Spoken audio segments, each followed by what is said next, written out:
Welcome to Her Excellency Ibu Sri Mulyani Indrawati, Minister of Finance of the Republic of Indonesia.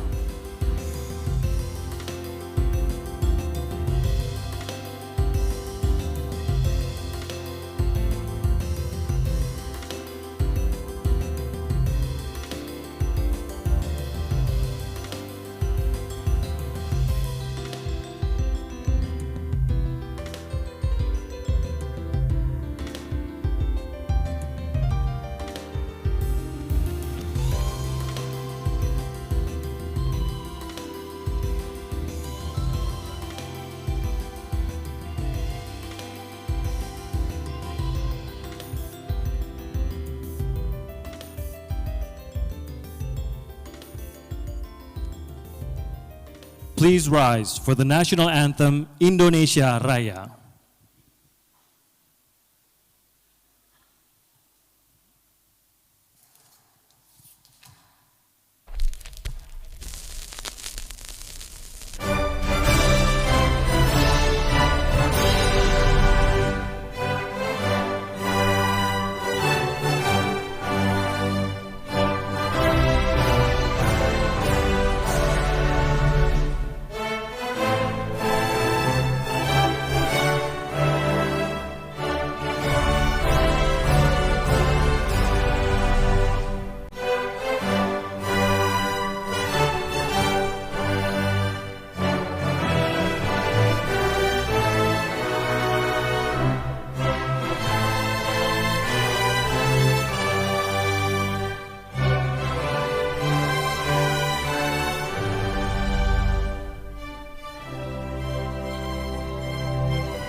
Please be seated.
Assalamualaikum warahmatullahi wabarakatuh. Good morning, Shalom, Om Swastiastu, Namo Buddhaya.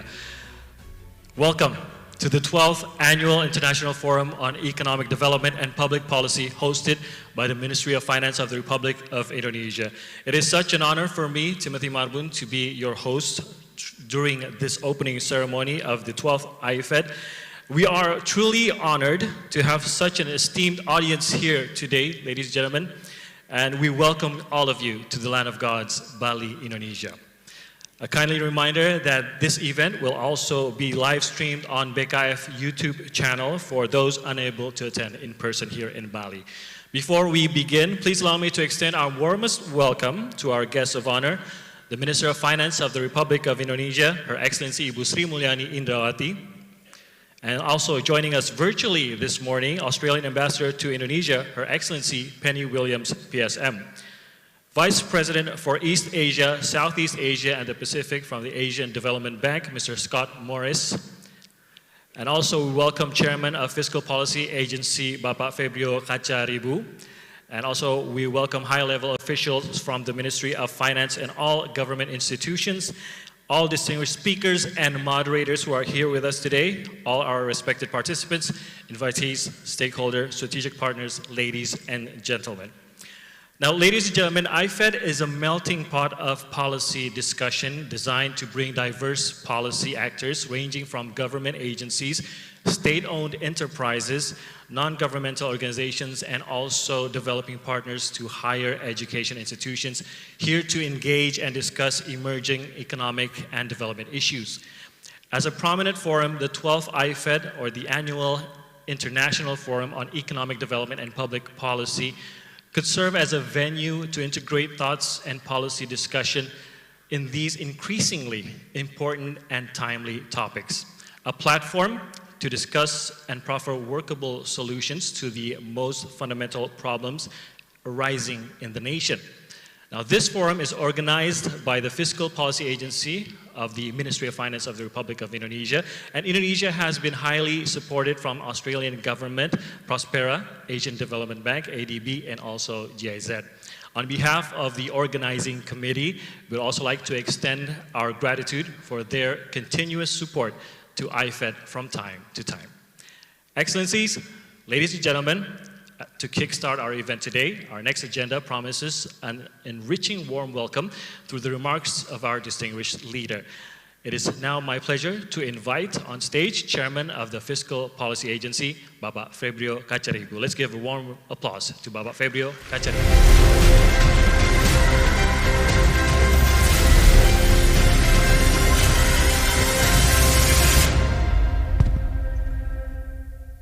Assalamualaikum warahmatullahi wabarakatuh. Good morning. Om Swastiastu, Namo Buddhaya, salam kebajikan. Ibu Menteri Keuangan Republik Indonesia, Sri Mulyani Indrawati, VP of ADB, Scott Morris. I see friends from DFAT as well, friends from Prospera, World Bank, and ladies and gentlemen. Ibu Menteri, Bapak Ibu sekalian, AIFED is now going into the 12th year. So this is not new, but we have done this every single year. And we have seen how the benefit of dialogues and conversation we have had every single year. This is actually very fitting because in our budget cycle of Ministry of Finance and Government of Republic of Indonesia, we start the budget cycle early since January, February, every single year. So this is a very fitting time and moment for us to discuss what is important to the world, what is important to Indonesia, and how Indonesia is placed within the context of its own development, but also within the context of challenges it is facing increasingly globally. Now we see how the bump video explaining us a little bit about the challenges that we're facing. The title of the conference, the title of the forum is very fitting. It is now a fragmented world that we are facing. It is now climate change agenda that we have to address together, not only domestically by Indonesia itself, but also globally as part of the global society. We are pushing for this global public goods together while watching and concerning and taking care of our own domestic population as well in Indonesia. We know the challenge of AI, we know the challenge of digitalization. We would like to know further, we would like to know a little bit deeper, how would that mean in terms of how we design our public policy in Indonesia. And also, Scott, as a regional development bank, this is also going to be a good platform for regional dialogue as well. So that's why this has been international stage from very the beginning. Indonesia, since in the last 2 years, we see the Indonesian role in international stage has been quite increasing and significantly, not only being a passive follower of the agenda, but we know that we have a role and we know that we can fill the gap of this dialogue at international fora. Indonesia is now, for example, the finance minister is co-chairing the Coalition for Minister Finance for Climate Action. This has been a very good and emerging group of Ministry of Finance trying to look at how the public policy is needed to be changed and evolve in the midst of climate change challenges and agenda going forward. Ibu Menteri, just to report, we have a lot of interest to join this event. Officially, we have 322 participants registered for this event. Majority are from the public policy from the government, but also we have a lot of participants coming from academia, which is really good because we would like to engage universities in terms of when we design our public policy for the people as well.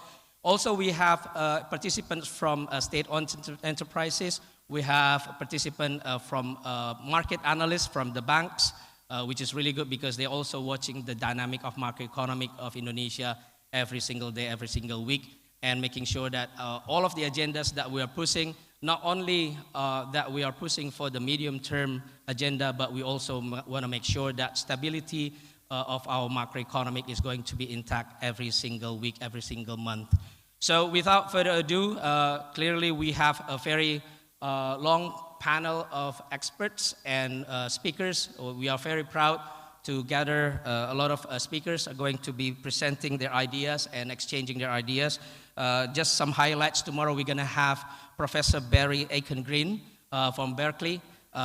He will, actually today, he's going to have us to discuss about the current trend and what are the challenges and what are the possibilities for the world in terms of geopolitics, geoeconomy, and how and what kind of opportunities are still out there. For Indonesia, we've been doing such a big role in trying to build conversation between different interest groups, not only here in Indonesia as part of our DNA to be united in diversity, but we also have shown that and brought that to the international level, international stage, how when we showed our leadership back in last year in G20 presidency, the world can actually see and can actually feel how the role of dialogues, the role of trying to find common ground is really important. And Indonesia has shown leadership on that very, very strongly. This year, we are the chairman of ASEAN. We also work together a lot with our ASEAN member countries. And further years on, we will, clearly Indonesia is not gonna back down. We are going to go forward and play a bigger role in international agenda and see how that will benefit not only the world, but also our society, our people here domestically in Indonesia, for further development with our aspiration to be a developed economy by 2045. So without further ado, there's a lot of things to be excited about in this international fora. I welcome you. Thank you very much for attending, and we are looking forward to a keynote speech by Minister of Finance, Republic of Indonesia, very, very soon. Thank you very much and enjoy the conference. Thank you very much, Bapak Febrio Kacaribu, for your remarks, for the report, and also a little preview on what we could expect during the 12th AIFED here in Bali, Indonesia.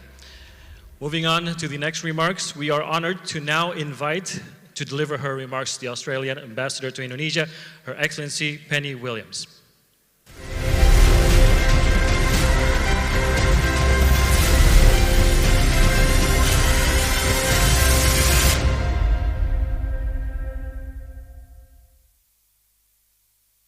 Good morning. Selamat pagi Bapak dan Ibu.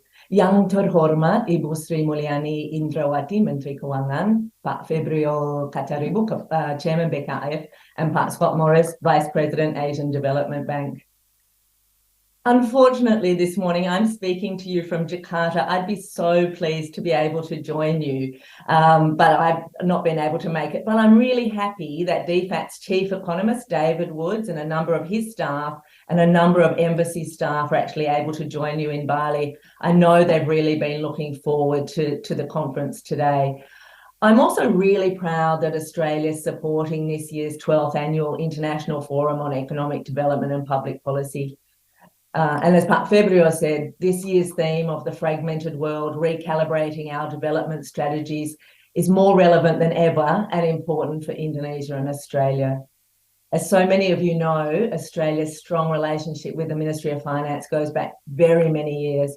And I really wanted to particularly acknowledge the partnership between BKF and the Australian Treasury through our Prospera program. And I can see some of our Prospera people there in the audience this morning.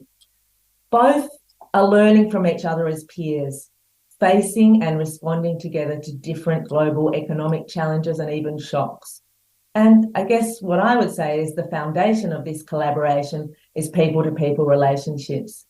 This year, we've been celebrating 70 years of Australian scholarships in Indonesia, and we're really proud of the large number of BKF officials who've studied in Australia and continue to contribute to the development of Indonesia, but also the relationship between Australia and Indonesia.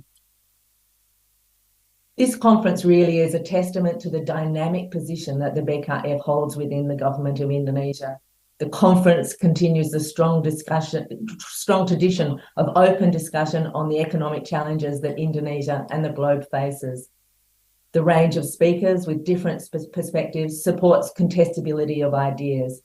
And it also informs robust policy development, which is of critical importance to achieving Indonesia's development goals. As Pak Febrio has mentioned, the clean energy transition will be front of mind for many of you at this conference, including as the COP28 takes place in parallel in the United Arab Emirates. I'm so pleased to say that this is an increasing area of focus in the Indonesia-Australia Economic and Development Partnership. Our new Indonesia-Australia Climate and Infrastructure Partnership will support Indonesia on financing the just energy transition, including by delivering blended finance and technical assistance. And under a new MOU signed just a fortnight ago, we'll also collaborate with Indonesia to map electric vehicle supply chains, conduct joint research and foster new B2B links. Ultimately, both countries want to get more electric vehicles on our roads. Opportunities to collaborate in the clean energy transition are a key focus of Australia's recently released Southeast Asia Economic Strategy to 2040, which provides a roadmap to deepening our economic relationship with Indonesia and the rest of the region. We look forward to collaborating closely with BKF and the Indonesian government more broadly as we progress implementation of these initiatives. In closing, I would personally like to thank Minister Sri Mulyani and BKF for your close partnership, as well as the conference organisers, speakers and participants. We are living in a period of exciting opportunity in Indonesia and globally. Our interests are closely entwined, and it's really good to be friends and partners, especially in this time of rapid change. Thank you all very much, and I hope you have very productive discussions ahead. Terima kasih. Thank you very much, Your Excellency Penny Williams, for your remarks. Next, ladies and gentlemen, it is with great pleasure that I shall invite Vice President for East Asia, Southeast Asia, and the Pacific of Asian Development Bank, Mr. Scott Morris.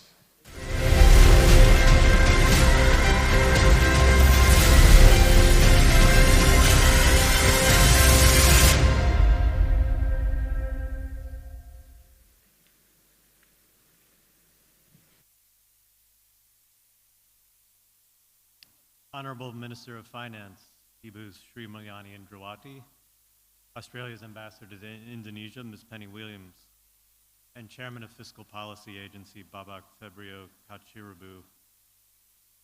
It is my pleasure to be here at AIFED. The forum has been invaluable in bringing together outstanding thinkers and practitioners from the Ministry of Finance and other domestic and international organizations to unpack the defining challenges of today and tomorrow. I'm honored to represent ADB, particularly so early in my appointment to the bank, continuing ADB's unwavering support for the forum since its formation back in 2011. And of course, I want to express our strong and continued commitment to our partnership with the Ministry of Finance, and more broadly, our commitment to Indonesia's aspirations to achieve high-income economy status by 2045. Reflecting on recent economic developments, the global economy has been steadily improving as travel restrictions were lifted after the challenging time of the COVID-19 pandemic. Indonesia, too, witnessed a resilient rebound in 2021 and 2022, with growth rates of 3.7% and 5.3%, following a 2.1% contraction in 2020. Looking ahead, we are currently projecting the economy to grow by 5% in both 2023 and 2024. However, there are headwinds that could constrain economic growth globally and in Indonesia going forward. As we navigate a complex array of challenges, including heightened geopolitical tensions, challenges of a higher interest rate environment, and the accelerated effects of climate change, we recognize the need for well-calibrated and harmonized policies. With this in mind, this year's theme is particularly timely. It invites us to explore ideas that can shape Indonesia's medium-term development plan in the face of shifting global dynamics driven by geopolitics, climate change, and technology. As we delve into the discussions, I wish to draw attention to a significant medium to long-term challenge of propelling Indonesia into a higher potential growth path in the post-carbon era. With frequent occurrence of natural hazard-related disasters in Indonesia attributed to climate change, and a majority of the population residing in vulnerable coastal areas on or near the coast, addressing sustainability requirements is crucial. To achieve the targeted high-income economy status by 2045, GDP growth needs to exceed pre-pandemic averages. In its proposed long-term development plan 2025 to 2045, the Ministry of Planning estimates that GDP would need to grow by an average of over 6% annually, well above the pre-pandemic average of 5.3%. However, in the heightened demand for greener consumption globally may have implications for Indonesia's growth model going forward. Add to this the emerging challenges from geopolitical reshoring, potential labor scaring and learning losses from the pandemic, and long-standing gaps in the domestic infrastructure, skills, and business regulations. But there are also significant opportunities in this challenging environment. Ongoing structural reforms are already promoting investment and job creation and improving the business climate. And the global energy transition will spur a boom in primary resources such as nickel, lithium, and renewable energy, offering highly promising avenues to boost potential growth of the Indonesian economy. ADB has been privileged to support the government of Indonesia to achieve its energy transition goals. The Energy Transition Mechanism country platform was launched by Indonesia during last year's G20 summit and reaffirmed through the recently enacted Minister of Finance regulation. It provides a tangible option for the early retirement or repurposing of coal-fired power units and the development of renewable energy. The ETM will leverage a market-based approach that promotes the managed transition to keep development going. It also helps a just energy transition by protecting the poor and vulnerable while facilitating access to green work opportunities. Designed to accelerate the transition from fossil fuels to clean energy, the ETM is a pioneering effort with the potential to guide other nations toward a net zero energy future. Indonesia is a forerunner of such regional transformative and blended finance programs in significantly reducing CO2 emissions. ADB aspires to become the Asia and the Pacific's climate bank, and with our climate and private sector development shifts and our new operating model, will continue to support transformative initiatives of this kind. The ADB has pledged to provide $100 billion in climate finance by 2030, support green projects through the use of innovative financing, and increase momentum in the fight against climate risks. In conclusion, Let me express my gratitude for the opportunity to engage in the vibrant discussions at AIFED.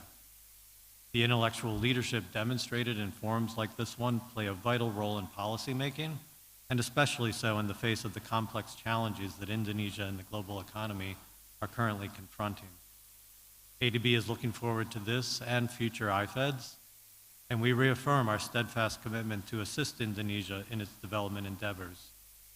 ADB remains committed to help Indonesia navigate through the global challenges and adapt its development strategies towards achieving further prosperity and net zero agenda. It's my pleasure meeting with all of you, and I wish the forum 2 days of insightful and productive deliberations. Thank you. Sir Scott Morris, thank you for your remarks. And ladies and gentlemen, the 12th Annual International Forum on Economic Development and Public Policy properly unwraps with a keynote speech from the Finance Minister of the Republic of Indonesia. Please welcome Her Excellency Ibu Sri Mulyani Indrawati.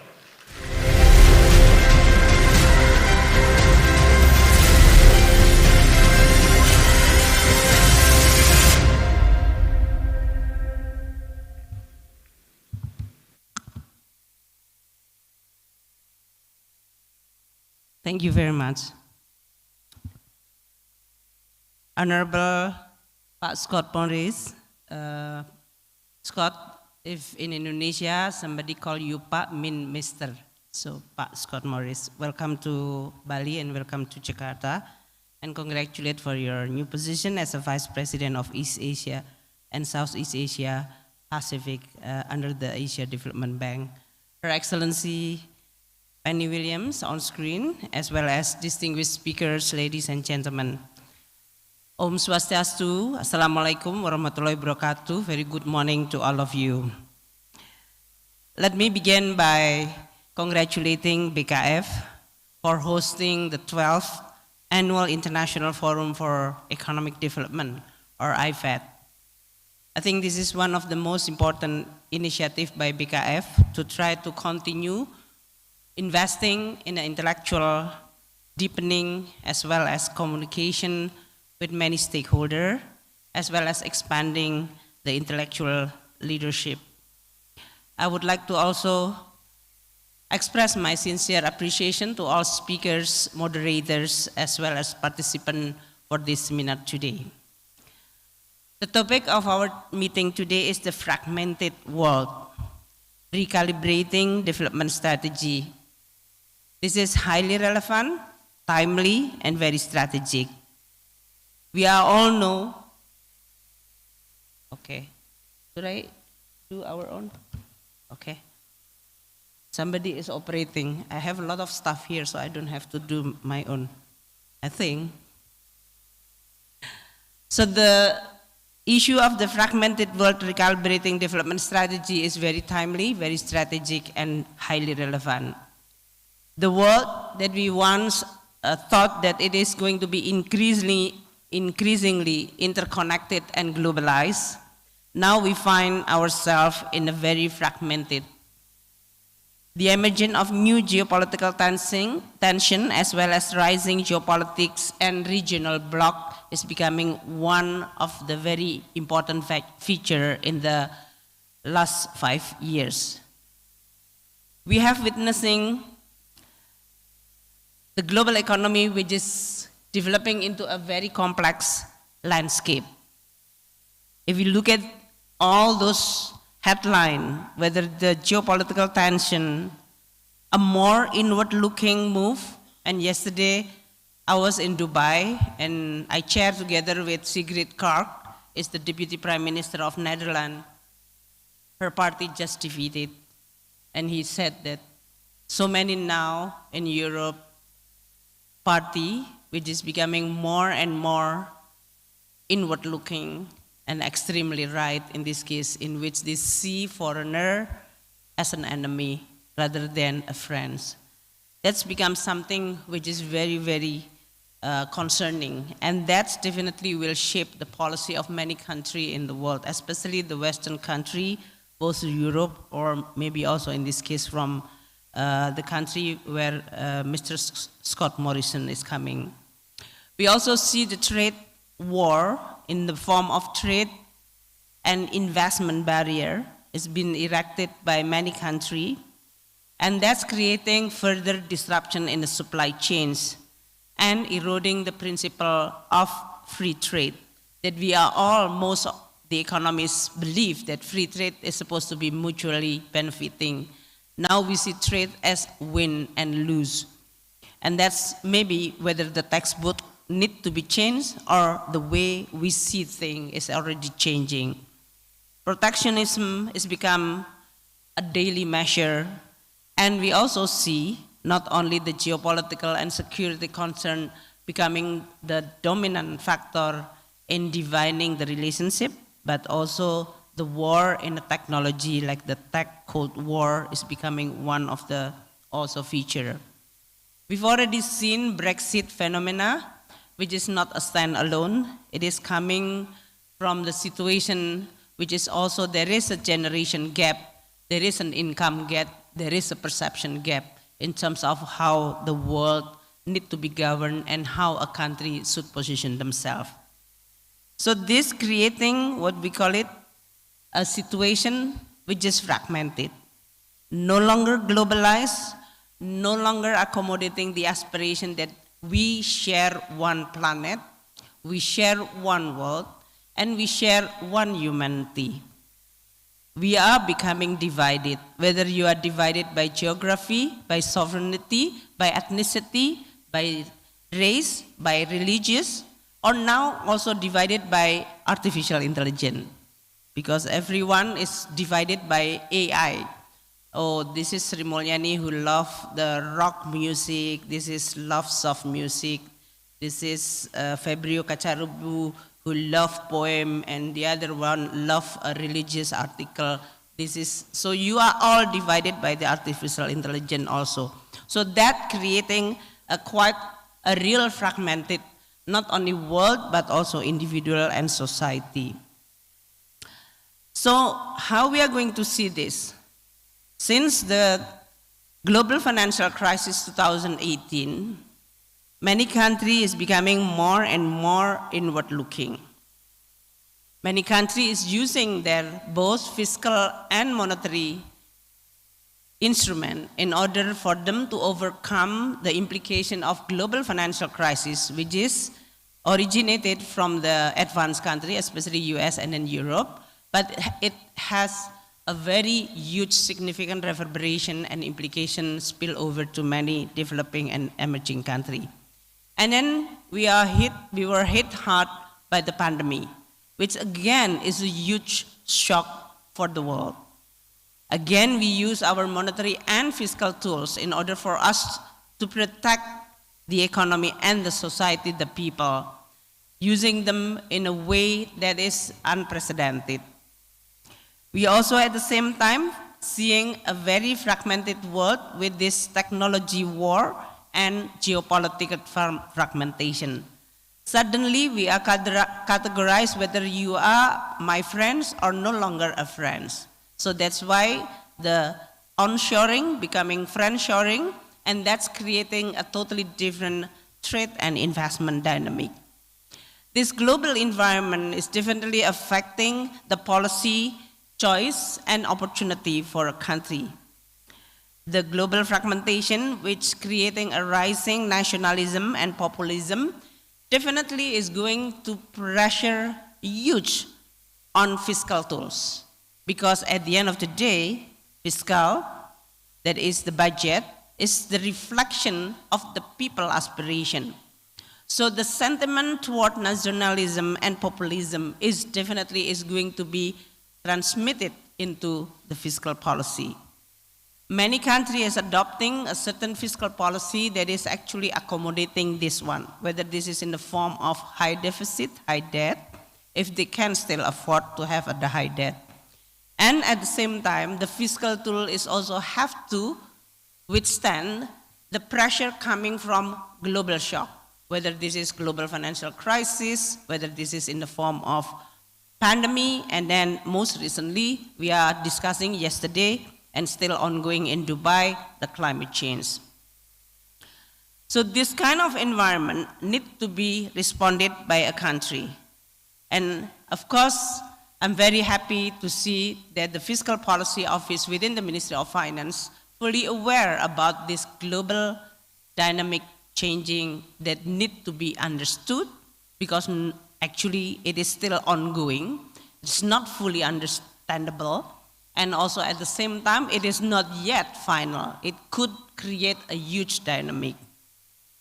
The nationalism which is rising in many countries is also creating what we call it a threat to the future of multilateralism. The rising global fragmentation lead to the decreased trust among countries' relationship, and also the national or the country, the sovereign, is going to continue looking inward and prioritizing my country first.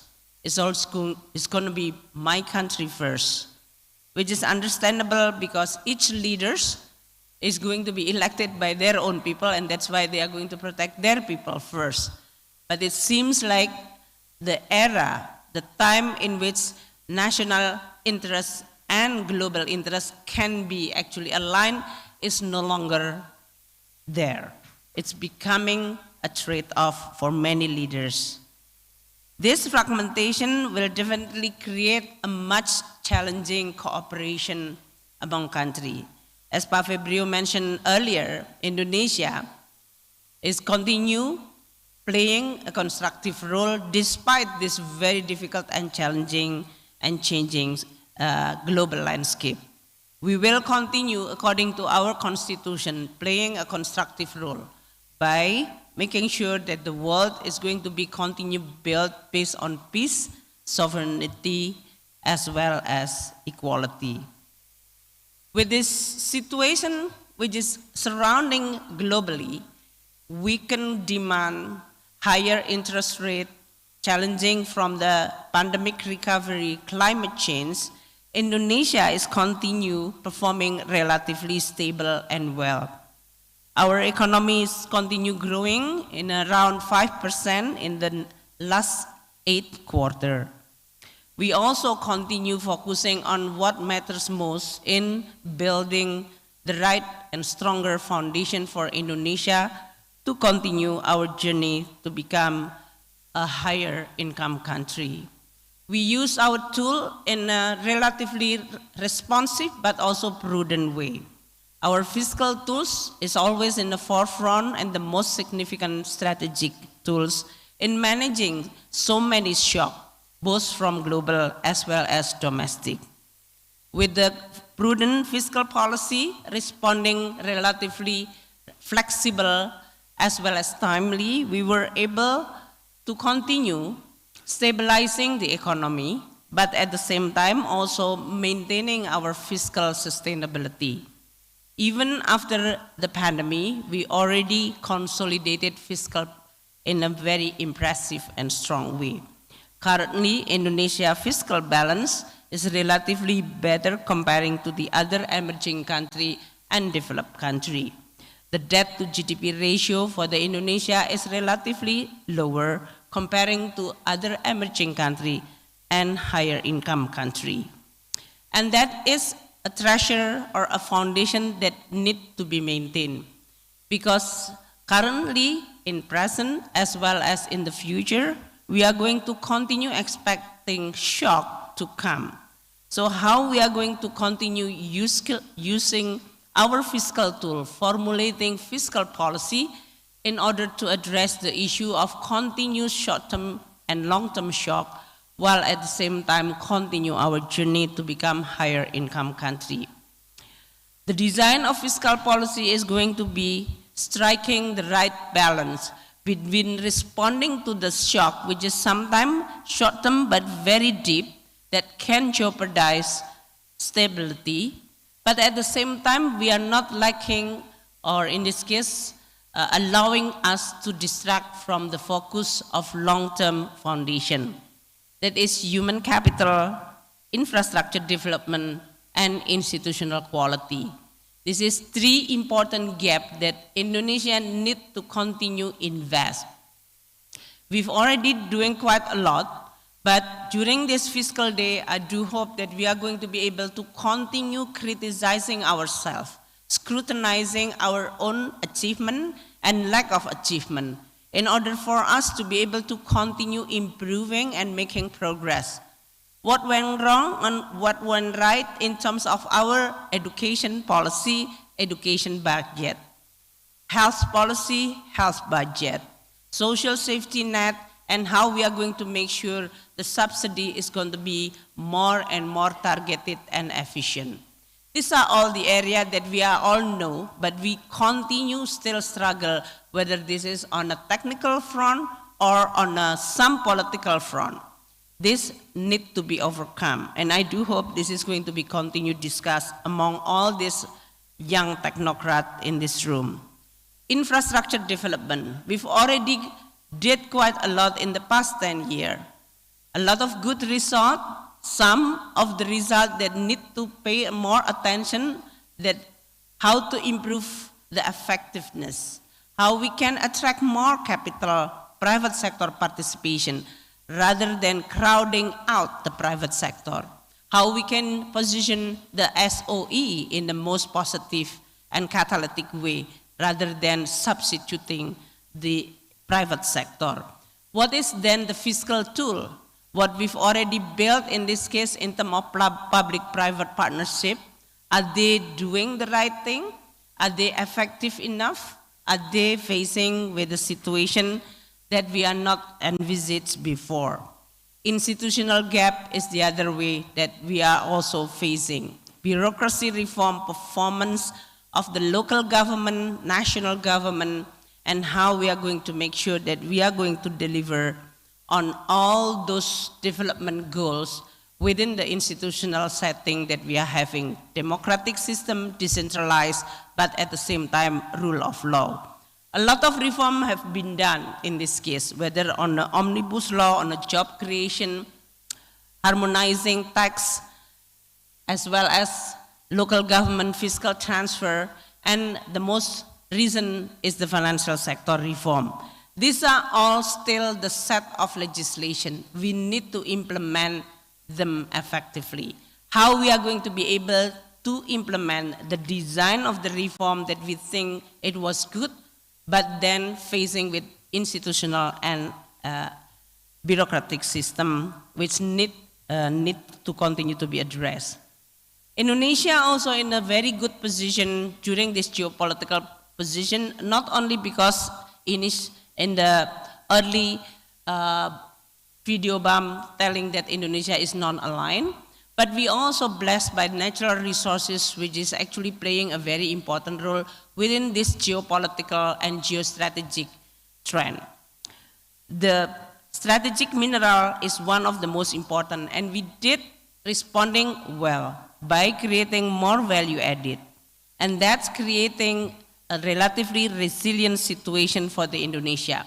Our downstreaming industry is creating a transformative reform which is supporting a solid foundation. And it came relatively at the very timely manners when the United States increasing interest rate by more than 500 basis points, when the European, who traditionally have a zero interest rate, now have more than 400 basis points higher. And this is going to be higher relatively longer. Indonesia is already protecting ourselves from the external balance vulnerability, both trade and current account balance. This is, among other, is because of this transformation due to the downstreaming industry. And that's creating a resiliency of the Indonesia economy. But is that enough?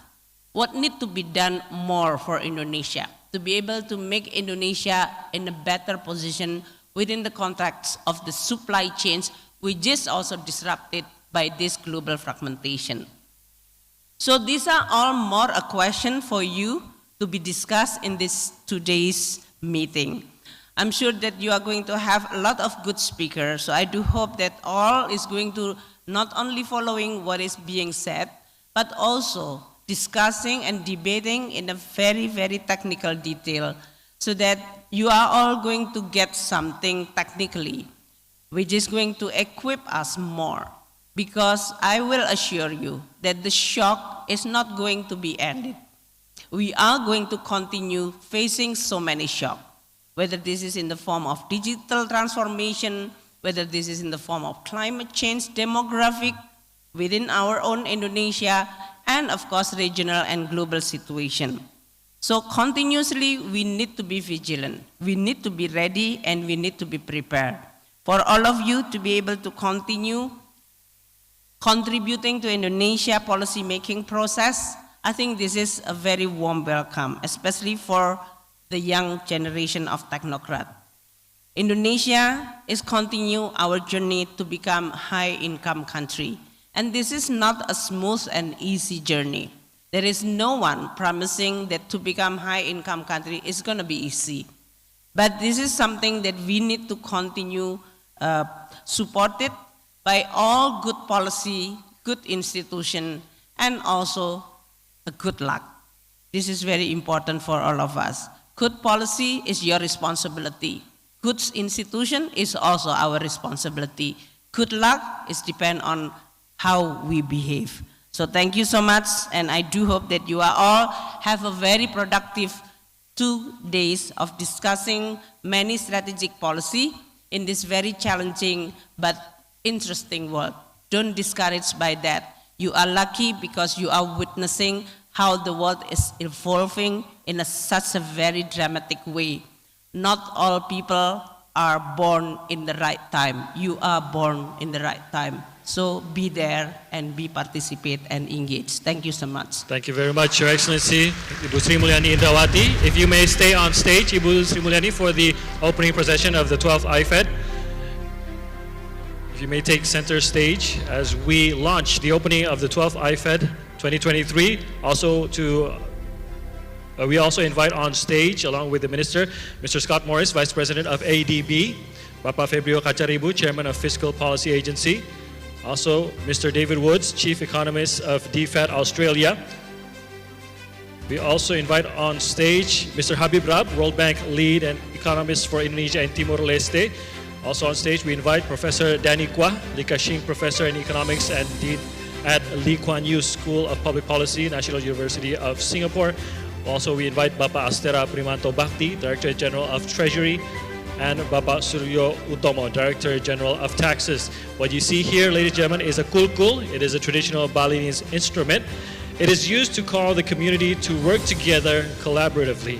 It is in line with our call for the fragmented world to recalibrating development strategies. I will be counting down before we hit the kulkul together. Okay. Ladies and gentlemen, Bapak, you could hold the kulkul on the red area on the top of the kulkul. Just hold the top, yes, that red part. One hand on the red part. Yes, one hand on the red part, that is for the handle, and then you could hit the kulkul later on. On my count, to open the 12th AIFED 2023 on 3, 2, 1.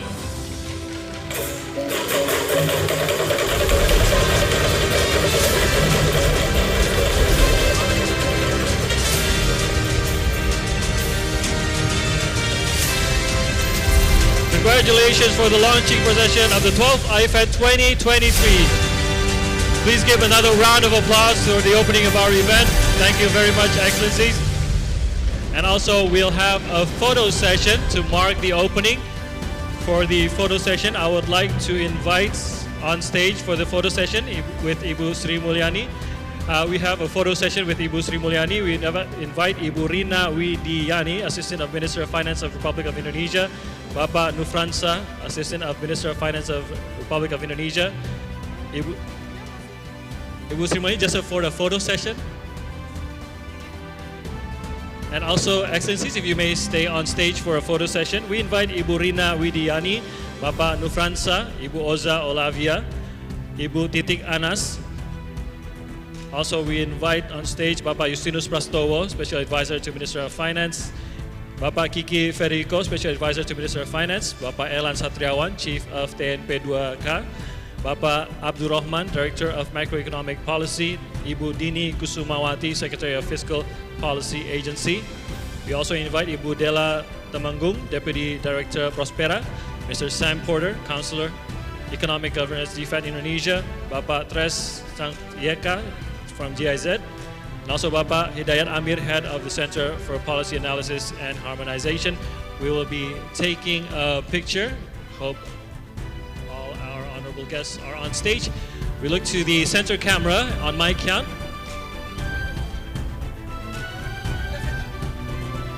Are we centered?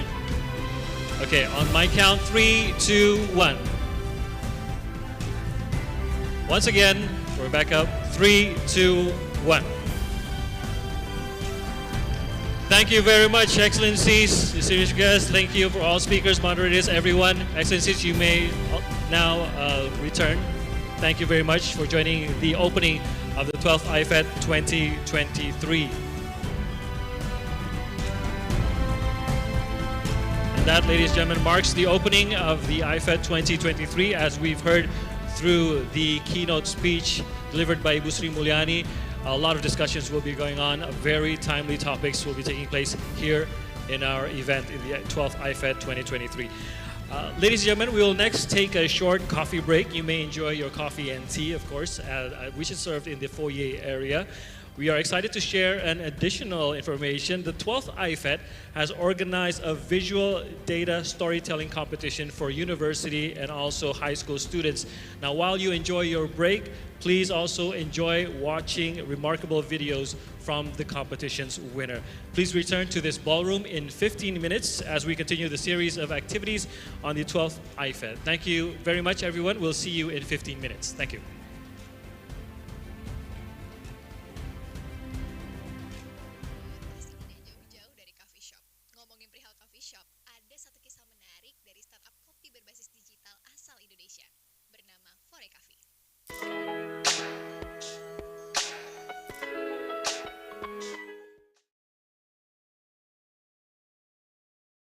Kalau berbicara mengenai tongkrongan anak muda, pasti tidak jauh-jauh dari coffee shop.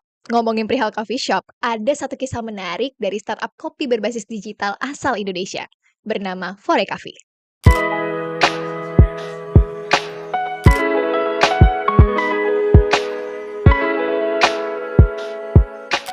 Menariknya, 70% pemesanan dilakukan melalui aplikasi, dan 90% transaksinya secara non-tunai. Selain itu, Fore Coffee juga memanfaatkan data dari pemesan yang menggunakan aplikasi untuk menciptakan nilai tambah, seperti mengetahui variasi kopi yang dibeli, lokasi pembelian, hingga waktu pembelian. Data-data ini akan digunakan untuk menjadi dasar pertimbangan dalam memasarkan produknya. Kisah Fore Coffee ini menjadi bukti bahwa teknologi dapat menjadi katalisator unit usaha.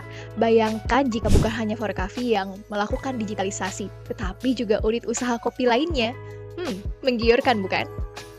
Kita lagi potensi produksi kopi di Indonesia yang cenderung meningkat beberapa tahun terakhir. Dan juga berbagai daerah yang konsisten menyumbangkan produksi kopinya. Potensi pasarnya pun terbilang besar, dengan pecinta kopi khas Indonesia sebanyak 30 juta orang yang tersebar di seluruh dunia. Bahkan, dengan digitalisasi, seharusnya para penjual kopi dapat menjangkau pasar di dunia sebanyak 998 juta orang. Ini baru sektor kopi di Indonesia.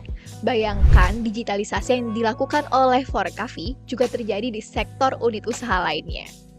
Tentu saja kita harus mengusahakan agar hal ini dapat diimplementasikan dengan baik oleh para pahlawan-pahlawan perekonomian negara. Siapa lagi kalau bukan UMKM? Kita memiliki kurang lebih 60-an juta UMKM yang semuanya akan kita dorong agar masuk ke platform digital.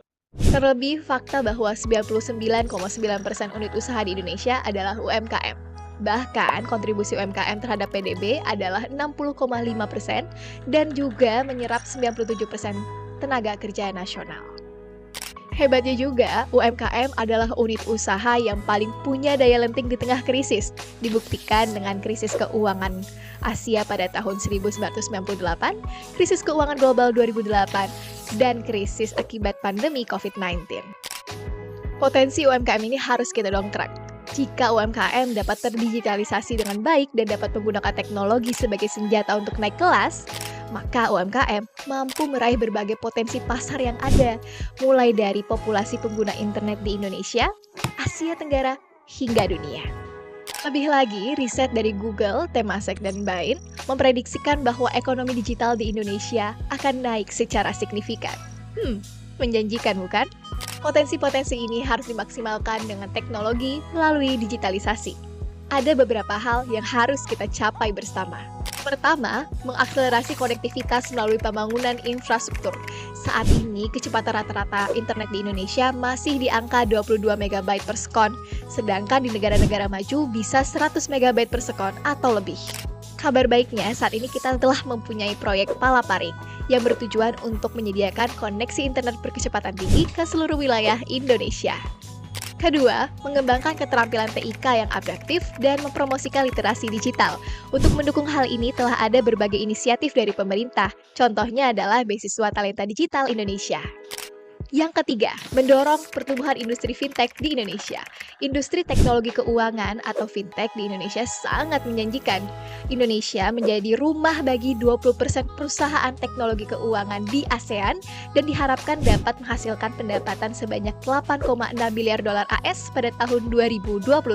Hal ini juga diprediksikan berpengaruh positif pada pertumbuhan output dan penyerapan tenaga kerja nasional oleh UMKM melalui kegiatan ekonomi equity crowdfunding. Terakhir, kita harus melihat teknologi sebagai investasi dan bukan cost. Kita dapat melihat contoh nyata dari Hendrian Syah, seorang CEO dari startup SME Spec yang menggunakan teknologi untuk membantu proses ekspor produk UMKM Indonesia ke berbagai belahan dunia. Tinggal gimana anak muda ini kayak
kandungan lokal di dalam sebuah produknya sebesar 25% komponennya dan dibuat oleh tenaga kerja Indonesia, pabriknya ada di Indonesia.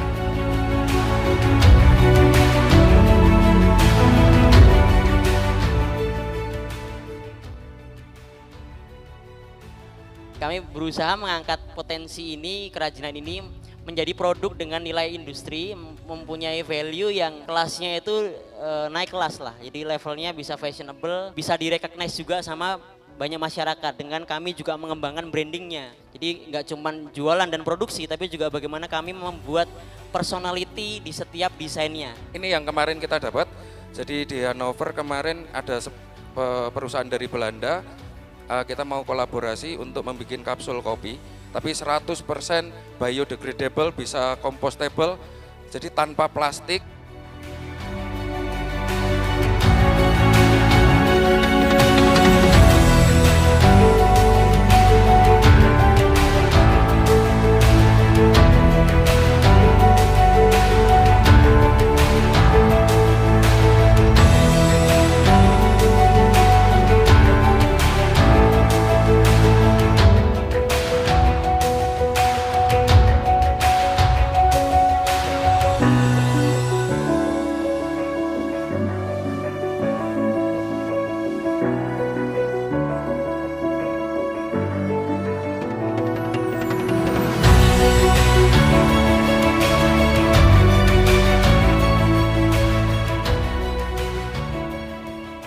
Ayo teman-teman semua kita beli produk lokal, beli dan pakai produk lokal karena produk lokal itu keren-keren dan itu bisa mengangkat perekonomian lokal. Saya juga mengajak teman-teman muda berkreasi, berinovasi, membuat dan menciptakan produk-produk dalam negeri. Dan kenapa sih saya suka dengan produk lokal? Karena kualitasnya udah keren banget, salah satunya outer yang sedang saya kenakan ini. Karena produk lokal sekarang udah nggak kalah saing sama produk-produk luar negeri. Dari mulai fashionable dan bentuknya tuh udah ngikutin tren banget lah. Kualitasnya yang meningkat, tidak kalah dengan produk luar. Jadi mari kita menggunakan produk lokal mulai sekarang. Ayo bangga pakai produk lokal. Bangga buatan Indonesia. Bangga pakai produk lokal. Bangga total kenal produk lokal.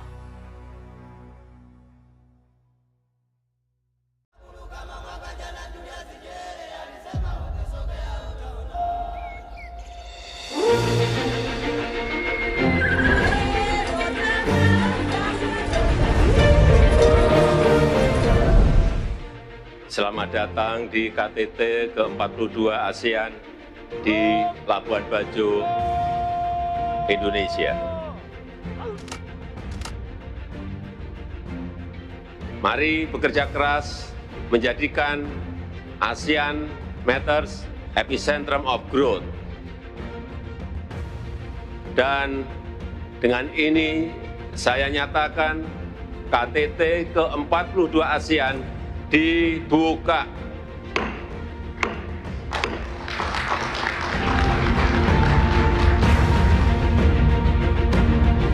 Então eu queria aproveitar esta oportunidade e agradecer profundamente ao Sr. Presidente Joko Widodo, ao povo indonésio, todo o apoio que deu ao meu país para finalmente ser parte desta grande família, a família da ASEAN.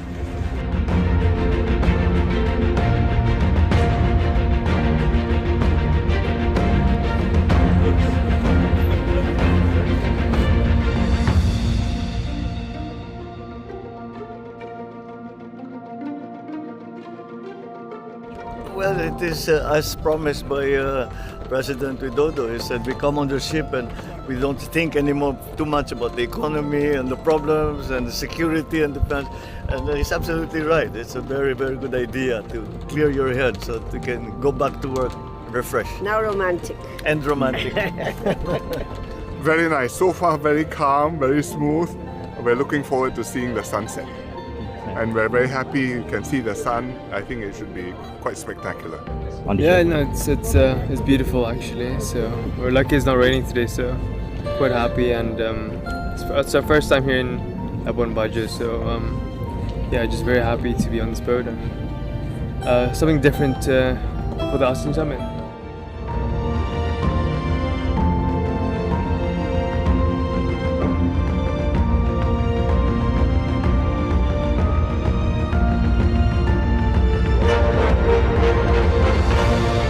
Enjoy the show.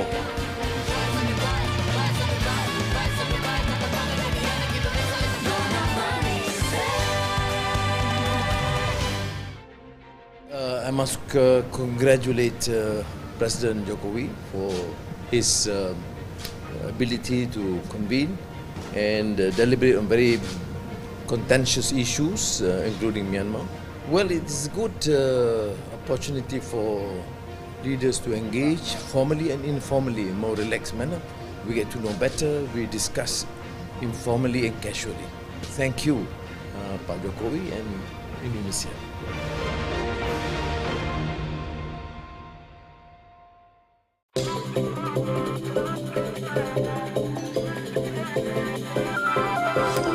Open your eyes, open your mind.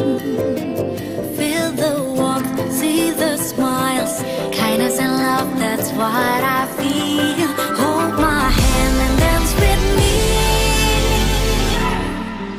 A nation with a song, a symphony of sights and sounds. Across a beautiful nature, we'll find the colors of paradise. And what a wonderful place. I feel loved, I feel wonderful, a wonderful Indonesia.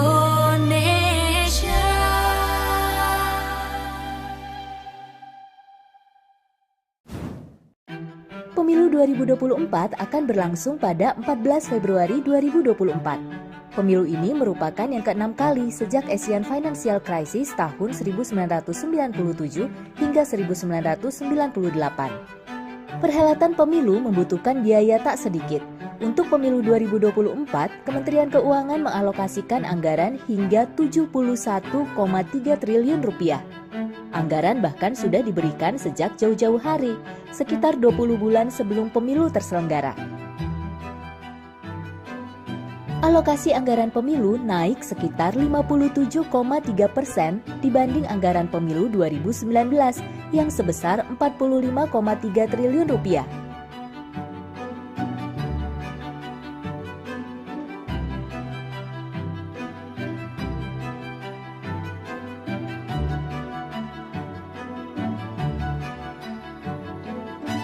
Kementerian Keuangan telah mengalokasikan belanja pemilu 2024 sejak tahun 2022.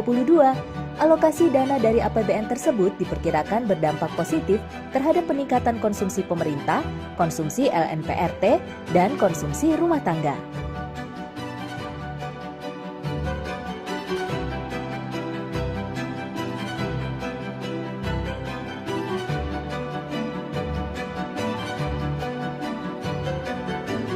Anggaran pemilu tahun anggaran 2024 sudah dialokasikan sebesar 38,2 triliun rupiah untuk pemilu satu putaran.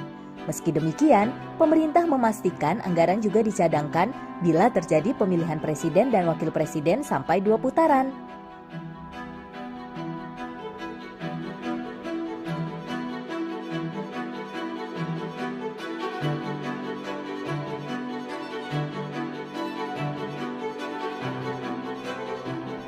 Anggaran pemilu adalah investasi tatanan kehidupan berpolitik dan demokrasi di Indonesia. Keberhasilan pemilu 2024 akan menghasilkan suksesi kepemimpinan nasional dan daerah yang legitimate. Stabilitas politik menjadi garansi bagi pembangunan nasional di berbagai sektor.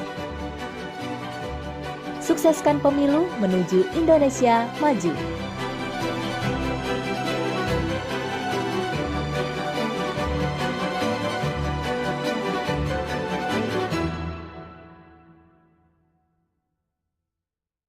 Betapa menyedihkan, betapa mengerikan, betapa menyakitkan. Namun, pandemi COVID-19 tidak separah masalah yang segera mengancam bumi dan manusia, yaitu perubahan iklim. Climate change itu adalah global disaster yang magnitude-nya akan sama seperti pandemi COVID. Climate change adalah global threat atau ancaman global yang nyata. Climate change will cause far more deaths. If we achieve getting to zero, it'll be the most amazing thing humanity has ever done. The pandemic will come to an end. Compared to climate change, that's very, very easy. We've never made a transition like we're talking about doing in the next 30 years. Menurut Bank Dunia, Indonesia masuk ke dalam sepertiga jajaran negara paling terdampak perubahan iklim. NASA melaporkan meningkatnya permukaan air laut menjadi ancaman serius bagi negara-negara kepulauan seperti Indonesia, bahkan memprediksi bahwa Jakarta akan tenggelam. Dari sisi kesehatan, perubahan iklim juga berdampak buruk dengan timbulnya berbagai macam penyakit akibat kelembapan udara pada musim kemarau yang berkepanjangan. Selain itu, apabila suhu bumi terus meningkat, ancaman kebakaran semak dan hutan yang mengakibatkan infeksi saluran pernapasan manusia menjadi sulit dihindarkan. Perubahan iklim merupakan masalah bersama yang membutuhkan komitmen dan kerjasama seluruh dunia. Untuk itu, pemerintah Indonesia mengambil peran aktif di tingkat internasional yang salah satunya ditunjukkan dengan bergabungnya Menteri Keuangan Indonesia dalam koalisi Menteri Keuangan Dunia untuk aksi perubahan iklim. Pada periode tahun 2021 hingga 2023, Indonesia terpilih untuk memimpin koalisi bersama Finlandia sebagai co-chairs. Koalisi tersebut didasari oleh 6 prinsip Helsinki yang mempromosikan aksi iklim nasional terutama melalui kebijakan fiskal dan pemanfaatan dana publik. Tujuan utama koalisi adalah mengakselerasi pencapaian target Perjanjian Paris khususnya dari aspek pembiayaan perubahan iklim. Perjanjian Paris yang merupakan perluasan komitmen dari Protokol Kyoto adalah perjanjian dalam Konvensi Kerangka Kerja Perubahan Iklim Perserikatan Bangsa-Bangsa mengenai mitigasi emisi gas rumah kaca, adaptasi, dan keuangan yang disepakati pada tahun 2015. Setiap negara dapat secara sukarela melakukan submisi dokumen Nationally Determined Contribution kepada UNFCCC sebagai bentuk komitmen untuk mengurangi emisi nasional dan beradaptasi dengan dampak perubahan iklim. Dalam dokumen NDC, Indonesia berkomitmen mengurangi emisi gas rumah kaca sebesar 29% dengan pembiayaan domestik dan 41% dengan dukungan internasional. Untuk memenuhi target NDC, pemerintah Indonesia mengeluarkan kebijakan pendanaan yang mendukung. Dalam 5 tahun terakhir, pemerintah mengalokasikan APBN untuk perubahan iklim rata-rata sebesar 4,1% per tahun atau setara dengan 34% dari total kebutuhan pembiayaan perubahan iklim. Pemerintah juga berupaya mengembangkan berbagai instrumen pembiayaan iklim di luar sumber APBN, misalnya dengan mengembangkan program blended finance dan pool of fund, skema pembiayaan inovatif Green Sukuk, mengakses sumber dana iklim internasional, dan yang terbaru adalah pengembangan pasar karbon nasional. Perdagangan karbon adalah salah satu mekanisme pembiayaan iklim yang membebankan biaya kerusakan lingkungan kepada pelaku pencemaran lingkungan. Indonesia dapat memanfaatkan skema perdagangan karbon dunia sebagai optimalisasi kebijakan pembiayaan perubahan iklim nasional. Pada tahun 2015, nilai perdagangan karbon global yang dapat dimanfaatkan Indonesia tercatat mencapai 50 miliar US dollar. Indonesia memiliki nilai ekonomi karbon yang sangat potensial. Menurut FAO, luas tutupan hutan daratan Indonesia yang mencapai 94,1 juta hektar menempati urutan ke-8 terbesar di dunia. Selain itu, Indonesia memiliki lahan gambut terbesar kedua di dunia, di mana lahan gambut memiliki kapasitas serapan karbon terbesar dibanding ekosistem lainnya. Sementara itu, mangrove atau hutan bakau menyimpan stok karbon kedua terbesar setelah lahan gambut dan menyimpan karbon 3 hingga 4 kali lebih banyak dibanding hutan tropis. Menurut penelitian KLHK, Indonesia juga menyimpan 17% cadangan blue carbon dunia. Mangrove Indonesia menyimpan 3,14 miliar ton karbon atau sepertiga dari seluruh karbon yang tersimpan dalam ekosistem pesisir di seluruh dunia. Sedangkan luas padang lamun di Indonesia mencapai 3 juta hektar. Menurut WWF, padang lamun dapat menyerap karbon 35 kali lebih cepat dari hutan hujan tropis. Pemerintah senantiasa meningkatkan kolaborasi dengan berbagai pemangku kepentingan agar tujuan penurunan emisi dan pembangunan berkelanjutan tercapai. Dukungan dan kontribusi yang dapat kita lakukan tentunya sangat beragam. Bisa dari hal yang paling sederhana seperti menghemat konsumsi energi, menjaga kelestarian lingkungan, menjadi agen perubahan di media sosial agar masyarakat lebih peka terhadap isu perubahan iklim, mengembangkan inovasi ramah lingkungan, dan berkontribusi melalui investasi Green Sukuk. Bumi kita hanya satu, mari kita jaga dan selamatkan dari kerusakan. Mulai dari hal yang kecil. Kalau bukan kita, siapa lagi? Kalau bukan sekarang, kapan lagi?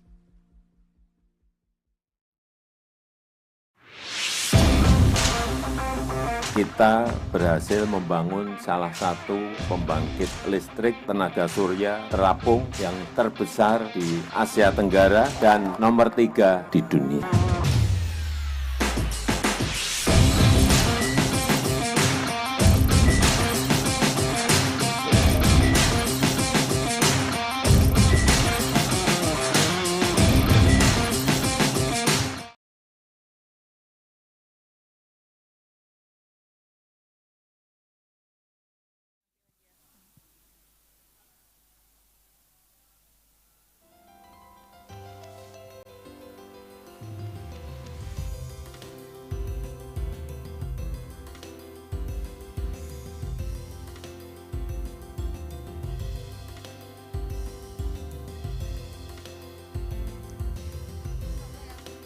Once again, ladies and gentlemen, we kindly invite you to proceed to the Grand Ballroom of Grand Hyatt Bali Nusa Dua, and please have a seat as we will continue our program shortly.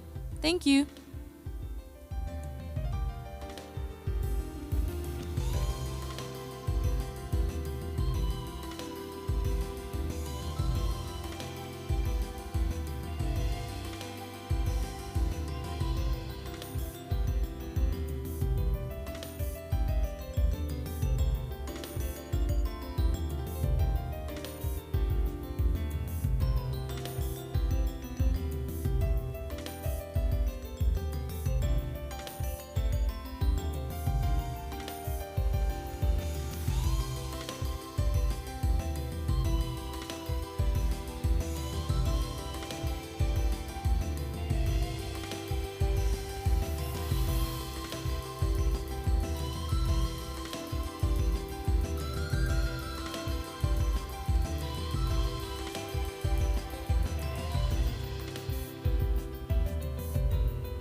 Distinguished guests, ladies and gentlemen, we kindly invite you to proceed to the Grand Ballroom as we will continue our program shortly. Thank you.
Ladies and gentlemen, please have a seat as we will continue our program.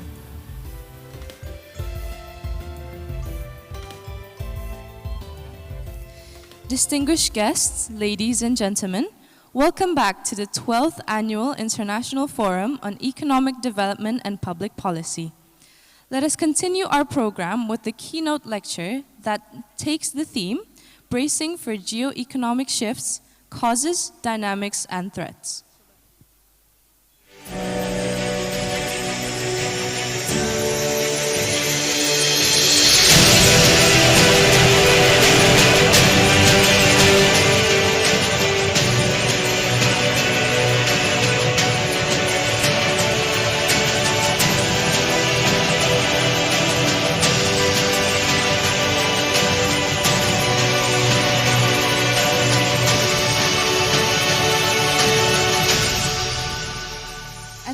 This session, let us welcome our moderator, journalist, presenter, and news anchor, Mr. Timothy Marbun.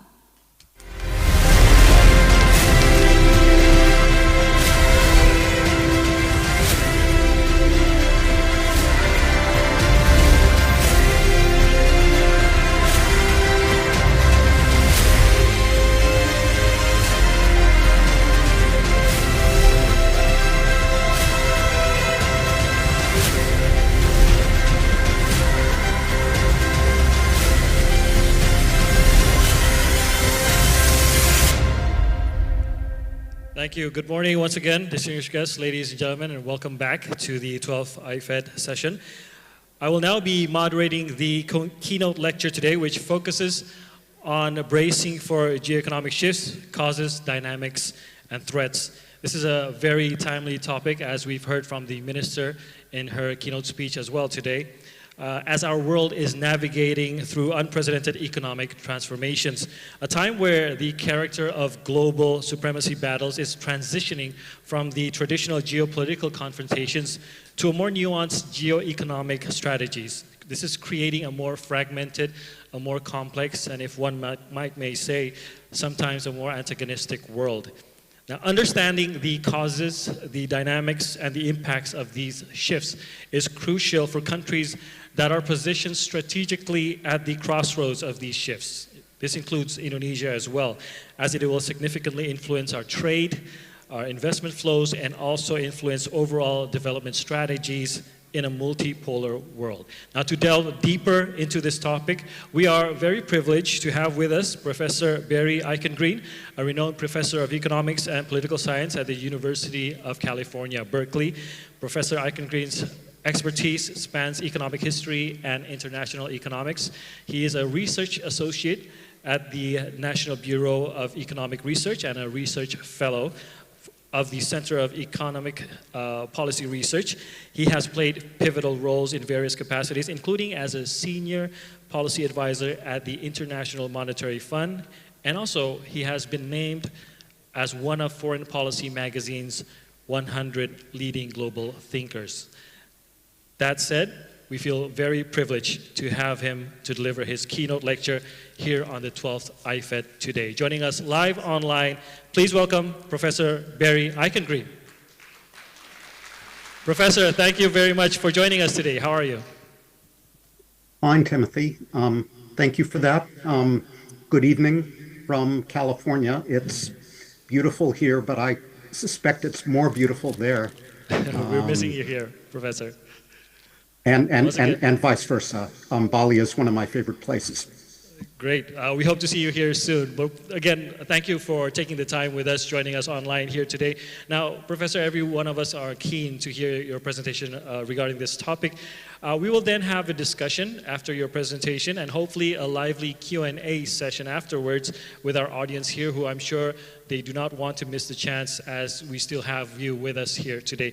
Now, without further ado, Professor Barry, the time is yours.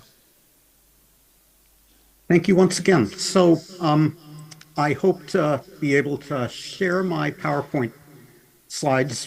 Timothy, you'll interrupt me if, no, it looks like they've come up clearly. Good. You'll see that my title is a little bit different. I took a little bit of artistic license here, but the topic is really very much the same. It's the nexus of geopolitics, fragmentation, and the future of globalization. So I will develop a particular view of what has been happening and what is likely to happen next in terms of globalization and fragmentation, with some implications for countries like Indonesia that are likely to be very much affected.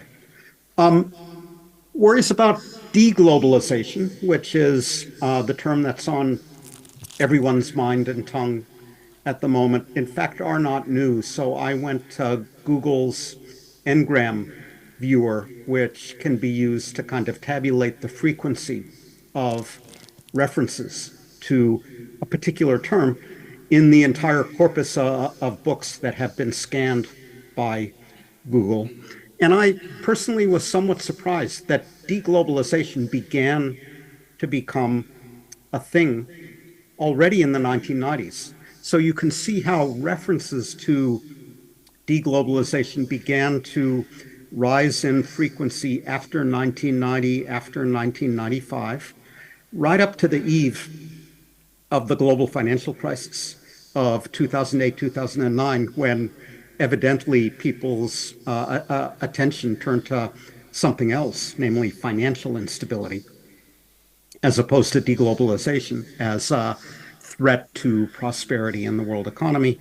But by the middle of the last decade, references to deglobalization were on the rise again. And you can see on the right-hand side of this figure that they've been rising ever since. So there is something different about the period since 2015, but in another sense, what we have seen after 2015 has been the culmination of a long period when there have been growing tensions around globalization and deglobalization. Part of the problem here is that there is disagreement about exactly what we mean by globalization and deglobalization. What is the phenomenon that is on everyone's minds? Are we talking about globalization as a state, or as an ongoing process? In other words, as a certain level of trade to global GDP, or certain level of cross-border capital flows to GDP, or as an ongoing process where trade continues to grow faster than global GDP and cross-border financial investment continues to grow faster than global GDP? Are we talking about the end of globalization in one of the aforementioned senses, or simply the end of hyperglobalization, where globalization was proceeding more faster than growth overall? Are we talking about de-risking or decoupling? Do those mean the same thing? Are we talking about reshoring or reshoring? Are we talking about a US-China phenomenon where the two countries are decoupling or de-risking relative to one another? Or are we talking about something more general? So I will try to shed a little bit of light on those ambiguities, but I would flag the fact that there are plenty of ambiguities around the question of what exactly we are talking about. My thesis, my argument would be that we are seeing the end of hyperglobalization, where the world is becoming ever more globalized, but not the end of globalization per se. Trade in merchandise, goods trade, is no longer growing faster than GDP worldwide. However, services trade is continuing to become increasingly important. Services trade has continued to grow slightly faster than global GDP. So what is being traded is changing. At the same time, trade and growth seem to be coming into closer balance. We're also seeing some restructuring of globalization with the aforementioned looser US-China links, but continued linkages of other countries to both of these hubs, to both the United States and China, a consequence of which is that the US and China remain linked to one another indirectly via assembly operations using Chinese components in Mexico, Vietnam, Indonesia, other places, and vice versa as well. So the fundamental question here is whether this new configuration of continued globalization, but not hyper-globalization, looser direct links between the US and China, but continued indirect links between the two hubs. Is this new configuration a stable one that we can expect to persist over a significant period of time? And I will suggest that under current geopolitical conditions, it is a stable configuration, but there's no guarantee that these geopolitical conditions will remain as they are at current. If, in contrast, geopolitical tensions between the United States and China rise still further, there then develops a risk of this new configuration or this new equilibrium breaking down as the United States and China take steps that disrupt the operation of their indirect links, as well as their previous direct linkage, as the United States and China take steps that force other countries to choose between trade and financial relations with one camp or the other, but that prevent third countries from keeping a foot in each of the two camps.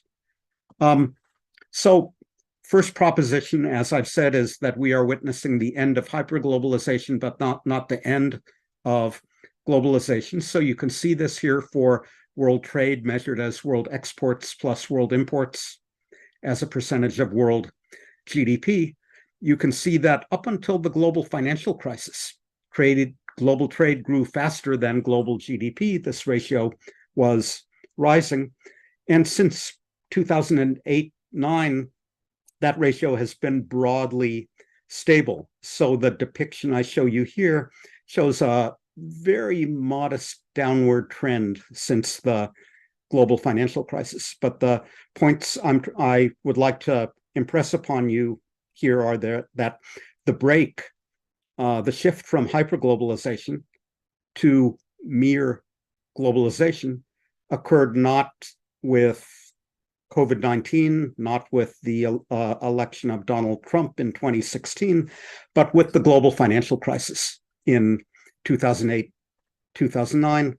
And I'm trying to impress upon you that any recent decline in the ratio of trade to GDP worldwide is very minimal. Indeed, that last point can be reinforced by a couple of other depictions. So here, again, over time, we're looking at the value of trade relative to global GDP. So the green line is the same as before, with trade rising faster than GDP worldwide up to the global financial crisis, and then leveling off or declining very slightly. The orange line looks at the volume of trade, ton kilometers of merchandise moved across borders by rail, by road, by container ship. And it takes out, therefore, the shift toward lower priced commodities. Ton kilometers of trade across borders has continued to rise over time as countries are exporting more lithium relative to iPhones. More trade occurs in bulk goods like agricultural produce and petroleum, as opposed to electronics, which are light in weight but heavy in value. So that's another sense in which we have not seen deglobalization. All we've seen is the end of hyper-globalization. And again, distinguishing goods trade from services trade paints a more nuanced picture. You can see the services toward the bottom of this figure as a percentage of global GDP, services, exports and imports, and you can see the manufacturing goods or manufacturing value added up higher on the figure. So while the manufacturing trade has leveled off, services trade has continued to rise since the breakpoint end of globalization in this depiction is dated around 2010, 2011. So something has been happening. It's not uniform across different kinds of trade, and it's not all Donald Trump, Brexit, a backlash against trade. It's not all the disruption of supply chains or reshoring or rising tensions between the United States and China, but, if you will, the playing out of hyperglobalization toward the end of the first decade of the present century. So that services trade actually is most impressive when you break out digital services that are created across borders. So you've got to be a little bit careful in eyeballing this figure. There are two scales, one on the left, one on the right. They're very different from one another. You can see that exports of manufacturing goods here as a percentage of gross output, another measure equivalent to global GDP, leveled off around the global financial crisis, declined very slightly, but trade in digital services has continued to rise fairly impressively over the period. That all has to do with trade in goods and services. Here is the equivalent story, the equivalent figure for financial trade, if you will. This is external financial liabilities, the stock of financial foreign investments as a share of world GDP. It rises impressively. It rose impressively from the mid-1990s up to the global financial crisis, after which it rose much less impressively. So there are some subtle differences here between merchandise trade and financial flows, if you will. In this figure, the period of hyperglobalization begins a bit later in the mid-1990s. And if you will, after the global financial crisis, there remains a slight increase relative to world GDP in external financial assets and liabilities, rather than a slight downtick relative to global GDP, which is what you see in the case of merchandise and commodity trade. This is another view of the same thing for those in the audience who prefer to look at cross-border financial flows rather than, as in the previous figure, cross-border financial stocks. And here you see slower growth in the most recent decade than before the global financial crisis, but faster growth in the last decade than was the case in the late 20th century. So none of these figures suggest that we have seen financial deglobalization. We have only seen financial globalization proceeding, if you will, less rapidly than it did in the go-go years leading up to around the global financial crisis. And if you frame it that way, the fact that financial globalization is now proceeding a bit more slowly is not entirely a bad thing. If there is no generalized deglobalization, as I've argued to this point, there is nonetheless a noticeable change in the US-China relationship. So China now accounts for, it now supplies a smaller share of total US imports than it did 5, 6, 7, 8 years ago.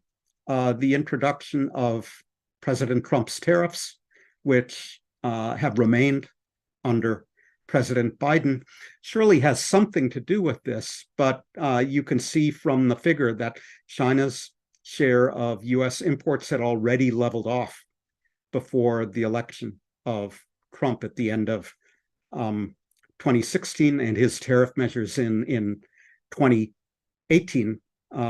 China's share of US imports was already stabilizing and beginning to decline in 2015 or so, reflecting slower Chinese economic growth and more rapid growth in other emerging markets, India, Vietnam, Indonesia. You will know who the candidates are. Here's that nearshoring aspect, a figure courtesy of our friends at the Financial Times. And you can see that the US now imports more merchandise from Mexico than it does from China, that was the case at the end of 2022, and it remains the case for the quarters in 2023 for which we have data. So this is the nearshoring phenomenon that I described before. But it's not all nearshoring. It is something more complicated, and it is more complicated in a couple of senses of the word. So you can see here that the US is importing more from Mexico. It's also importing more from Canada. That's the nearshoring. It's also importing more from Taiwan. That's semiconductors, in a word. It's also importing more from Vietnam, and that is plausibly substitution away from China, in part comprised of rerouted Chinese exports, Chinese parts and components that are assembled and finished in Vietnam and then exported on to the United States. So you can see here that there are a bunch of beneficiaries of the decline in China's share of US imports. And I would note for interest that Indonesia is on this list of principal beneficiaries over the course of the last 5 years. You can see how a variety of other South Asian and Southeast Asian economies have seemingly benefited from this friendshoring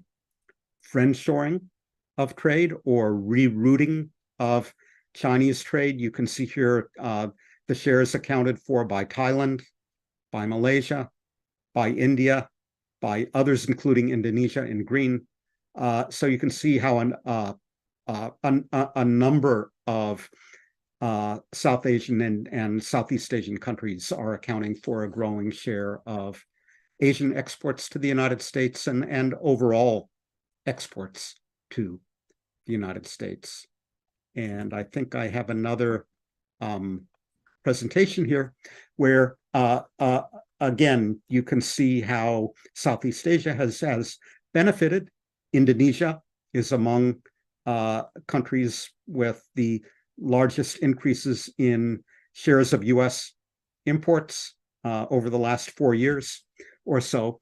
And you can see also how Southeast Asia has benefited as a group even more in terms of increasing its US import share than Mexico has over the period. So it's not obviously nearshoring. It's equally obviously or more obviously friendshoring, reducing direct reliance on China and importing from other Asian countries with good infrastructure, sea lane access, low-cost labor, and so forth. So the big question, I think, is this nearshoring and friendshoring simply rerouting of existing trade and of China's pre-existing exports to the United States? And there is some evidence that is at least consistent with that view. So Mexico is now running a larger trade surplus with the United States, but it's also running a larger trade deficit with China, plausibly importing more parts and components from China and exporting final goods to the US. And further consistent with this conjecture, this supposition, Chinese foreign direct investment in Mexico has been rising noticeably for the last 2 or 3 years. So I show you Mexico's trade balance with the world and how the blue part, exports to the US, have been rising. The red part, imports deficit with China, has been widening as well. But if I showed you FDI flows, they would paint a compatible, reinforcing picture. And if there is no financial deglobalization overall, there is definitely evidence of lower financial flows toward China in general, as I show you here, and financial flows from the United States to China in particular. So the FDI data coming out of China are not consistent. They differ by government agency that constructs them, but they all show basically the same picture, where inward FDI in China has swung quite dramatically from large positive numbers actually now to a negative number, reflecting slower Chinese growth, making China a somewhat less economically attractive destination for investment, debt problems in China in the property sector in particular, but raising concern about state-owned enterprises, local banks, and so forth. Certainly political tensions between the US and China, and now formal outward investment controls, what is called in Washington, D.C., the outbound US Foreign Direct Investment Program, which restricts in what industries, in what sectors in China, US companies are permitted to invest. And the United States is doing everything it can to encourage its friends, its allies, to implement analogous programs. So here, this figure focuses, courtesy of our friends at The Economist, this time on not total FDI into China, but US FDI in China. And it complements that with Chinese FDI in the United States. And you can see that regardless of the category of FDI we're talking about, volumes have declined, and they have declined quite dramatically. Again, another depiction here of the collapse of US direct foreign investment in China. That may be partly due to the fact that the Federal Reserve has been raising interest rates.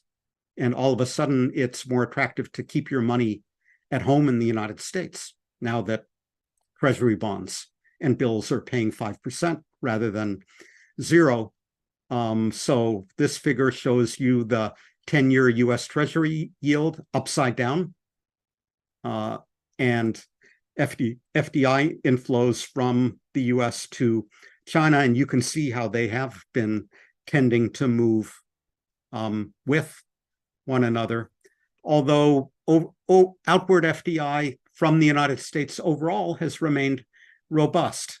I downloaded these data from the OECD. You can see what are now the principal destinations of outward US foreign direct investment. China is no longer a leader on this list. So this observation makes it seem as if it's not simply a higher treasury yield story keeping US money at home, but rather a story specifically about US foreign direct investment in China being discouraged by political considerations, regulation, security concerns, and so forth. As yet, it's not clear where investment that previously went to China will now go instead. So I did a little bit of investigation of this and looked around at what I could find, and I haven't seen a good analysis of this question. The consultancy Kearney ranks emerging markets in terms of how attractive are they as destinations for investment. They base their ranking on a survey of business executives, and they find that Latin American economies, Brazil and Mexico, are at the top. Argentina is at the top. And Southeast Asia, Indonesia, and Malaysia are way up there as well, are among the most attractive destinations, which I think is suggestive of where US FDI that previously went to China may now go instead. And here's another depiction of the collapse, this time of Chinese FDI in the United States. It declined first in 2018 when Trump made his protectionist and anti-Chinese sentiments clear, and then even more dramatically in 2022 with heightened geopolitical tension and new U.S. review processes that effectively limit the sectors in the United States where Chinese companies are permitted to invest. Leaving China's new FDI spending in the United States behind FDI in the United States by countries like Norway, Spain, Qatar, India, all of which are now investing more here than is China. So that's a rather dramatic change in the state of affairs relative to the pre-2018 period. And again, it's impressive that FDI inflows into the United States overall remain robust, but they seem to be coming mainly from friends like Japan, the Netherlands, Canada, the UK, and Germany, rather than China, which was more important on this list previously. Again, the question is, where might China invest?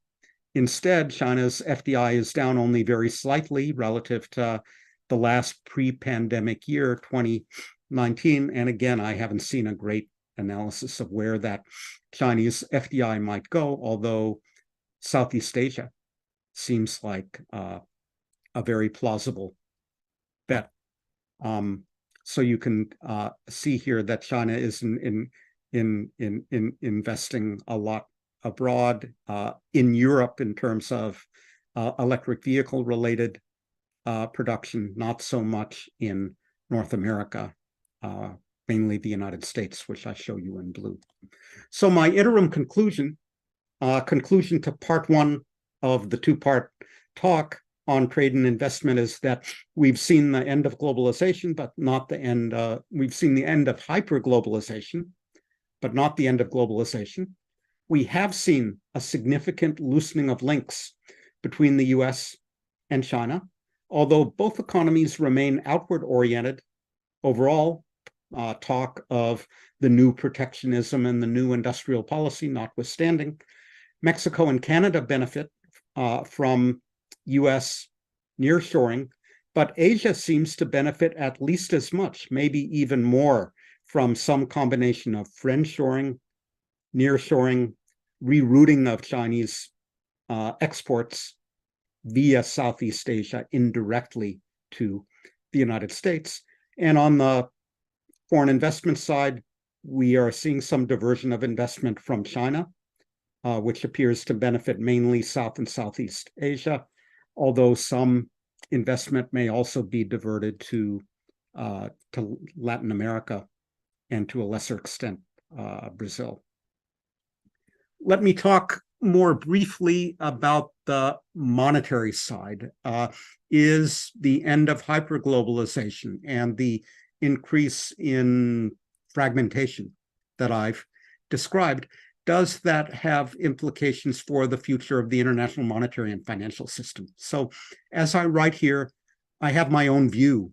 The House view in this House goes back to the beginning of the 2010s. I sent this book on the rise and fall of the dollar and the future of the international monetary system off to the publisher in 2010.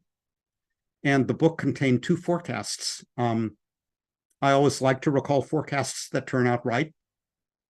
And truth in advertising requires me to acknowledge forecasts that turn out to be wrong. So one of the two forecasts turned out to be right. That forecast was that we would see a very gradual, almost glacial, but ongoing decline in the role of the dollar in the international monetary system. The dollar remains the dominant international and reserve currency, but by my measures, a little bit less dominant than it was in 2010. My view then was that the dollar would very gradually, almost glacially, lose market share to the economies of the other two big economies, to the currencies of the other two big economies, the Euro area and China, which had big platforms and engaged in a lot of cross-border trade. And that forecast turned out to be wrong. Neither the euro nor the Chinese renminbi has taken over the international monetary and financial share that the dollar has lost in the interim. Rather, the currencies of a bunch of small, open, well-managed economies have gained market share. And I think that second forecast turned out to be wrong because I didn't anticipate all the advances in digital technology that make it easier to buy, sell, hold, and use for payments a wide variety of less well-capitalized currencies of small, open, well-managed economies. So I'll say a few words about that. So here you can see what has happened to dollar dominance over time in terms of the share of international reserves. And it's gone down since the turn of the century from 70% of the global total to 58% of the global total at most recent count, according to the International Monetary Fund. The euro has not gained significant market share over the period, and you can not even see the Chinese renminbi on this depiction. And if I had a similar picture for trade invoicing, it would show you basically the same thing, that the dollar share has declined by about maybe 1/2 of 1 percentage point per year over a period of 20 years, reducing the share here in reserves from 70% to 60% over that 2-decade period. But not favoring the euro, not favoring the Chinese renminbi, as I would have expected, writing about this subject a decade plus ago. So who holds Chinese renminbi as, I'm sorry, here you can see the case of the renminbi in brown with the arrow pointing at it. The renminbi accounts for something under 3% of identified global foreign exchange reserves. And again, you can see from a large dark blue wedge of the pie that the dollar, while having lost some market share, remains dominant. As for who holds renminbi reserves, you can reconstruct who holds them on the basis of central bank reports and the IMF data template website, where some governments actually report reserve composition, unbeknownst to most people who don't look at that subpage. And you can see here that it's mainly Russia. That's the big blue part of the wedge that holds more than 1/3 of all renminbi foreign exchange reserves. So Russia's reserves in the West have been frozen. Russia was shifting its reserves from the West in 2 directions, toward gold and toward the Chinese renminbi, as fast as it could between 2014, annexation of Crimea, and 2022, attack on Ukraine. So to the extent that the renminbi plays a consequential international monetary role, it owes that role to Russia and possibly to some other economies also in special circumstances. But you really do learn interesting things when you try to reconstruct these data. I didn't know that the Central Bank of Brazil was one of the 4 big holders of Chinese renminbi reserves, or that Mexico was another. But there you have it. They have creative central bank reserve managers. And here you see China's goods trade settled in renminbi. That China settles like 20–25% of its export and import trade in its own currency. Trade between third countries, not including China, little if any of that is settled in renminbi. So the trade invoicing settlement is all trade invoicing and settlement with China directly. So the euro is held back by a shortage of safe and liquid AAA rated government securities for central bank reserve managers, corporate treasurers, and others to hold as the bedrock of their portfolios. The last time I looked, only 3 euro area governments had AAA ratings. Most of their bonds are held by Europe's own banks as capital and reserves, or have been hoovered up by the European Central Bank in the course of quantitative easing. So the Chinese renminbi accounts for about a quarter of the reserve share that the US dollar has lost. That's the 25%, line 4 in the table at the right. But other currencies of smaller, open, well-managed economies account for the other 3/4.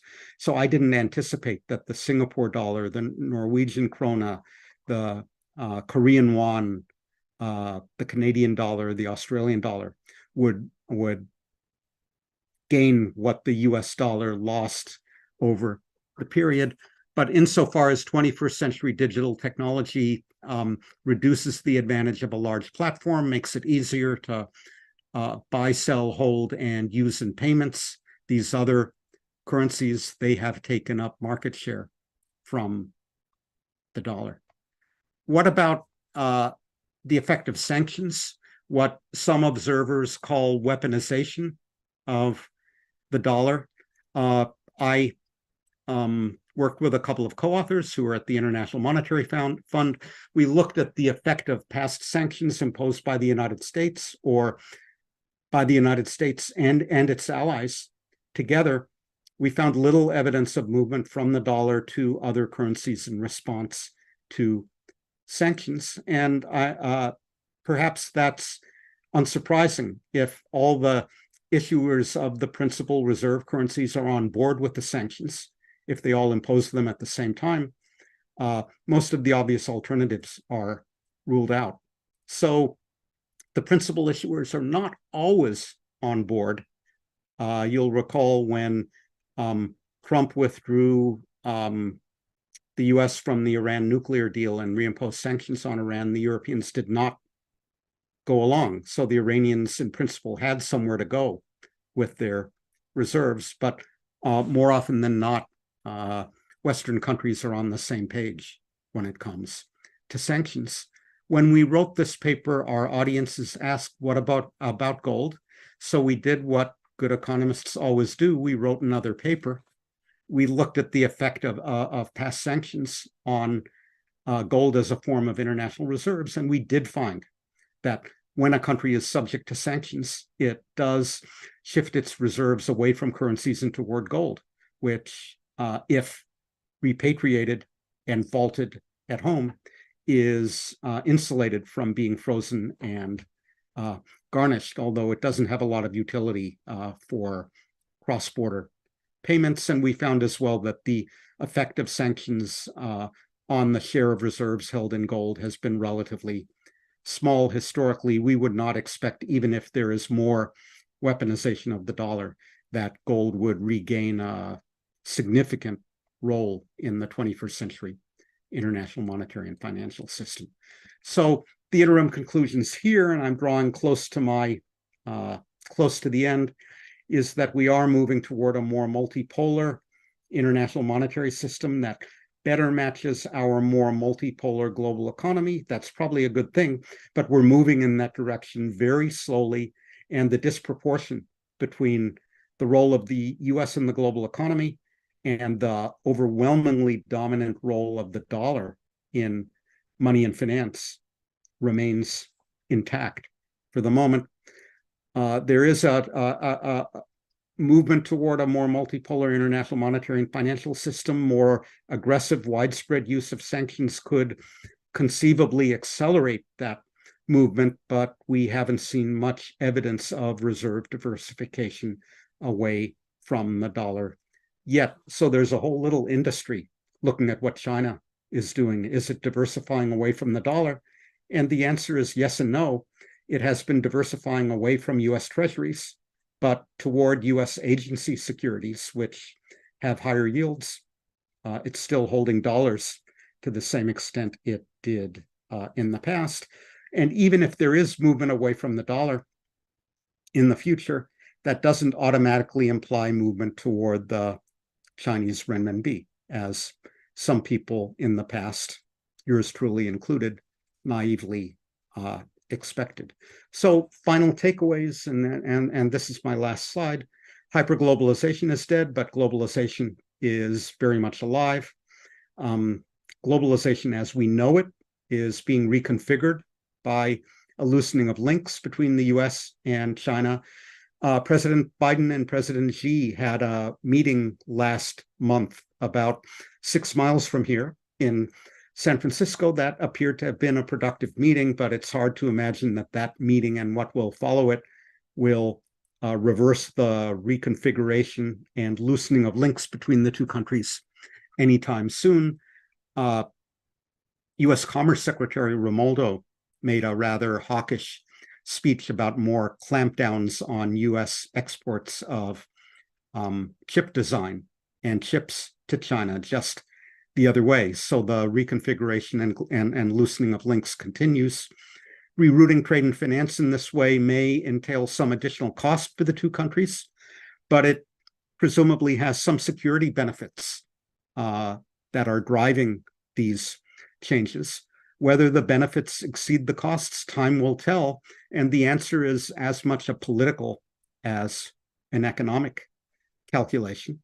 That loosening of links directly between the US and China looks to benefit Southeast and South Asia, and also to an extent, Latin America. Of course, not all countries within these regions will benefit equally, because some are better placed to step up and fill the vacuum created by China's partial exit from US import markets.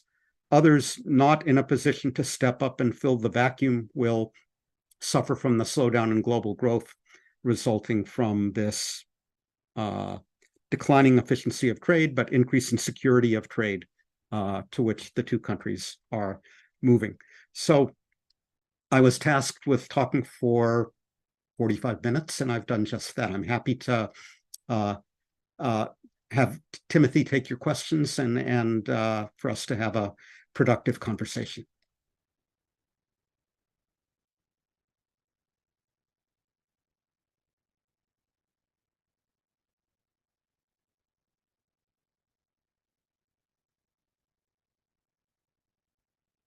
All right, I'm not getting any audio. You're not getting our audio? Can you hear me, Professor? Yes. You can hear me now. Okay, thank you. Once again, thank you so much for your presentation and also your timekeeping. Perfect timing. That was only 1 minute left for your presentation, so thank you for that.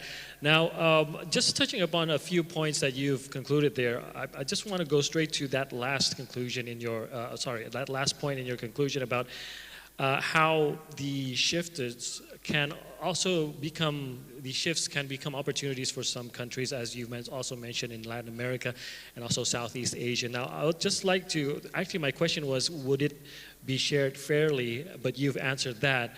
Therefore, my question would be, what would be differentiating these countries? What are the differentiating factors of these countries, especially those in Latin America, and probably more specifically here in Southeast Asia, that would make a country a winner or a loser in the shift of China from America?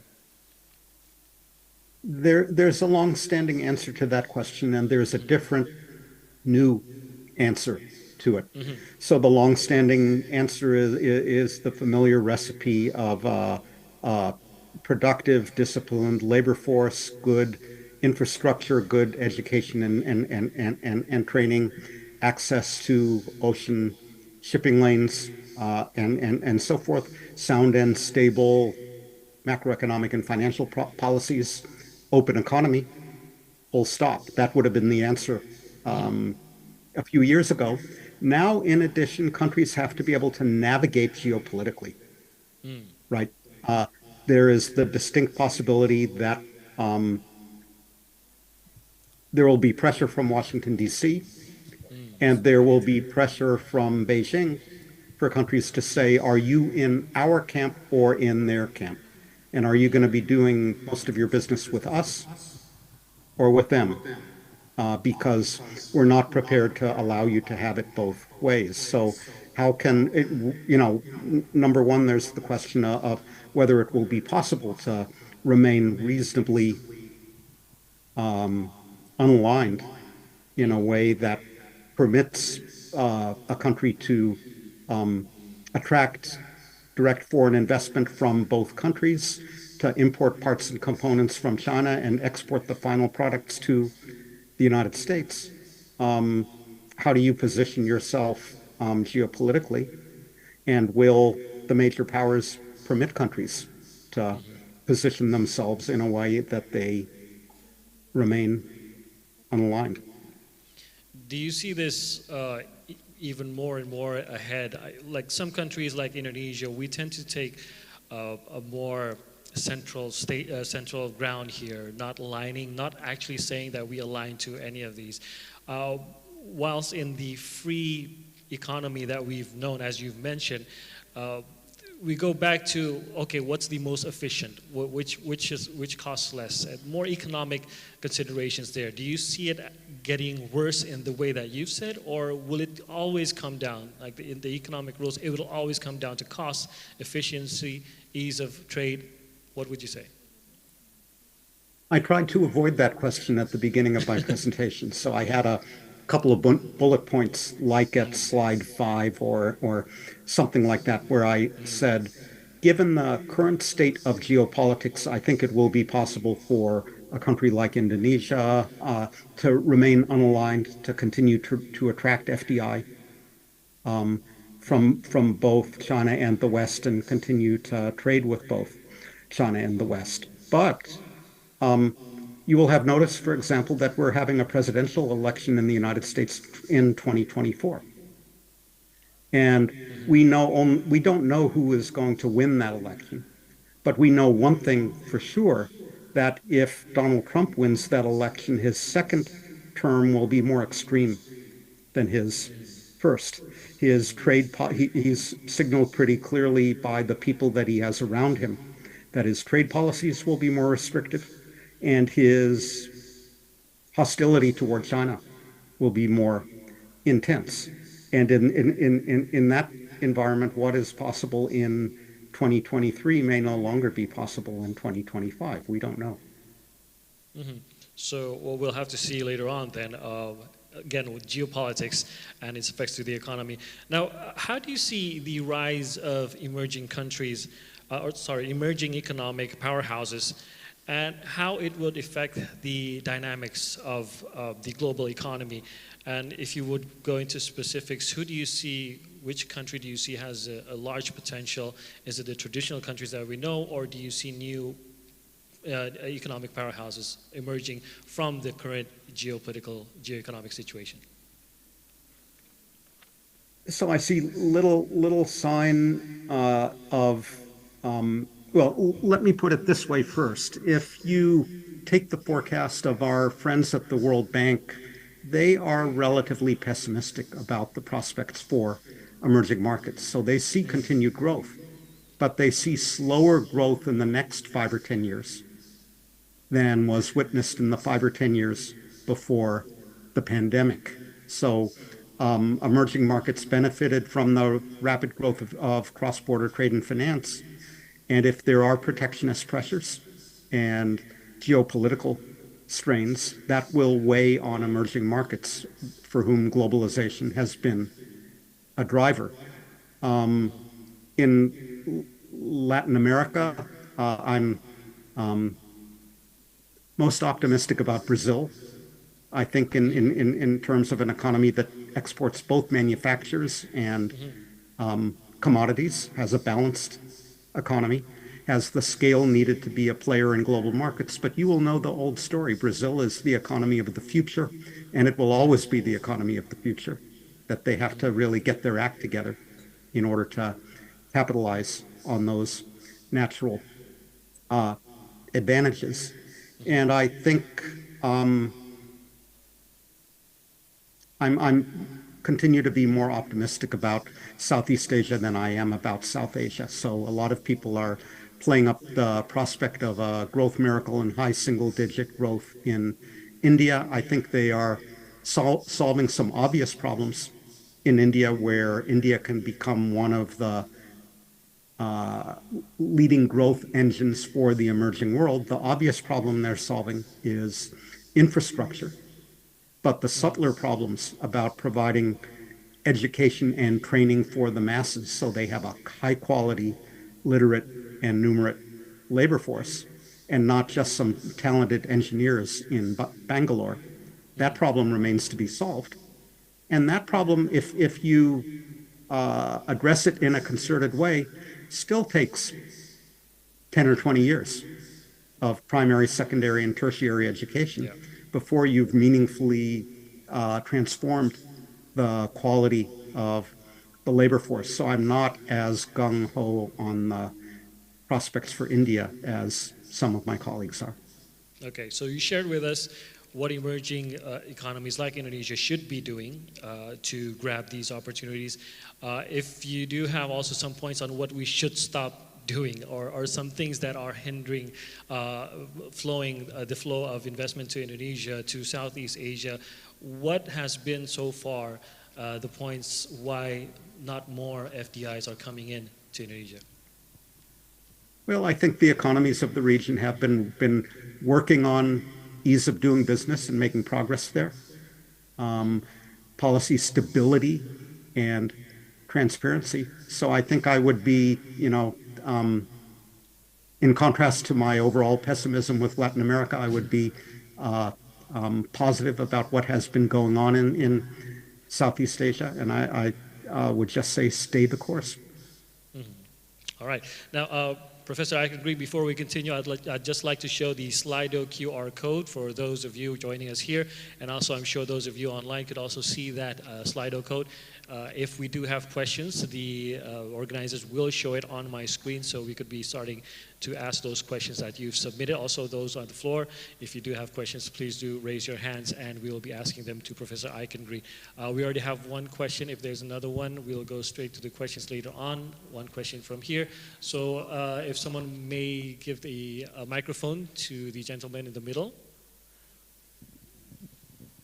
Okay, Professor Eichengreen, we'll be starting our Q&A session with the audience here. Please do state your name. Right. Thank you, Professor Eichengreen, and thank you, Mr. Marbun. My name is Bara, and I'm from BCA, Bank Central Asia, one of the biggest private banks in Indonesia. I'm really interested in your presentation, and really my questions are twofold. The first is more on the trade side, and the second more on the financial side, the second part of your presentation. So the first part is, I think, with respect to your categorization of the countries like Mexico and Malaysia, Indonesia, Philippines, or India that can benefit from this geopolitical tension or fragmentation, as you call it, perhaps we should really divide between the countries that are upstream of China and that are downstream of China. Like you mentioned with regards to Mexico, they now import more components from China to be assembled and then exported as final goods to the US. Whereas Indonesia, our positioning is really more upstream of China. We're a commodity producer. There's been a lot of talk, really excitement about Indonesia increasing nickel exports, downstreaming. One of the key successes of the current government is really that of downstreaming. And at the end of the day, those are sold to China, right? And that is our biggest investors in that sector, and that is also our biggest export destination. So my question to you is, if you can divide these emerging countries into those two categories, right, that are upstream of China and downstream of China, how do you see sort of different prognosis? Let's say if the tension increases, let's say, as you mentioned, if Donald Trump is re-elected next year, and also what different strategy should these countries pursue, especially for us, Indonesia, who are mostly upstream in the commodities, raw materials side.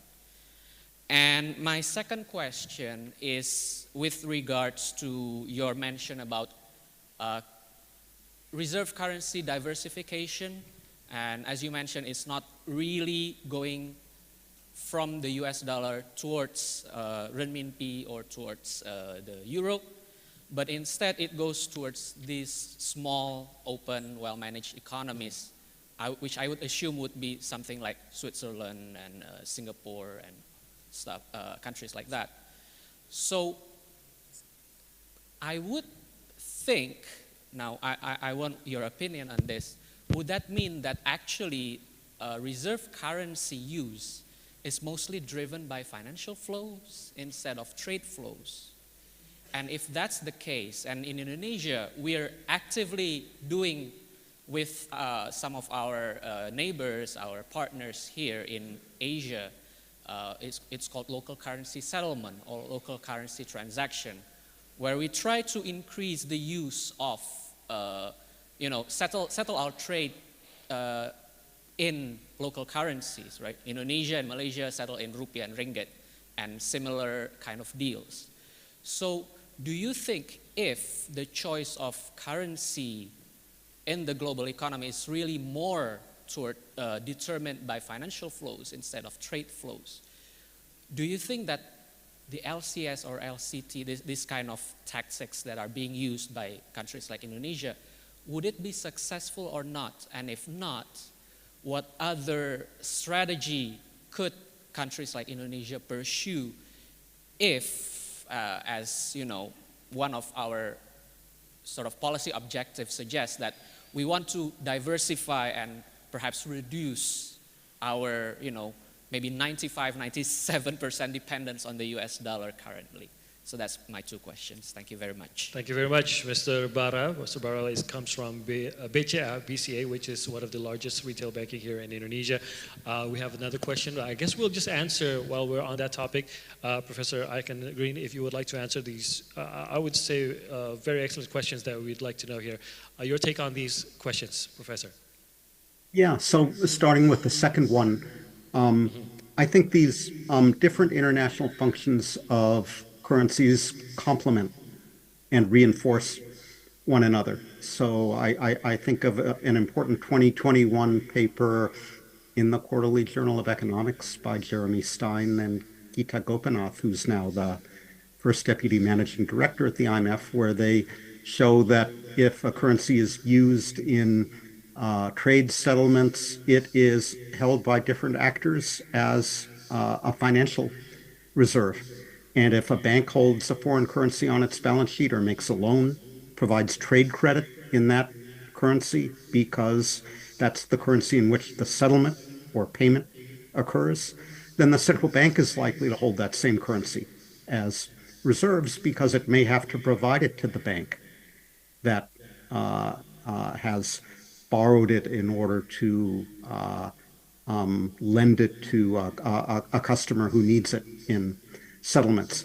So I don't think there is one magic way of cutting into this matrix of self-reinforcing relationships, but you've got to work on all of these margins. And if you do what Indonesia and Malaysia have done and begin to do more settlement in local currencies, that will encourage more purely financial transactions between countries in those currencies, more holding of those currencies by the respective central banks as reserves. So I think this is a multi-front war, if you will, that there isn't one weak point in the enemy's defenses that one attacks, but you've got to work on all these fronts at the same time. The first question about is it better to be upstream or downstream of China, and if you're in the wrong stream, what to do about that? That's an interesting one to think about. The other fact that is clear from a glance at the global landscape at the moment is that the Chinese economy is going to continue to grow more slowly, that they have picked the low-hanging economic fruit. They will suffer disproportionately from the end of hyperglobalization because they're such an export-oriented economy. Demography weighs on their growth. So if you rely entirely on being upstream from China and selling nickel and energy and other things to the Chinese economy for its own consumption, then you're in a bad place because your market is going to be growing more slowly in the future than it has been in the past. So I think these are further arguments for why countries like Indonesia should try to continue to encourage light manufacturing, assembly operations, export-oriented assembly operations that are downstream from China, where China is going to try to remain a presence, and geopolitics will provide an incentive for Chinese producers to look to offshore places where they can operate. Mm-hmm. Thank you for that answer. Just before we go to the next question, which there was a gentleman on the left, but before we go there, just touching upon that, the currency issue, I also have a question about what effects would blockchain bring to this, as we also are starting to talk about CBDCs, we're talking about wholesale fund transfers, and so on. How would that affect the shift from the use of dollar towards the global economy? Less than you would expect. So I have referred to changes in digital technology, the rise of new electronic trading platforms where everybody with a smartphone in his or her pocket can trade 120 different currencies at relatively low cost. So I think the digital revolution is real and it will continue. But I don't think it will necessarily involve a prominent role for blockchain or central bank digital currencies. So it happens. It's Wednesday in Indonesia and Tuesday in California, and I have a piece on this very topic in the Financial Times on Wednesday, where I'm a CBDC and by implication blockchain skeptic. I think many of the arguments for blockchain and for central bank digital currencies, financial inclusion, can be solved more easily using more straightforward means like the universal payments interface in India or PIX in Brazil, that cross-border payments are being addressed by the private sector, Western Union, and Japanese company that does remittances to Philippines, Vietnam, and I think in Indonesia is using a proprietary blockchain-like technology from the San Francisco company Ripple to power those transfers faster and at lower cost. That basically eliminates the obvious use case for central bank digital currencies. So I'm not in denial about the fact that we are seeing a digital financial revolution, but I am in denial about the idea that it will have a prominent role for either blockchain or central bank digital currency. All right, thank you, Professor Eichengreen. Moving on to the next question. Yep. Please do state your name, sir. Okay. Thank you, Professor, for the lecture. I just want to have your perspective about our global financial system, because now we discuss about globalization. Globalization means that we will make our world more flat, and we can go from country to country without any border like this. But you know that our economic relation, financial relation right now is far from a fairly relation between one part to another part. So in this business, we talk about gain and loss. One get gain and one another loss. And I think it is related to our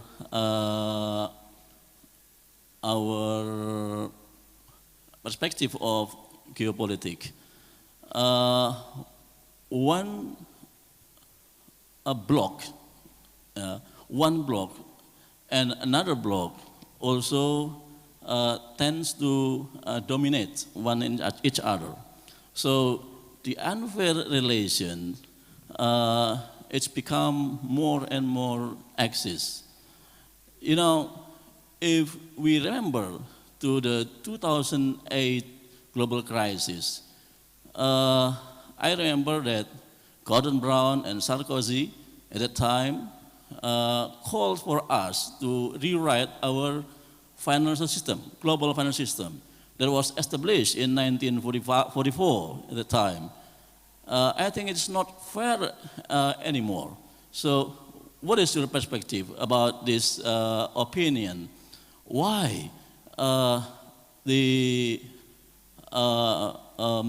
effort to rewrite our global financial system is no longer exist right now? Please give me explanation and your perspective about this.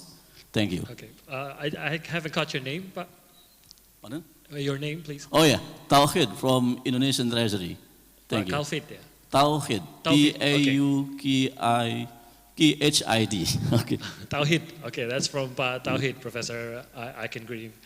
You could go straight to your answer, Professor Eichengreen. Yes. So the Bretton Woods Agreement in 1944 occurred under very exceptional circumstances that are not present today. So the United States could almost dictate the terms. It was so dominant relative to the other 43 governments that were represented there.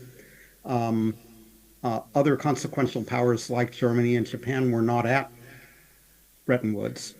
And there, in addition, there was a much more profound dissatisfaction with the prior system, which had spawned the Great Depression of the 1930s.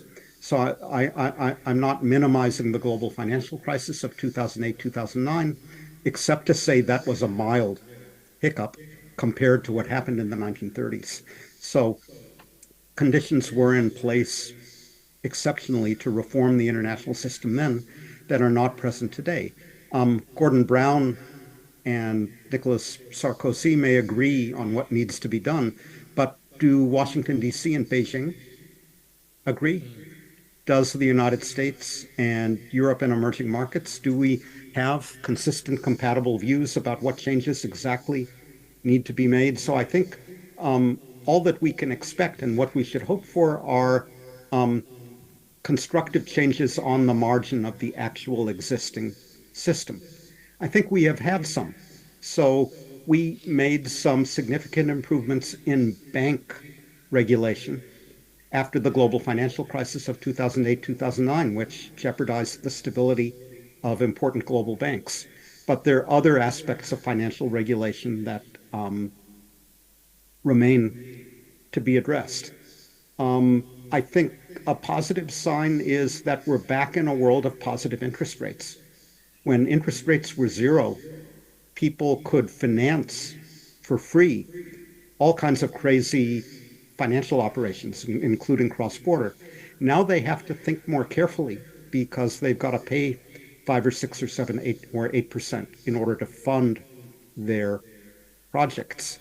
I am heartened by the fact that foreign direct investment globally has remained stable, reasonably robust. I would draw the distinction between FDI and portfolio capital flows. FDI tends to be rooted in actual existing concrete projects, and therefore be more productive or reliable.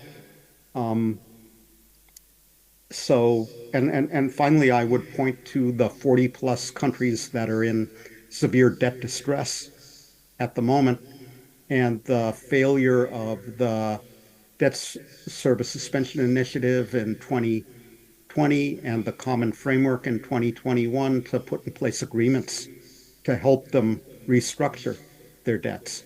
So there are things on these different margins that can be done, but I do not think it's realistic, and therefore I do not think it's productive to imagine radical wholesale changes in the international financial architecture. Mm-hmm. Thank you for the answer. Thank you for your question about Tawhid. I think we still have time for more questions. If you have questions, or maybe questions from Slido. We have one question here, and later on we'll go to Slido if you have questions online. The gentleman in the middle. Yep. A microphone will be delivered to you. Hi, I'm Andrea Presbitero for the International Monetary Fund. Thanks for the very, very nice lecture, very insightful. I have a question. You mentioned that there could be increasing pressure for countries to take side. I would like to sort of pick your brain a little bit about, given your expertise on public debt. I wonder if public debt could be one factor behind sort of these pressures. I'm thinking about fiscal and financial vulnerabilities. Can they affect how countries could take side? I'm thinking about who hold the debt, the structure of the debt. Thanks. All right. Touching upon public debt, that is the question, and also fiscal decisions here. Professor Eichengreen. Yeah, I do think, Andrea, that's an important question. We've observed China effectively providing bailout loans to countries that have borrowed from it big time in the course of the Belt and Road program. So those loans and swap agreements from the PBOC to foreign central banks could be provided or withheld, depending on alliance politics. So yes, that kind of thing could very much be one of the levers at work here. And now I'm going to give you the answer that you presumably don't want me to give, which is that the International Monetary Fund is not immune from politics either. And its shareholders' decisions about whether to support debt relief or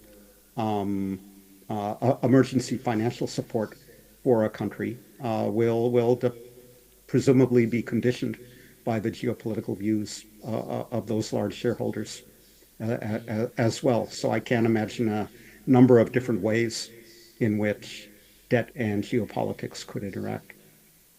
Just adding on to that question, as you touch on international organizations, Professor Eichengreen, a lot would rely, we would think that we could rely on numerous international organizations to keep the situation more stable, to keep a cooperative situation between countries when we navigate through more sensitive times, changes within our relations with countries, as each country has their own geopolitical situation in the geopolitical frame. Now, what would you say would be the role? Is there a bigger role for these international organizations such as the WTO or the multilateral development banks to address these economic challenges? And do you see the urgency for reform? You've touched upon one matter there. Do you see an urgency of reform in these international organizations? Yes, so I very much value their contribution as fora where views can be shared and views can be shaped potentially in constructive ways. I do think that the case for governance reform is of long standing, but it's growing increasingly urgent in this tense geopolitical environment that we face. The Bretton Woods institutions as fora where views can be shared and shaped and emergency assistance can be organized for countries in economic and financial distress, those organizations are less effective by virtue of the fact that their governance is contested and that emerging markets that now account for a larger share of the global economy do not have a larger share of votes and a louder voice in the operations of those institutions. It's important to note here that in the case of the IMF, the case I know best, the United States is not the problem. The US does not have a quota share that is disproportionate to its share of global GDP and trade, disproportionate relative to the formula that everybody agrees should guide quotas. Rather, it's a bunch of small European countries that have big quotas as a function of post-World War II history when they were more important in these global institutions. But whoever the problem is, I think there's no denying that there is a governance and legitimacy problem here and that the world would be a safer place financially and geopolitically if we took steps to address it. Thank you for being very frank with that, Professor Eichengreen. Do we have questions from Slido? We'll give a chance to those joining us online who have submitted their questions through Slido. I'll just read them out if the organizers can show them on my monitor here. Okay, there's one question, Professor, from Slido. I'll be reading it out to you. What do you think is the more ideal growth model for Indonesia? Revitalizing the manufacturing sector and taking advantage of rerouting from China, or focusing more on services, Professor?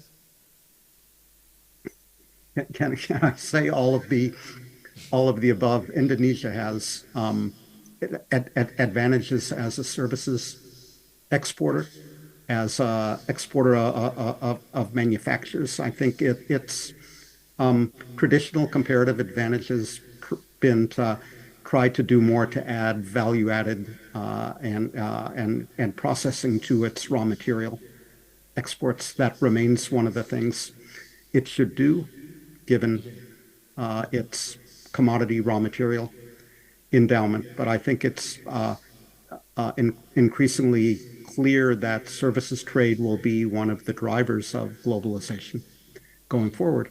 So if you're Indonesia, you don't want to neglect that. You want to do what you can to jump on that train. One focus that has been for Indonesia is the downstreaming of our economy. What suggestions would you have in making this industry, as the President has also mentioned again and again, that downstream would be the focus? How would it be more interesting for investors? How would this be more interesting also for the consumers later on as we go through that path of downstreaming, Professor? I think the interesting question here is whether you want to do more processing of raw materials or whether you want to do more assembly-oriented manufacturing. Do you have to choose, if you're a big, diverse economy like Indonesia, between the two? Or can you do all of the above? So there are other economies like Vietnam where, because of scale, because of resource endowment, it's clear that they're going to do assembly and increasingly sophisticated assembly-oriented manufacturing over time, period. Indonesia doesn't have to choose between doing that and adding value to commodity exports and doing services. It can do all of the above. Okay, thank you for that. We have other questions from Slido. We're going to go to the next question from Slido here. If you do have questions from the floor, I think we could take one more question from the floor from the audience here in Bali. If not, we'll go to the next question from Slido. The organizers will be showing it on our screen.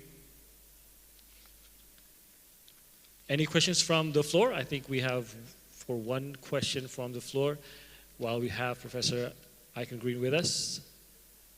Okay, so I don't think we have any more questions from Slido, is it? Or do we?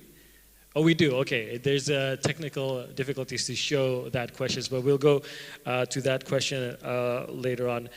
very interesting points that we've been talking about here with the professor.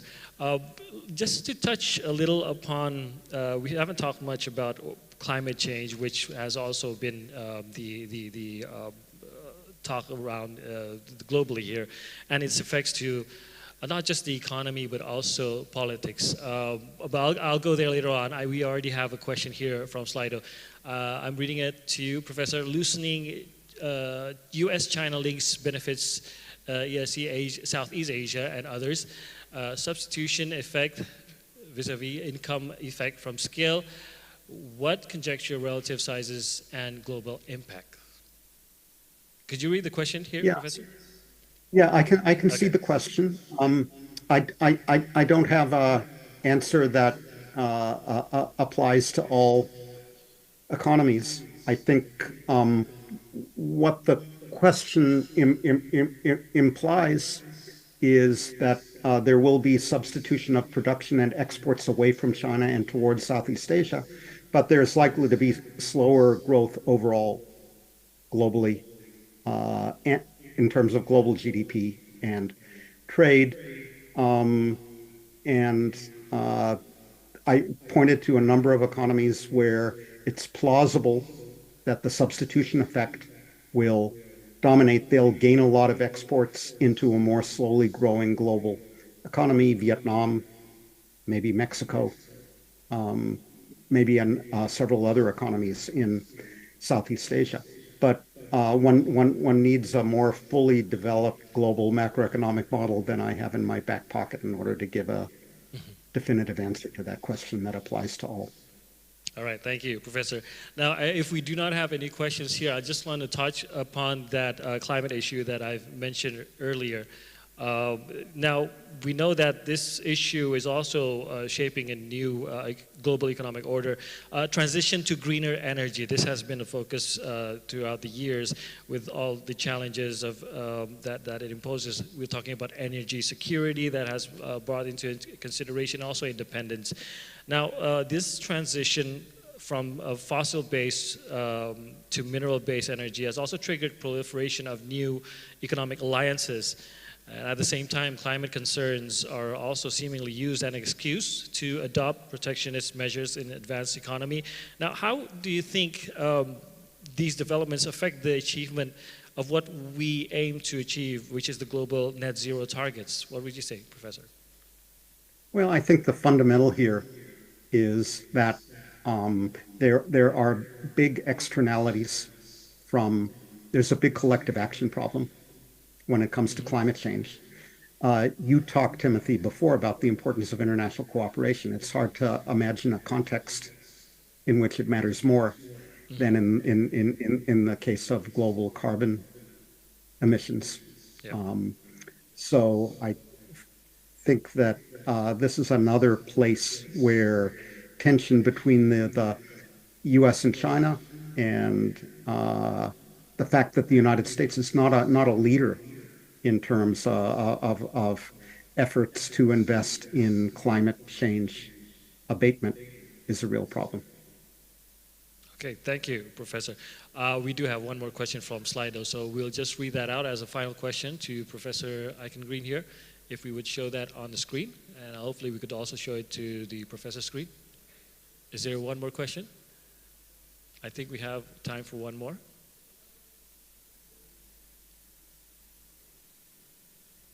Before you go there, okay, here's the question.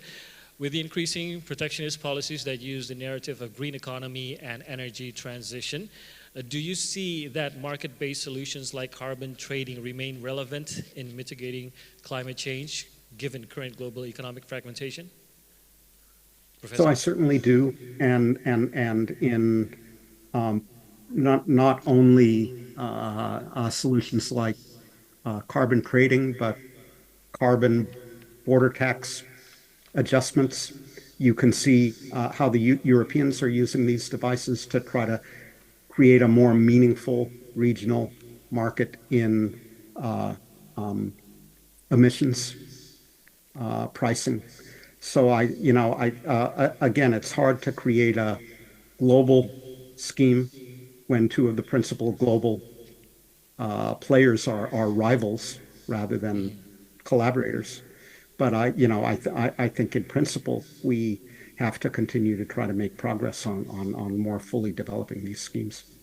Okay, Professor, just as a closing question, what would you say would be the next event that we should, economists should, keep their eyes on?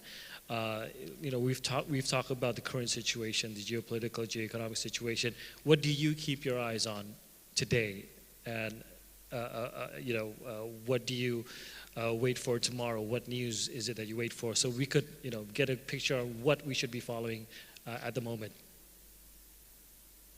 So I would, when I get up in the morning, I remind myself that global expansions do not continue forever, and that we have been very lucky in 2023 that we have seen continued global expansion, and that the advanced economies have made significant progress in bringing down inflation without precipitating a recession. But this is no guarantee of avoiding a recession in 2024. So I worry about that impact. It's not a new event, but it's an important reminder that there are those 40 countries that I referred to before, low and middle income countries in severe debt distress, and that we need to redouble our efforts to try to do something about that. I get a newsletter every morning in my email inbox. I guess that's 14 hours after you in Indonesia wake up and look at your inboxes, but it tells me about recent developments affecting the Taiwan Straits. So I think about all those things. All right, Professor Eichengreen, thank you so much for your time with us today. Let's give a round of applause to Professor Eichengreen once again. We value your time and we thank you for joining us all the way from the States. And we hope to see you anytime near in Bali, Indonesia. Once again, thank you, Professor Barry Eichengreen, for your time with us today. And also, participants, thank you very much for your participation, also for your time. We'll be continuing with the next session later on. I'm Timothy Marbun. Thank you very much. Thank you so much, moderator and speaker. Distinguished guests, ladies and gentlemen, it is now time to relax, take a break, and fill up. Enjoy your lunch, specially made for you to delight your taste buds. Lunch will be served at Negara, Gianyar, and Kungkung Room in the Karangasem area. For those requiring a prayer room, we have allocated the Singaraja Room, which is also in the Karangasem area for your convenience. We will continue to the next session at 1:30 p.m.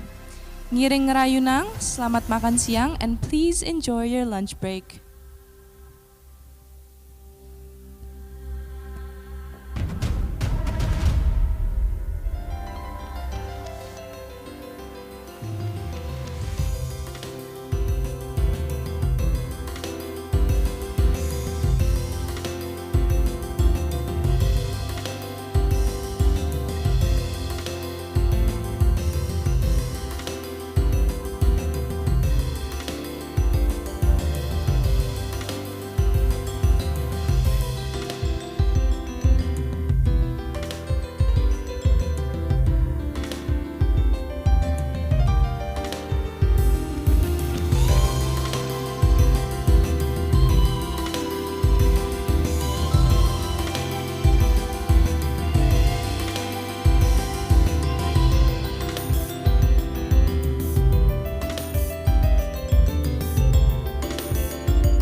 Kalau berbicara mengenai tongkrongan anak muda, pasti tidak jauh-jauh dari coffee shop. Ngomongin perihal coffee shop, ada satu kisah menarik dari startup kopi berbasis digital asal Indonesia, bernama Fore Coffee.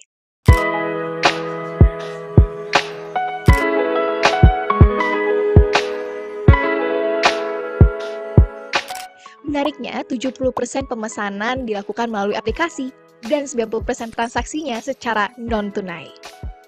Selain itu, Forecafi juga memanfaatkan data dari pemesan yang menggunakan aplikasi untuk menciptakan nilai tambah, seperti mengetahui variasi kopi yang dibeli, lokasi pembelian, hingga waktu pembelian. Data-data ini akan digunakan untuk menjadi dasar pertimbangan dalam memasarkan produknya. Kisah Forecafi ini menjadi bukti bahwa teknologi dapat menjadi katalisator unit usaha. Bayangkan jika bukan hanya Forecafi yang melakukan digitalisasi, tetapi juga unit usaha kopi lainnya. Menggiurkan bukan? Kita lagi potensi produksi kopi di Indonesia yang cenderung meningkat beberapa tahun terakhir. Dan juga berbagai daerah yang konsisten menyumbangkan produksi kopinya. Potensi pasarnya pun terbilang besar, dengan pecinta kopi khas Indonesia sebanyak 30 juta orang yang tersebar di seluruh dunia. Bahkan, dengan digitalisasi, seharusnya para penjual kopi dapat menjangkau pasar di dunia sebanyak 998 juta orang. Ini baru sektor kopi di Indonesia. Bayangkan digitalisasi yang dilakukan oleh Forecafi juga terjadi di sektor unit usaha lainnya. Tentu saja kita harus mengusahakan agar hal ini dapat diimplementasikan dengan baik oleh para pahlawan-pahlawan perekonomian negara. Siapa lagi kalau bukan UMKM? Kita memiliki kurang lebih 60-an juta UMKM yang semuanya akan kita dorong agar masuk ke platform digital. Terlebih, fakta bahwa 99,9% unit usaha di Indonesia adalah UMKM. Bahkan, kontribusi UMKM terhadap PDB adalah 60,5% dan juga menyerap 97% tenaga kerja nasional.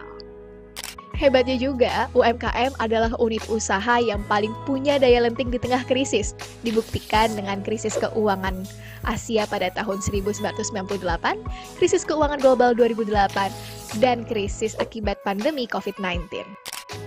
Potensi UMKM ini harus kita dongkrak. Jika UMKM dapat terdigitalisasi dengan baik dan dapat menggunakan teknologi sebagai senjata untuk naik kelas, maka UMKM mampu meraih berbagai potensi pasar yang ada, mulai dari populasi pengguna internet di Indonesia, Asia Tenggara, hingga dunia. Lebih lagi, riset dari Google, Temasek, dan Bain memprediksikan bahwa ekonomi digital di Indonesia akan naik secara signifikan. Menjanjikan bukan? Potensi-potensi ini harus dimaksimalkan dengan teknologi melalui digitalisasi. Ada beberapa hal yang harus kita capai bersama. Pertama, mengakselerasi konektivitas melalui pembangunan infrastruktur. Saat ini, kecepatan rata-rata internet di Indonesia masih di angka 22 MB per sekon, sedangkan di negara-negara maju bisa 100 MB per sekon atau lebih. Kabar baiknya, saat ini kita telah mempunyai proyek Palaparing yang bertujuan untuk menyediakan koneksi internet berkecepatan tinggi ke seluruh wilayah Indonesia. Kedua, mengembangkan keterampilan TIK yang adaptif dan mempromosikan literasi digital. Untuk mendukung hal ini telah ada berbagai inisiatif dari pemerintah. Contohnya adalah Beasiswa Talenta Digital Indonesia. Yang ketiga, mendorong pertumbuhan industri fintech di Indonesia. Industri teknologi keuangan atau fintech di Indonesia sangat menjanjikan. Indonesia menjadi rumah bagi 20% perusahaan teknologi keuangan di ASEAN dan diharapkan dapat menghasilkan pendapatan sebanyak 8,6 miliar dolar AS pada tahun 2025. Hal ini juga diprediksikan berpengaruh positif pada pertumbuhan output dan penyerapan tenaga kerja nasional oleh UMKM melalui kegiatan ekonomi equity crowdfunding. Terakhir, kita harus melihat teknologi sebagai investasi dan bukan cost. Kita dapat melihat contoh nyata dari Hendrian Syah, seorang CEO dari startup SME Spec yang menggunakan teknologi untuk membantu proses ekspor produk UMKM Indonesia ke berbagai belahan dunia. Tinggal gimana anak muda ini kayak lebih peka terhadap masalah-masalah yang ada di sekitar dengan bisa di-resolve dengan teknologi gitu. Dengan dorongan dari teknologi, masa depan perekonomian Indonesia dan UMKM akan tampak cerah. Makin lihai UMKM menggunakan teknologi, makin lancar jalan kita menuju Indonesia Emas 2045. Dengan risiko ketidakpastian ekonomi global yang semakin tinggi, serta berbagai tantangan dan kendala pembangunan yang masih harus dihadapi, APBN diharapkan menjadi instrumen yang responsif terhadap dinamika ekonomi, dapat menjawab tantangan, dan mendukung agenda pembangunan nasional. APBN diarahkan untuk berperan optimal sebagai shock absorber dengan melindungi rakyat dan menstabilkan ekonomi dari guncangan global, agen pembangunan untuk mempercepat transformasi ekonomi, serta instrumen kesejahteraan untuk mewujudkan kesejahteraan rakyat. Sejalan dengan hal tersebut, APBN 2024 diarahkan untuk mempercepat transformasi ekonomi yang inklusif dan berkelanjutan. Dengan strategi jangka pendek mencakup penghapusan kemiskinan ekstrim, penurunan stunting, pengendalian inflasi, dan peningkatan investasi. Sementara itu, strategi jangka menengah melibatkan peningkatan kualitas sumber daya manusia, percepatan pembangunan infrastruktur, perbaikan kelembagaan dan penyederhanaan regulasi, peningkatan nilai tambah sumber daya alam, serta pengembangan ekonomi berkelanjutan. Optimalisasi pendapatan negara dilakukan dengan menjaga iklim investasi dan kelestarian lingkungan. Pendapatan negara diperkirakan mencapai 2.802,3 triliun rupiah. Pemerintah juga terus berupaya meningkatkan efisiensi dan efektivitas belanja negara yang dianggarkan sebesar 3.325,1 triliun rupiah. Selain itu, pemerintah mendorong pembiayaan inovatif, prudent, dan berkelanjutan dengan defisit anggaran 2,29% PDB atau 522,8 triliun rupiah. APBN 2024 menuju Indonesia yang adil dan sejahtera.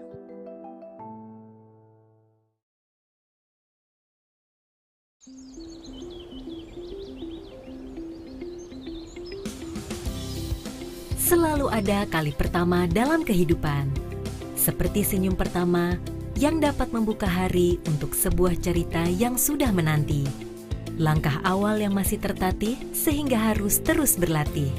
Berpeluh karena lelah pun tak apa agar langkah tetap terarah. Langkah demi langkah berubah begitu cepat menjadi sebuah larian untuk menggapai satu tujuan. Lalu membuat loncatan dan putaran dengan penuh perjuangan demi besarnya sebuah harapan, dan akan selalu ada langkah yang terus bergerak beriringan. Langkah-langkah untuk menyongsong masa depan Indonesia yang penuh keberagaman. Visi Indonesia 2045 disusun sejalan dengan impian ideal 2015-2085 yang ditulis oleh Presiden Joko Widodo 30 Desember 2015 di Merauke.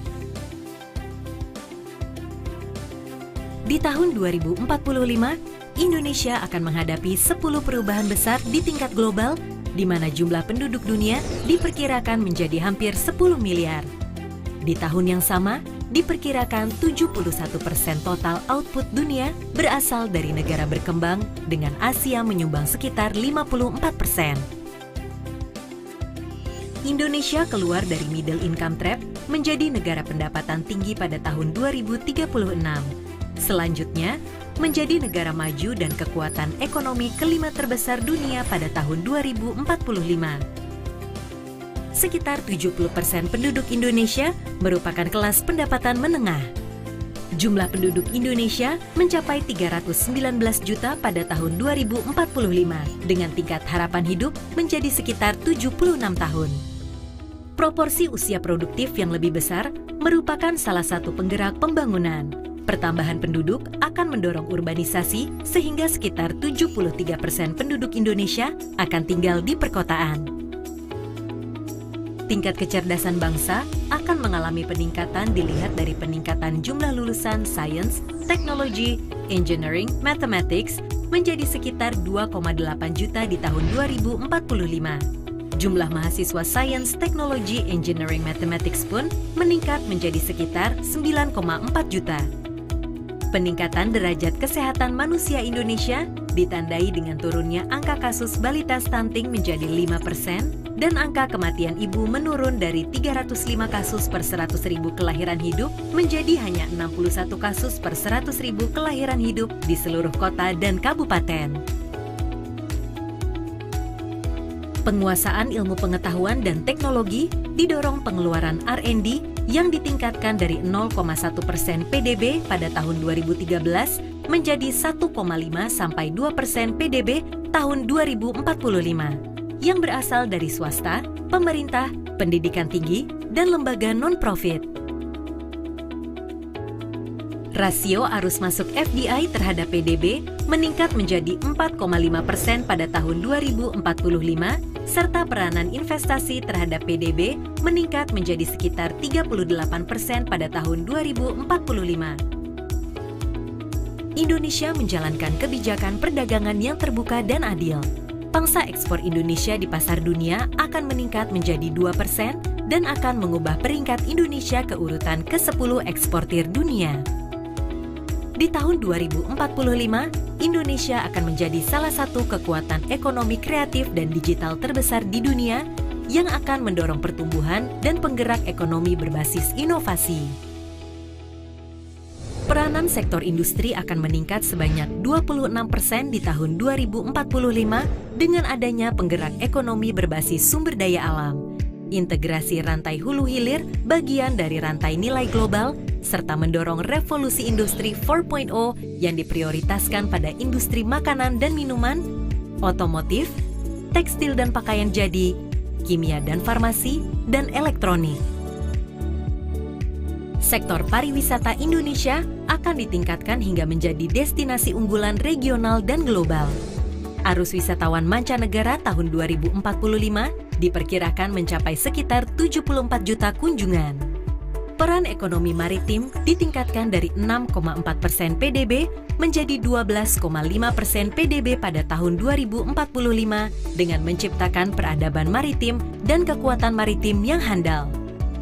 Ketahanan pangan dimantapkan bagi terwujudnya swasembada karbohidrat dan protein. Produktivitas petani meningkat 3,9 kali lipat pada tahun 2045.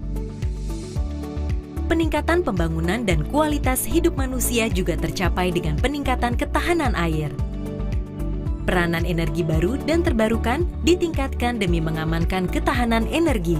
Pengurangan emisi karbon sebesar 41% pada tahun 2045 menjadi bukti komitmen terhadap lingkungan hidup. Indonesia akan terbebas dari kemiskinan akut pada tahun 2040 dengan kesenjangan pendapatan berada di tingkat yang ideal. Pemerataan daerah juga ditingkatkan dengan mendorong wilayah luar Jawa. Peranan KTI meningkat dari 20% pada tahun 2015 menjadi 25% pada tahun 2045. Pemerataan infrastruktur diarahkan untuk menghubungkan seluruh Indonesia secara fisik maupun virtual. Penguatan reformasi birokrasi dan kelembagaan pada seluruh sektor dan bidang. Pembangunan hukum dan pemberantasan korupsi diarahkan pada kesadaran masyarakat berbudaya hukum dan masyarakat anti korupsi. Indonesia tetap menjalankan politik luar negeri yang bebas dan aktif di tingkat regional, OKI, dan PBB. Pertahanan dan keamanan yang modern dengan alutsistanya turut memajukan industri pertahanan sebagai pelaku utama global supply chain. Bangsa ini adalah bangsa yang besar, yang selalu siap melangkah jauh ke depan. Harapan, keinginan sudah ada di depan mata. Saatnya kita lanjutkan langkah besar ini bersama.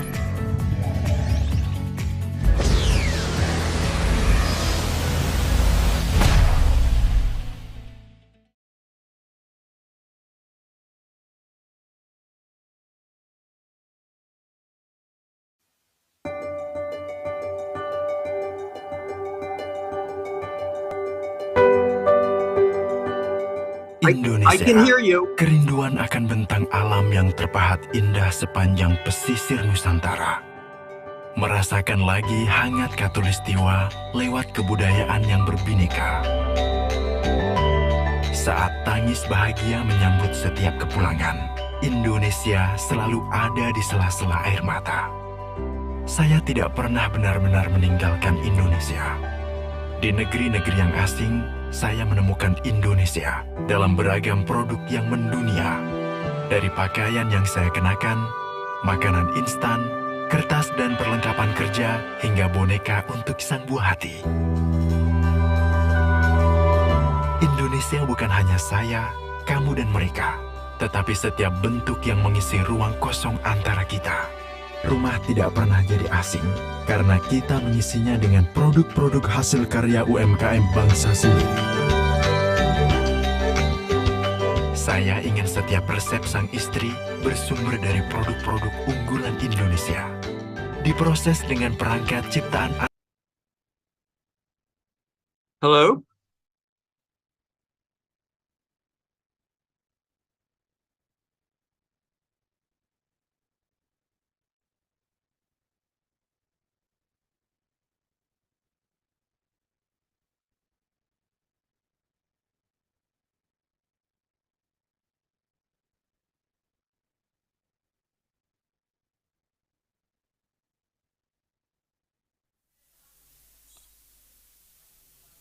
Are you using the PPT presentation or not?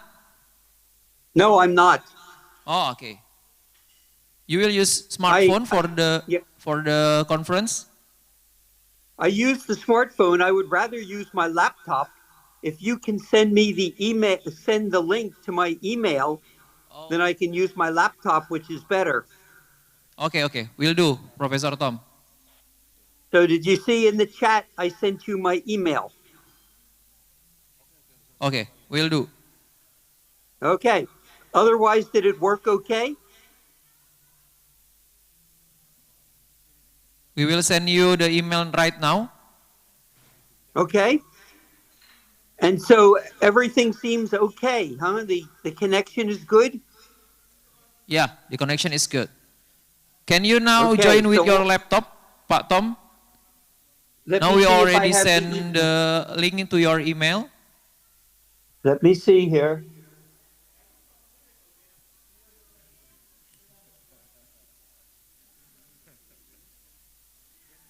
For some reason, it hasn't come to me yet. I'm waiting. Maybe it's slow.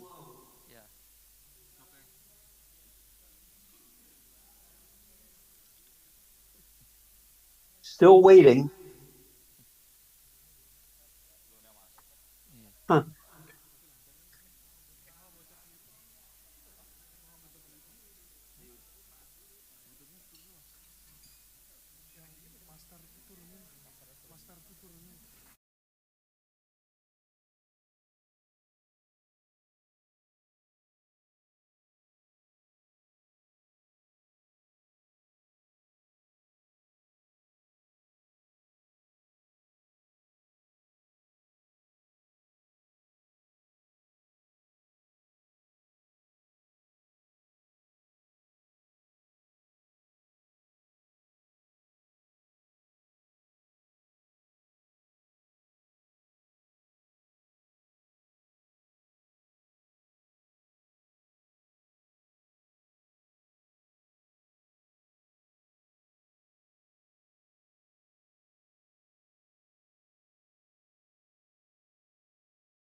Indonesia. Kerinduan akan bentang alam yang terpahat indah sepanjang pesisir Nusantara. Merasakan lagi hangat Katulistiwa lewat kebudayaan yang berbineka. Saat tangis bahagia menyambut setiap kepulangan, Indonesia selalu ada di sela-sela air mata. Saya tidak pernah benar-benar meninggalkan Indonesia. Di negeri-negeri yang asing, saya menemukan Indonesia dalam beragam produk yang mendunia. Dari pakaian yang saya kenakan, makanan instan, kertas dan perlengkapan kerja, hingga boneka untuk sang buah hati. Indonesia bukan hanya saya, kamu dan mereka, tetapi setiap bentuk yang mengisi ruang kosong antara kita. Rumah tidak pernah jadi asing, karena kita mengisinya dengan produk-produk hasil karya UMKM bangsa sendiri. Saya ingin setiap resep sang istri bersumber dari produk-produk unggulan Indonesia. Diproses dengan perangkat ciptaan anak bangsa, menghadirkan keajaiban di meja makan. Sumber kebahagiaan kami adalah kehangatan keluarga. Dan saya pastikan setiap sudutnya dihiasi oleh barang-barang dalam negeri. Karena kehangatan keluarga adalah modal kebangkitan bangsa. Kami mengajarkan anak-anak belajar untuk berani, ditemani oleh produk dalam negeri yang teruji kualitasnya. Seiring keberanian, maka kebanggaan mereka terhadap bangsa turut terbangun. Saya ingin kakek dan nenek menikmati masa tua mereka tanpa khawatir. Karena putra-putri bangsa Indonesia sekarang menciptakan produk-produk yang membuat kita mandiri, memenuhi kebutuhan sendiri. Sekarang saya harus kembali pergi. Tetapi perantauan kali ini terasa tidak begitu jauh. Karena saya tahu ada dekat Indonesia untuk keluarga yang ditinggalkan.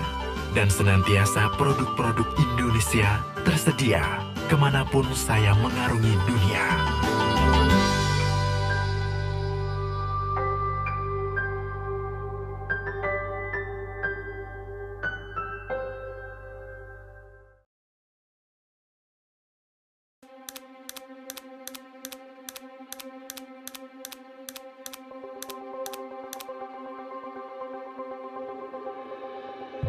COVID-19 and its devastating impacts still linger around the world, intensifying great power rivalry. Casting divisions among countries has hampered global economic recovery and pushed countries to the brink of recession. Ongoing conflicts and rising tensions have occurred in some parts of the world, causing multidimensional crisis around the globe. A perfect storm looms on the global horizon, affecting millions, and ASEAN is not immune of it. For more than 5 decades, ASEAN has become a driving force for peace, stability, and prosperity in the region. The 5th largest economy in the world, with total gross domestic product reaching $3 trillion in 2020 and projected economic growth higher than the world in 2022 and 2023. A growing society. ASEAN currently has the 3rd largest population in the world, with a vibrant economy and dynamic communities. It is time for ASEAN to lead the way to a faster global economic recovery. As a founding member of ASEAN, Indonesia has always strived to fight for the betterment of ASEAN, among others, by contributing to regional stability and prosperity and world peace.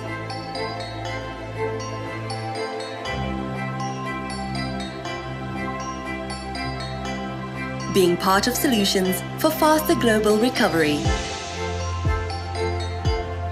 Advancing democracy and human rights in ASEAN.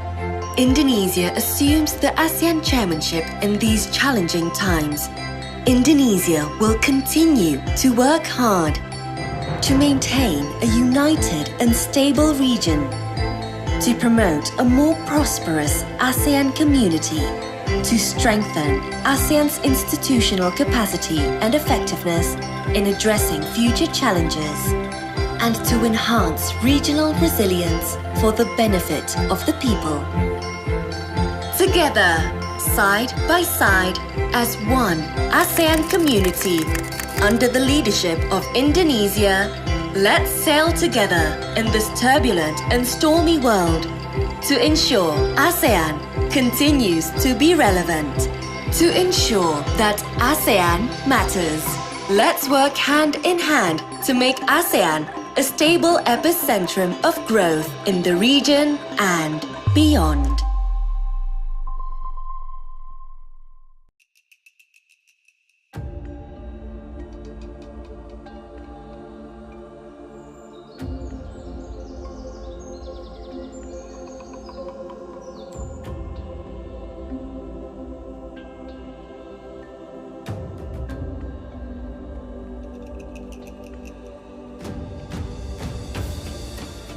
ASEAN, a community where we all belong.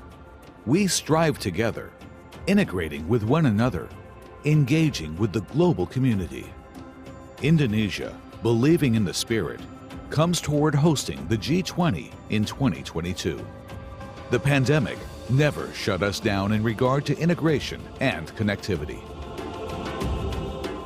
Indonesia, with its vast horizon of great scenic landscapes, with more than 17,000 islands in the archipelago, more than 1,300 ethnic diversities, more than 700 local languages, with our warmth and smile, salutes you to wonderful Indonesia.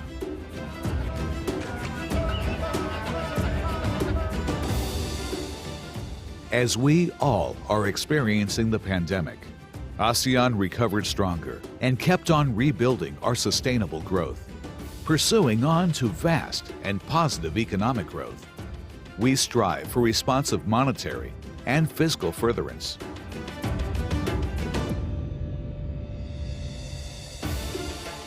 We adapt and synergize for the better future.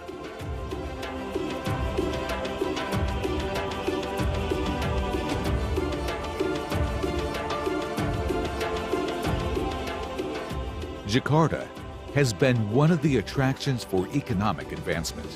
As ASEAN's diplomatic capital, Jakarta welcomes you here.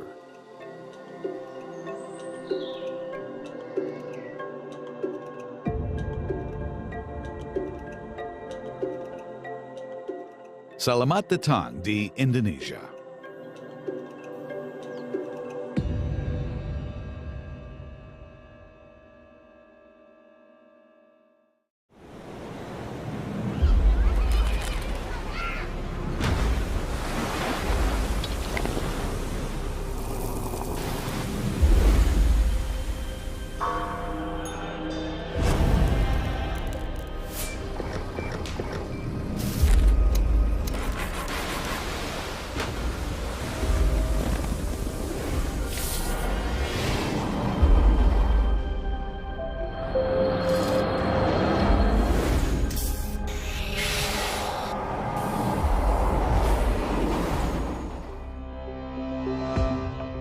Semua yang Anda lihat barusan hanya sebagian gambar dari indahnya kemajuan Indonesia dalam 8 tahun terakhir. Saya sendiri hanya pekerja biasa yang senang jalan-jalan keliling Indonesia. Dan mungkin pengalaman saya tidak cukup untuk menilai. Tapi, melihat dan mengalami semua perubahan ini, saya jadi berpikir, kita bisa mengejar ketertinggalan dari negara lain. Semua ini karena permainan gas dan rem yang handal, navigasi yang luar biasa, serta semangat membaca kondisi. Infrastruktur besar-besaran yang dibangun bukan tanpa alasan. Sebenarnya itu untuk mengejar ketertinggalan. Memang infrastruktur tidak bisa dimakan. Tapi saya bisa merasakan pembangunan ini membuat saya menjadi percaya diri sebagai pemuda Indonesia. Transportasi massal diperbanyak dan dibenahi. Kendaraan listrik mulai digunakan. Kita didorong untuk ikut menjaga lingkungan dan melestarikan bumi.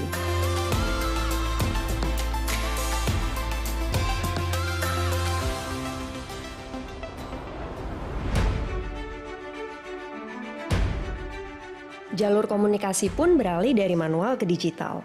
Dengan gadget apapun, sekarang kita bisa tahu apapun, bisa belajar dimanapun, bisa meeting dengan siapapun, dan bisa berjualan kapanpun.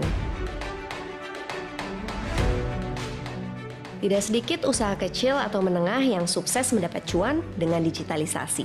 Klik sana, klik sini, cek harga, send, lalu delivered. Barang sampai di tangan.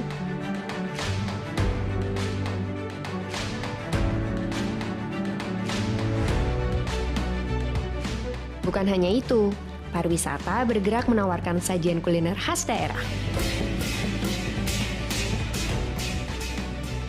Belum lagi keragaman budaya yang jadi sasaran turis berkamera, macam saya ini.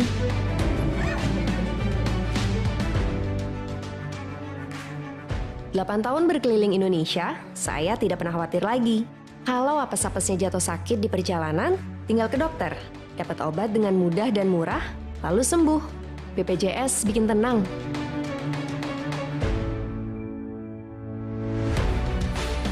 Oh iya, pernah suatu hari ketika saya masuk ke sebuah warung, ada beberapa pengunjung sedang membicarakan betapa bangganya menjadi orang Indonesia.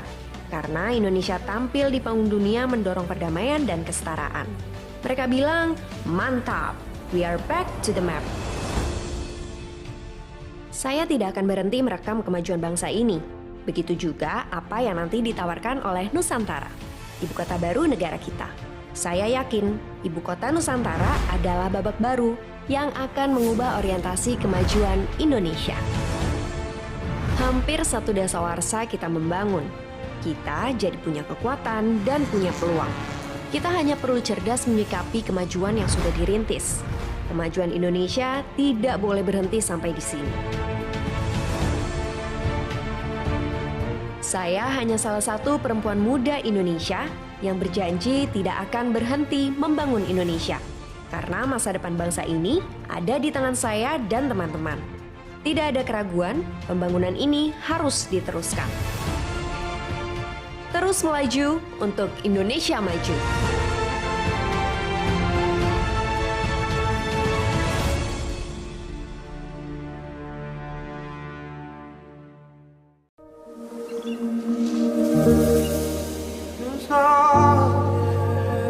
Tak beranjak, kami menunggumu. Merindukan tatapan kagummu.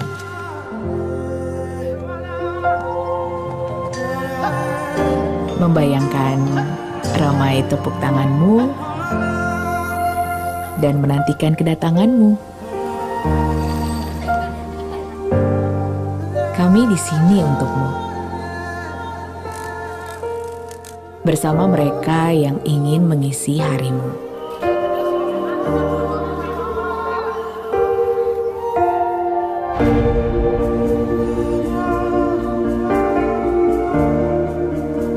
Dan yang ingin dekat denganmu.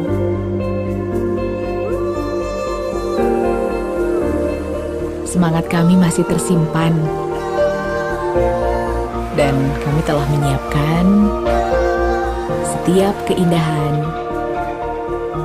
dan kekayaan. Senyuman dan isi hati kami ingin segera tersampaikan. Keajaiban kami, cerita-cerita kami,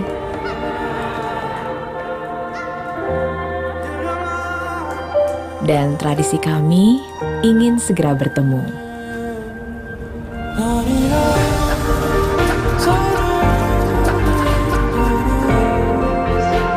Kami tahu kamu pun ingin cepat kembali.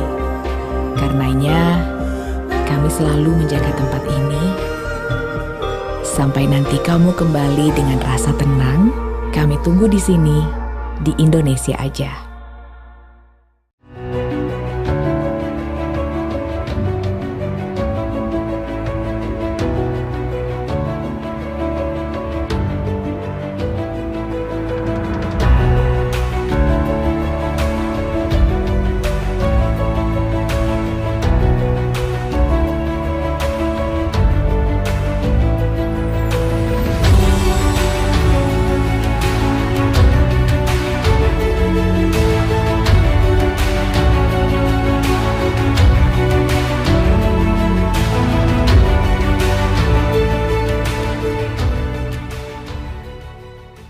Jadi setiap produk yang mengaku dia buatan Indonesia, ya, minimal kandungan lokal di dalam sebuah produknya sebesar 25% komponennya dan dibuat oleh tenaga kerja Indonesia, pabriknya ada di Indonesia.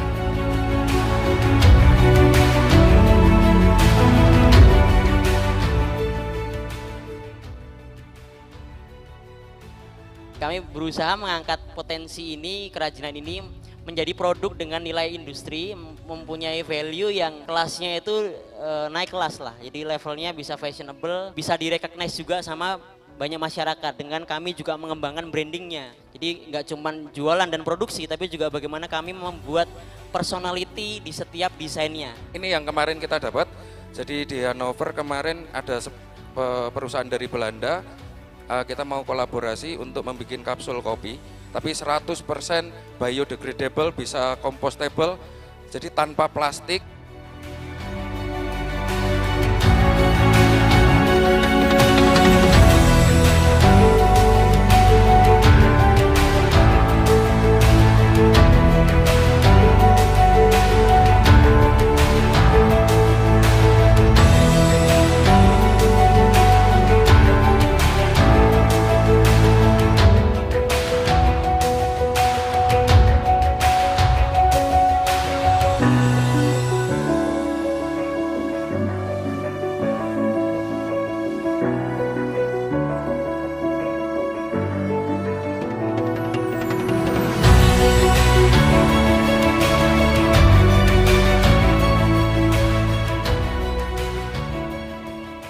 Ayo teman-teman semua kita beli produk lokal, beli dan pakai produk lokal karena produk lokal itu keren-keren dan itu bisa mengangkat perekonomian lokal. Saya juga mengajak teman-teman muda berkreasi, berinovasi, membuat dan menciptakan produk-produk dalam negeri.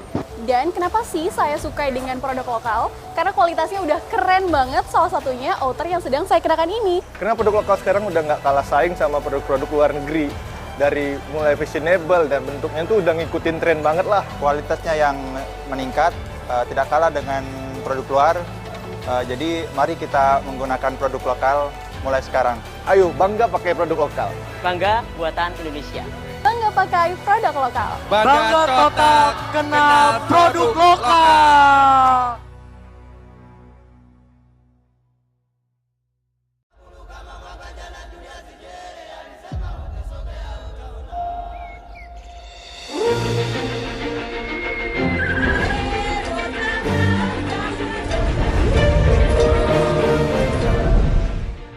Selamat datang di KTT ke-42 ASEAN di Labuan Bajo, Indonesia. Mari bekerja keras menjadikan ASEAN Matters epicentrum of growth. Dan dengan ini saya nyatakan KTT ke-42 ASEAN dibuka.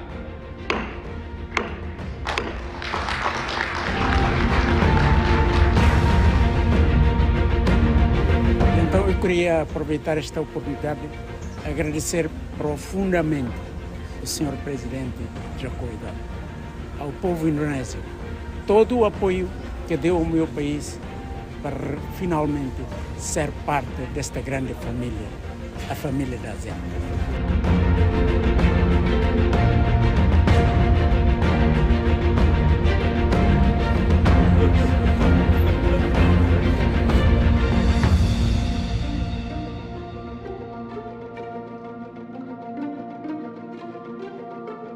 Well, it is as promised by President Widodo, is that we come on the ship and we don't think anymore too much about the economy and the problems and the security and defense. And he's absolutely right. It's a very, very good idea to clear your head so that you can go back to work refreshed. Now romantic. And romantic. Very nice. So far, very calm, very smooth. We're looking forward to seeing the sunset. and we're very happy you can see the sun. I think it should be quite spectacular. Yeah, no, it's beautiful actually. So we're lucky it's not raining today, so quite happy, and it's our first time here in Labuan Bajo. So yeah, just very happy to be on this boat and something different for the ASEAN Summit.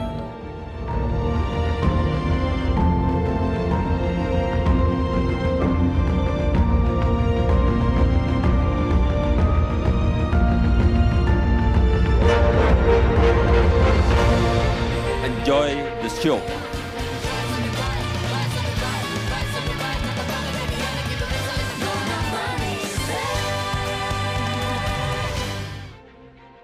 I must congratulate President Jokowi for his ability to convene and deliberate on very contentious issues, including Myanmar.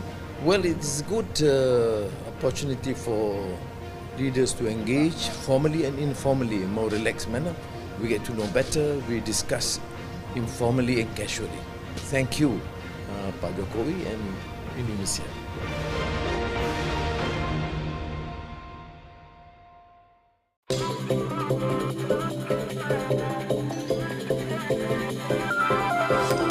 Open your eyes, open your mind. Feel the warmth, see the smiles, kindness and love, that's what I feel. Hold my hand and dance with me. A nation with a soul, a symphony of sights and sounds. Across a beautiful nature, we'll find the colors of paradise. Oh, what a wonderful place. I feel loved, I feel wonderful, a wonderful Indonesia.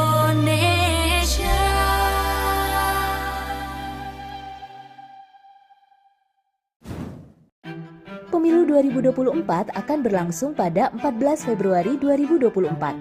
Pemilu ini merupakan yang ke-6 kali sejak Asian Financial Crisis tahun 1997 hingga 1998.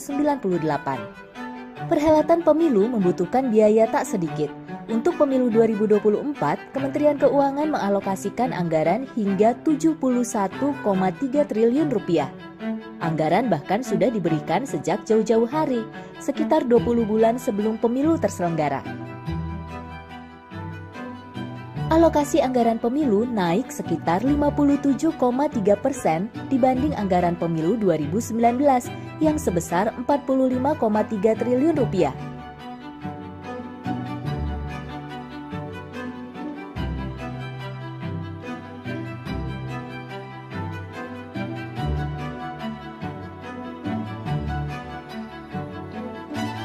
Kementerian Keuangan telah mengalokasikan belanja pemilu 2024 sejak tahun 2022.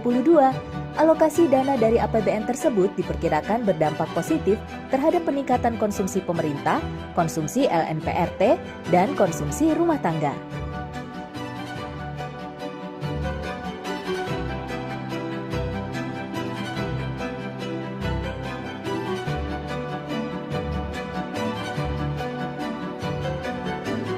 Anggaran pemilu tahun anggaran 2024 sudah dialokasikan sebesar 38,2 triliun rupiah untuk pemilu satu putaran. Meski demikian, pemerintah memastikan anggaran juga dicadangkan bila terjadi pemilihan presiden dan wakil presiden sampai 2 putaran.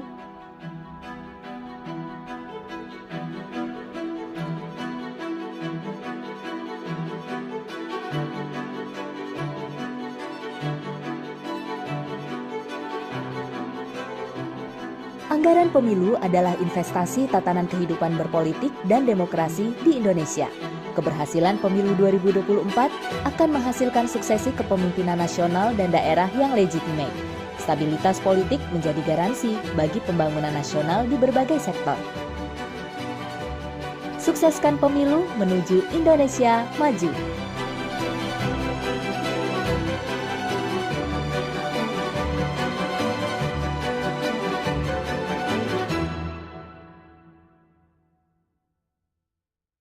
Betapa menyedihkan, betapa mengerikan, betapa menyakitkan. Namun, pandemi COVID-19 tidak separah masalah yang segera mengancam bumi dan manusia, yaitu perubahan iklim. Climate change itu adalah global disaster yang magnitude-nya akan sama seperti pandemi COVID. Climate change adalah global threat atau ancaman global yang nyata. Climate change will cause far more deaths. If we achieve getting to zero, it'll be the most amazing thing humanity has ever done. The pandemic will come to an end. Compared to climate change, that's very, very easy. We've never made a transition like we're talking about doing in the next 30 years. Menurut Bank Dunia, Indonesia masuk ke dalam sepertiga jajaran negara paling terdampak perubahan iklim.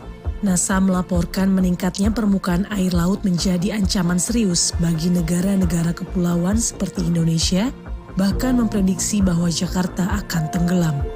Dari sisi kesehatan, perubahan iklim juga berdampak buruk dengan timbulnya berbagai macam penyakit akibat kelembapan udara pada musim kemarau yang berkepanjangan. Selain itu, apabila suhu bumi terus meningkat, ancaman kebakaran semak dan hutan yang mengakibatkan infeksi saluran pernapasan manusia menjadi sulit dihindarkan. Perubahan iklim merupakan masalah bersama yang membutuhkan komitmen dan kerjasama seluruh dunia. Untuk itu, pemerintah Indonesia mengambil peran aktif di tingkat internasional yang salah satunya ditunjukkan dengan bergabungnya Menteri Keuangan Indonesia dalam Koalisi Menteri Keuangan Dunia untuk Aksi Perubahan Iklim. Pada periode tahun 2021 hingga 2023, Indonesia terpilih untuk memimpin koalisi bersama Finlandia sebagai co-chairs. Koalisi tersebut didasari oleh 6 prinsip Helsinki yang mempromosikan aksi iklim nasional terutama melalui kebijakan fiskal dan pemanfaatan dana publik. Tujuan utama koalisi adalah mengakselerasi pencapaian target Perjanjian Paris khususnya dari aspek pembiayaan perubahan iklim. Perjanjian Paris yang merupakan perluasan komitmen dari Protokol Kyoto adalah perjanjian dalam Konvensi Kerangka Kerja Perubahan Iklim Perserikatan Bangsa-Bangsa mengenai mitigasi emisi gas rumah kaca, adaptasi, dan keuangan yang disepakati pada tahun 2015. Setiap negara dapat secara sukarela melakukan submisi dokumen Nationally Determined Contribution kepada UNFCCC sebagai bentuk komitmen untuk mengurangi emisi nasional dan beradaptasi dengan dampak perubahan iklim.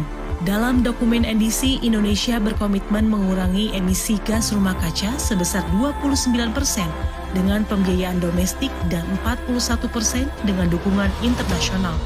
Untuk memenuhi target NDC, pemerintah Indonesia mengeluarkan kebijakan pendanaan yang mendukung. Dalam 5 tahun terakhir, pemerintah mengalokasikan APBN untuk perubahan iklim rata-rata sebesar 4,1% per tahun atau setara dengan 34% dari total kebutuhan pembiayaan perubahan iklim. Pemerintah juga berupaya mengembangkan berbagai instrumen pembiayaan iklim di luar sumber APBN, misalnya dengan mengembangkan program blended finance dan pool of fund, skema pembiayaan inovatif Green Sukuk, mengakses sumber dana iklim internasional, dan yang terbaru adalah pengembangan pasar karbon nasional. Perdagangan karbon adalah salah satu mekanisme pembiayaan iklim yang membebankan biaya kerusakan lingkungan kepada pelaku pencemaran lingkungan. Indonesia dapat memanfaatkan skema perdagangan karbon dunia sebagai optimalisasi kebijakan pembiayaan perubahan iklim nasional. Pada tahun 2015, nilai perdagangan karbon global yang dapat dimanfaatkan Indonesia tercatat mencapai 50 miliar US dollar. Indonesia memiliki nilai ekonomi karbon yang sangat potensial. Menurut FAO, luas tutupan hutan daratan Indonesia yang mencapai 94,1 juta hektar menempati urutan ke-8 terbesar di dunia. Selain itu, Indonesia memiliki lahan gambut terbesar kedua di dunia, di mana lahan gambut memiliki kapasitas serapan karbon terbesar dibanding ekosistem lainnya. Sementara itu, mangrove atau hutan bakau menyimpan stok karbon kedua terbesar setelah lahan gambut dan menyimpan karbon 3 hingga 4 kali lebih banyak dibanding hutan tropis. Menurut penelitian KLHK, Indonesia juga menyimpan 17% cadangan blue carbon dunia. Mangrove Indonesia menyimpan 3,14 miliar ton karbon atau sepertiga dari seluruh karbon yang tersimpan dalam ekosistem pesisir di seluruh dunia. Sedangkan luas padang lamun di Indonesia mencapai 3 juta hektar. Menurut WWF, padang lamun dapat menyerap karbon 35 kali lebih cepat dari hutan hujan tropis. Pemerintah senantiasa meningkatkan kolaborasi dengan berbagai pemangku kepentingan agar tujuan penurunan emisi dan pembangunan berkelanjutan tercapai. Dukungan dan kontribusi yang dapat kita lakukan tentunya sangat beragam. Bisa dari hal yang paling sederhana seperti menghemat konsumsi energi, menjaga kelestarian lingkungan, menjadi agen perubahan di media sosial agar masyarakat lebih peka terhadap isu perubahan iklim, mengembangkan inovasi ramah lingkungan, dan berkontribusi melalui investasi green sukuk. Bumi kita hanya satu, mari kita jaga dan selamatkan dari kerusakan. Mulai dari hal yang kecil. Kalau bukan kita, siapa lagi? Kalau bukan sekarang, kapan lagi?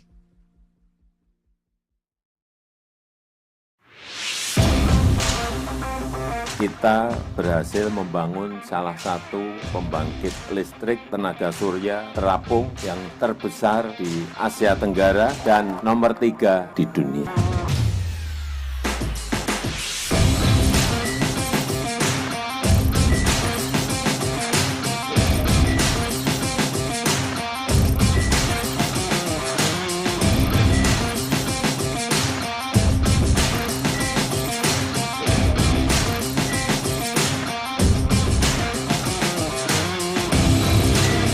Saya resmikan pembangkit listrik tenaga surya PLTS Terapung Cirata 192 MW peak Kabupaten Purwakarta, Provinsi Jawa Barat, Indonesia.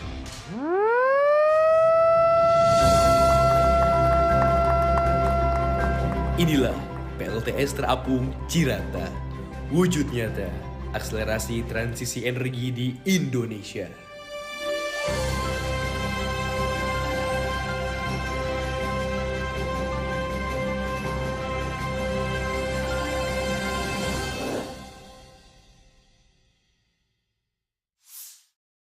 Dengan risiko ketidakpastian ekonomi global yang semakin tinggi, serta berbagai tantangan dan kendala pembangunan yang masih harus dihadapi, APBN diharapkan menjadi instrumen yang responsif terhadap dinamika ekonomi, dapat menjawab tantangan, dan mendukung agenda pembangunan nasional.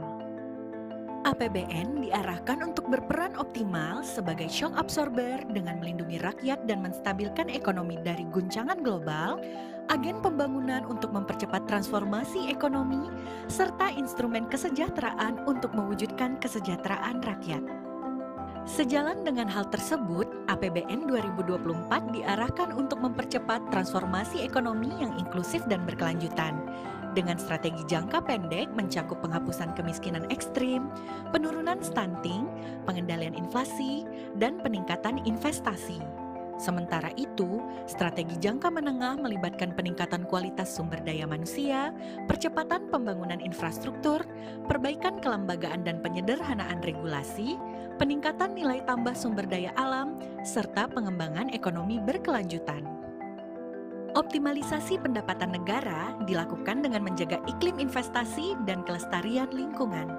Pendapatan negara diperkirakan mencapai Rp2.802,3 triliun. Pemerintah juga terus berupaya meningkatkan efisiensi dan efektivitas belanja negara yang dianggarkan sebesar Rp3.325,1 triliun. Selain itu, pemerintah mendorong pembiayaan inovatif, prudent, dan berkelanjutan dengan defisit anggaran 2,29% PDB atau Rp522,8 triliun. APBN 2024 menuju Indonesia yang adil dan sejahtera.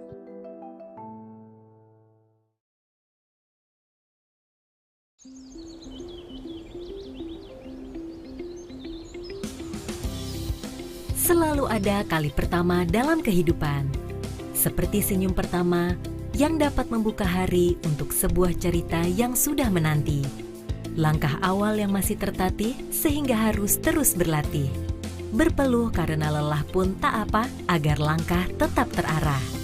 Langkah demi langkah berubah begitu cepat menjadi sebuah larian untuk menggapai satu tujuan.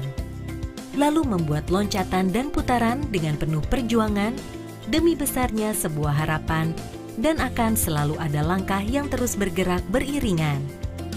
Langkah-langkah untuk menyongsong masa depan Indonesia yang penuh keberagaman. Visi Indonesia 2045 disusun sejalan dengan impian ideal 2015-2085 yang ditulis oleh Presiden Joko Widodo 30 Desember 2015 di Merauke.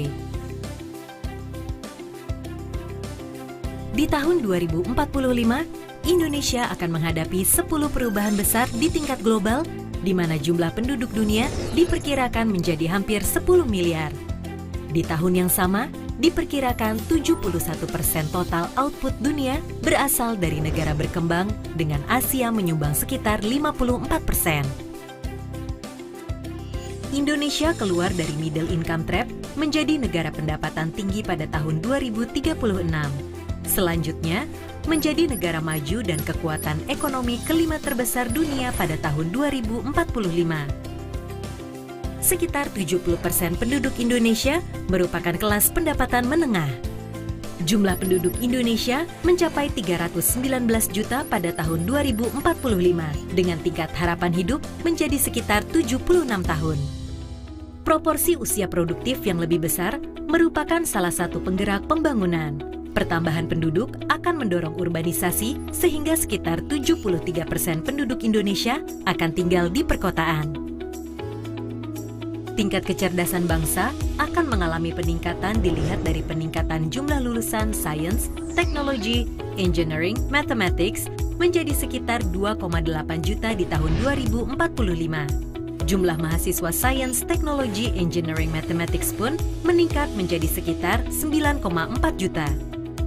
Peningkatan derajat kesehatan manusia Indonesia ditandai dengan turunnya angka kasus balita stunting menjadi 5% dan angka kematian ibu menurun dari 305 kasus per 100.000 kelahiran hidup menjadi hanya 61 kasus per 100.000 kelahiran hidup di seluruh kota dan kabupaten.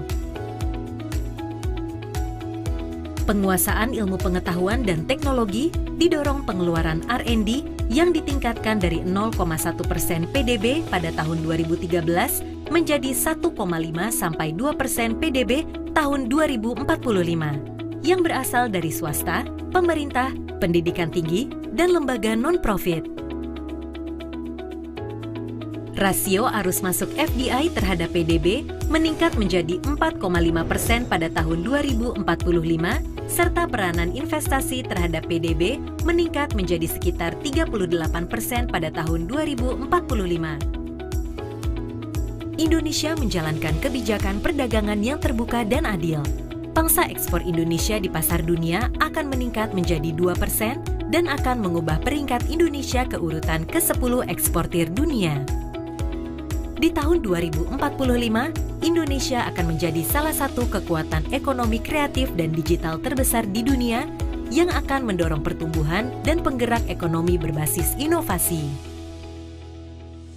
Peranan sektor industri akan meningkat sebanyak 26% di tahun 2045 dengan adanya penggerak ekonomi berbasis sumber daya alam, integrasi rantai hulu hilir bagian dari rantai nilai global, serta mendorong revolusi industri 4.0 yang diprioritaskan pada industri makanan dan minuman, otomotif, tekstil dan pakaian jadi, kimia dan farmasi, dan elektronik.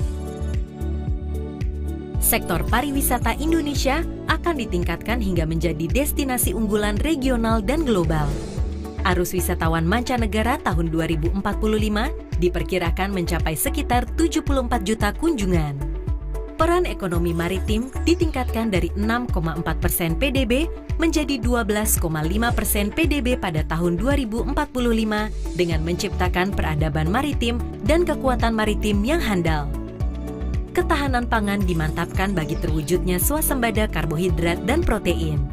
Produktivitas petani meningkat 3,9 kali lipat pada tahun 2045. Peningkatan pembangunan dan kualitas hidup manusia juga tercapai dengan peningkatan ketahanan air. Peranan energi baru dan terbarukan ditingkatkan demi mengamankan ketahanan energi. Pengurangan emisi karbon sebesar 41% pada tahun 2045 menjadi bukti komitmen terhadap lingkungan hidup. Indonesia akan terbebas dari kemiskinan akut pada tahun 2040 dengan kesenjangan pendapatan berada di tingkat yang ideal. Pemerataan daerah juga ditingkatkan dengan mendorong wilayah luar Jawa. Peranan KTI meningkat dari 20% pada tahun 2015 menjadi 25% pada tahun 2045. Pemerataan infrastruktur diarahkan untuk menghubungkan seluruh Indonesia secara fisik maupun virtual. Penguatan reformasi birokrasi dan kelembagaan pada seluruh sektor dan bidang. Pembangunan hukum dan pemberantasan korupsi diarahkan pada kesadaran masyarakat berbudaya hukum dan masyarakat anti korupsi. Indonesia tetap menjalankan politik luar negeri yang bebas dan aktif di tingkat regional, OKI, dan PBB. Pertahanan dan keamanan yang modern dengan alutsistanya turut memajukan industri pertahanan sebagai pelaku utama global supply chain.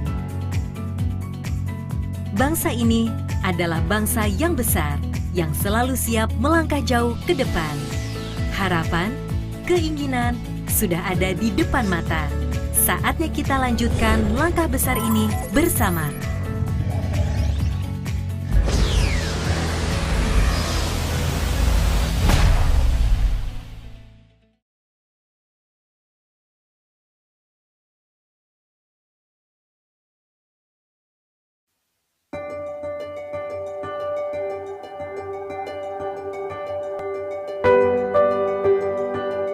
Indonesia, kerinduan akan bentang alam yang terpahat indah sepanjang pesisir Nusantara. Merasakan lagi hangat Katulistiwa lewat kebudayaan yang berbineka. Saat tangis bahagia menyambut setiap kepulangan, Indonesia selalu ada di sela-sela air mata. Saya tidak pernah benar-benar meninggalkan Indonesia. Di negeri-negeri yang asing, saya menemukan Indonesia dalam beragam produk yang mendunia. Dari pakaian yang saya kenakan, makanan instan, kertas dan perlengkapan kerja, hingga boneka untuk sang buah hati. Indonesia bukan hanya saya, kamu dan mereka, tetapi setiap bentuk yang mengisi ruang kosong antara kita. Rumah tidak pernah jadi asing, karena kita mengisinya dengan produk-produk hasil karya UMKM bangsa sendiri. Saya ingin setiap resep sang istri bersumber dari produk-produk unggulan Indonesia. Diproses dengan perangkat ciptaan anak bangsa, menghadirkan keajaiban di meja makan. Sumber kebahagiaan kami adalah kehangatan keluarga. Dan saya pastikan setiap sudutnya dihiasi oleh barang-barang dalam negeri. Karena kehangatan keluarga adalah modal kebangkitan bangsa. Kami mengajarkan anak-anak belajar untuk berani, ditemani oleh produk dalam negeri yang teruji kualitasnya. Seiring keberanian, maka kebanggaan mereka terhadap bangsa turut terbangun. Saya ingin kakek dan nenek menikmati masa tua mereka tanpa khawatir. Karena putra-putri bangsa Indonesia sekarang menciptakan produk-produk yang membuat kita mandiri, memenuhi kebutuhan sendiri.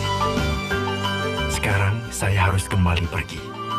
Tetapi perantauan kali ini terasa tidak begitu jauh. Karena saya tahu, ada dekat Indonesia untuk keluarga yang ditinggalkan. Dan senantiasa produk-produk Indonesia tersedia kemanapun saya mengarungi dunia.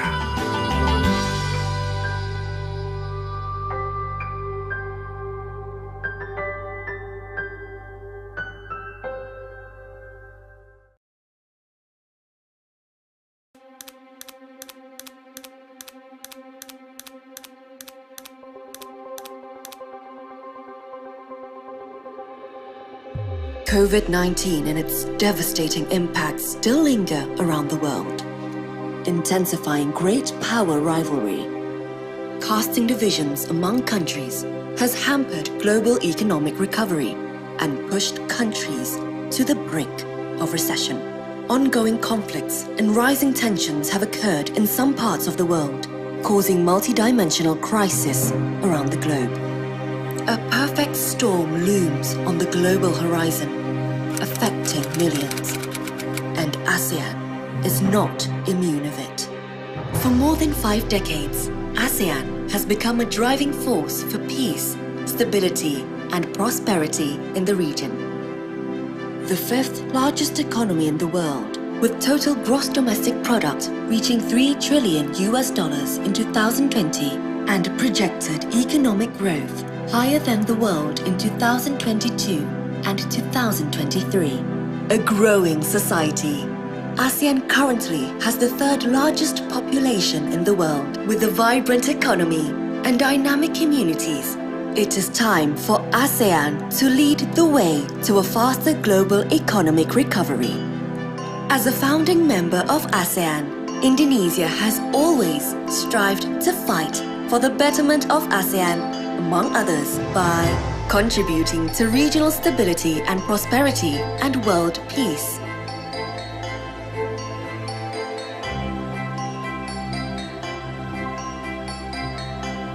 Being part of solutions for faster global recovery. Advancing democracy and human rights in ASEAN. Indonesia assumes the ASEAN chairmanship in these challenging times.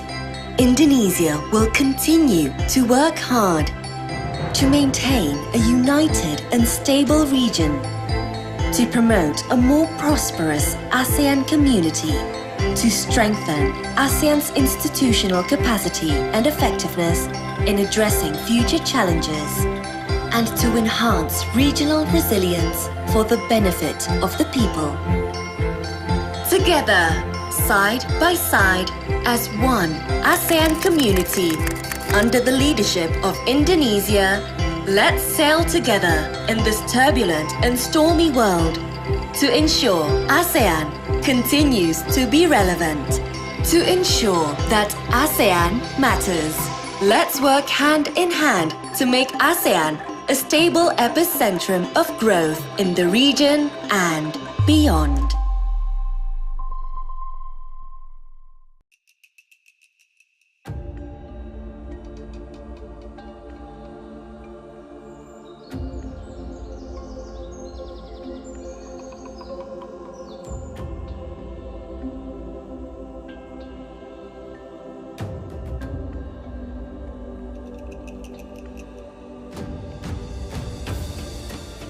ASEAN, a community where we all belong.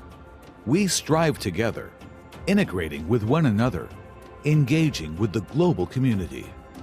Indonesia, believing in the spirit, comes toward hosting the G20 in 2022. The pandemic never shut us down in regard to integration and connectivity. Indonesia, with its vast horizon of great scenic landscapes, with more than 17,000 islands in the archipelago, more than 1,300 ethnic diversities, more than 700 local languages, with our warmth and smile, salutes you to wonderful Indonesia.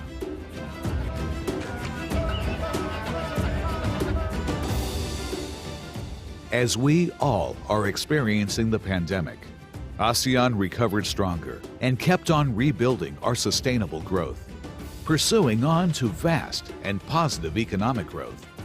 We strive for responsive monetary and fiscal furtherance.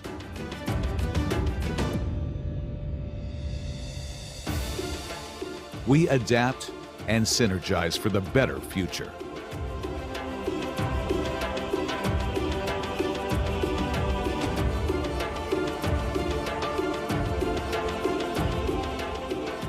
Jakarta has been one of the attractions for economic advancement. As ASEAN's diplomatic capital, Jakarta welcomes you here.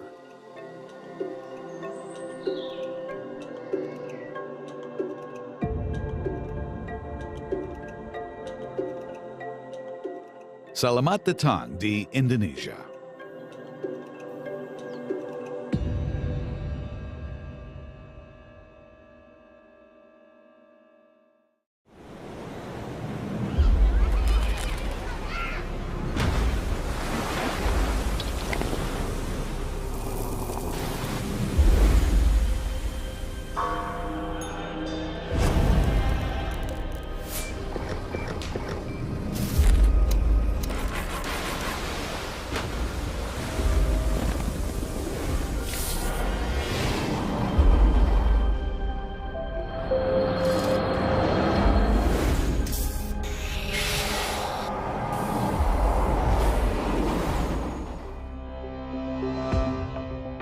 Semua yang Anda lihat barusan hanya sebagian gambar dari indahnya kemajuan Indonesia dalam 8 tahun terakhir. Saya sendiri hanya pekerja biasa yang senang jalan-jalan keliling Indonesia. Dan mungkin pengalaman saya tidak cukup untuk menilai. Tapi, melihat dan mengalami semua perubahan ini, saya jadi berpikir, kita bisa mengejar ketertinggalan dari negara lain. Semua ini karena permainan gas dan rem yang handal, navigasi yang luar biasa, serta semangat membaca kondisi. Infrastruktur besar-besaran yang dibangun bukan tanpa alasan. Sebenarnya itu untuk mengejar ketertinggalan. Memang infrastruktur tidak bisa dimakan. Tapi saya bisa merasakan pembangunan ini membuat saya menjadi percaya diri sebagai pemuda Indonesia. Transportasi massal diperbanyak dan dibenahi. Kendaraan listrik mulai digunakan. Kita didorong untuk ikut menjaga lingkungan dan melestarikan bumi.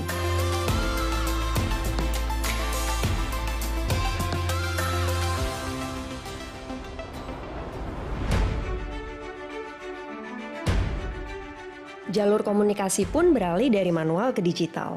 Dengan gadget apapun, sekarang kita bisa tahu apapun, bisa belajar dimanapun, bisa meeting dengan siapapun, dan bisa berjualan kapanpun. Tidak sedikit usaha kecil atau menengah yang sukses mendapat cuan dengan digitalisasi. Klik sana, klik sini, cek harga, send, lalu delivered. Barang sampai di tangan.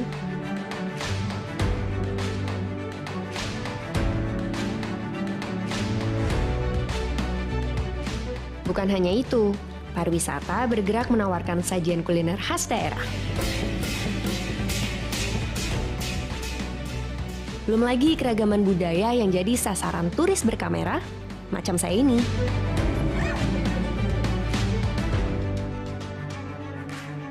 Delapan tahun berkeliling Indonesia, saya tidak pernah khawatir lagi. Kalau apes-apesnya jatuh sakit di perjalanan, tinggal ke dokter, dapat obat dengan mudah dan murah, lalu sembuh. BPJS bikin tenang.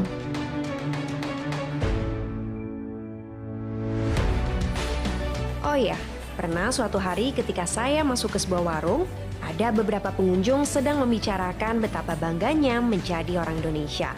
Karena Indonesia tampil di panggung dunia mendorong perdamaian dan kesetaraan. Mereka bilang, mantap, we are back to the map.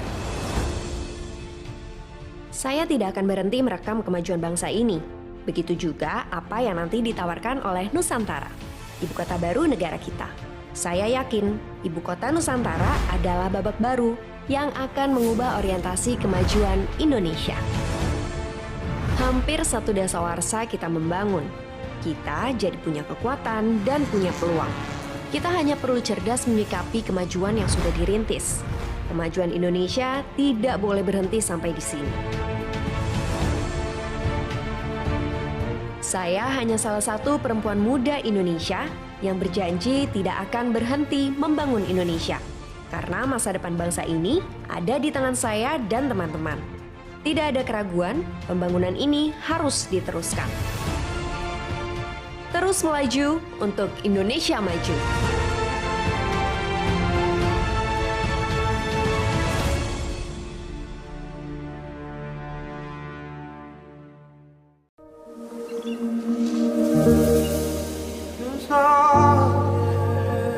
Tak beranjak, kami menunggumu.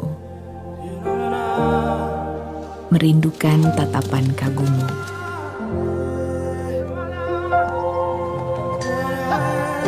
Membayangkan ramai tepuk tanganmu dan menantikan kedatanganmu.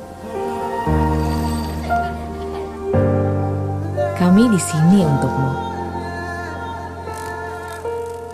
Bersama mereka yang ingin mengisi harimu.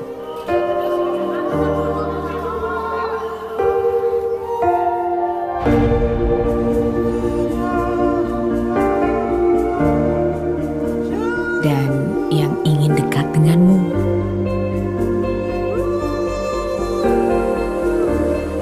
Semangat kami masih tersimpan.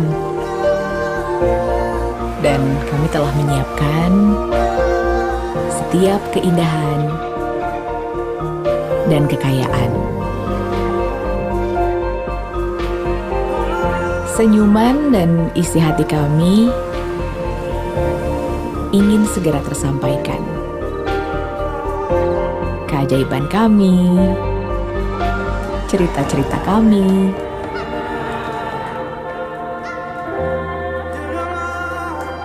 dan tradisi kami ingin segera bertemu.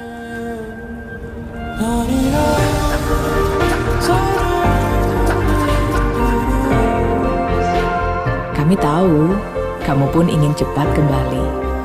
Karenanya, kami selalu menjaga tempat ini. Sampai nanti kamu kembali dengan rasa tenang, kami tunggu di sini, di Indonesia aja.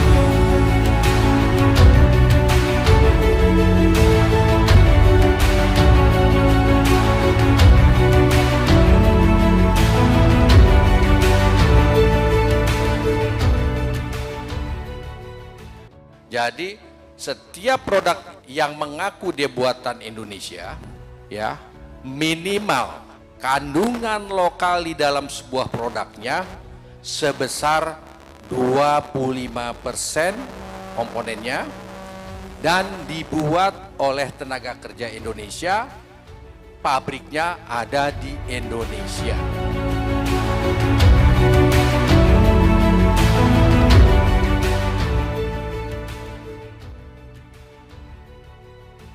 Kami berusaha mengangkat potensi ini, kerajinan ini menjadi produk dengan nilai industri, mempunyai value yang kelasnya itu naik kelas lah. Jadi levelnya bisa fashionable, bisa direcognize juga sama banyak masyarakat. Dengan kami juga mengembangkan brandingnya. Jadi nggak cuma jualan dan produksi, tapi juga bagaimana kami membuat personality di setiap desainnya. Ini yang kemarin kita dapat, jadi di Hannover kemarin ada perusahaan dari Belanda, kita mau kolaborasi untuk membuat kapsul kopi, tapi 100% biodegradable, bisa compostable, jadi tanpa plastik.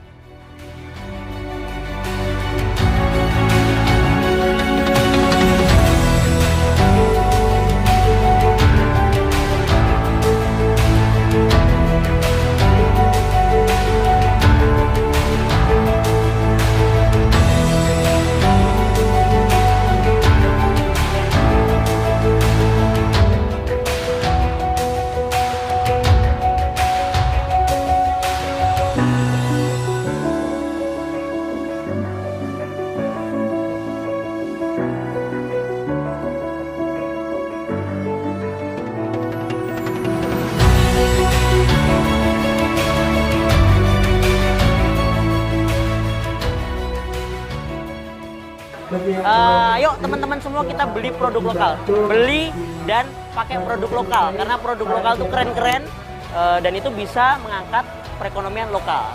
Saya juga mengajak teman-teman muda berkreasi, berinovasi, membuat dan menciptakan produk-produk dalam negeri. Dan kenapa sih saya suka dengan produk lokal? Karena kualitasnya udah keren banget, salah satunya outer yang sedang saya kenakan ini. Karena produk lokal sekarang udah nggak kalah saing sama produk-produk luar negeri. Dari mulai fashionable dan bentuknya itu udah ngikutin tren banget lah. Kualitasnya yang meningkat, tidak kalah dengan produk luar. Jadi mari kita menggunakan produk lokal mulai sekarang. Ayo bangga pakai produk lokal. Bangga buatan Indonesia. Bangga pakai produk lokal. Bangga total kenal produk lokal.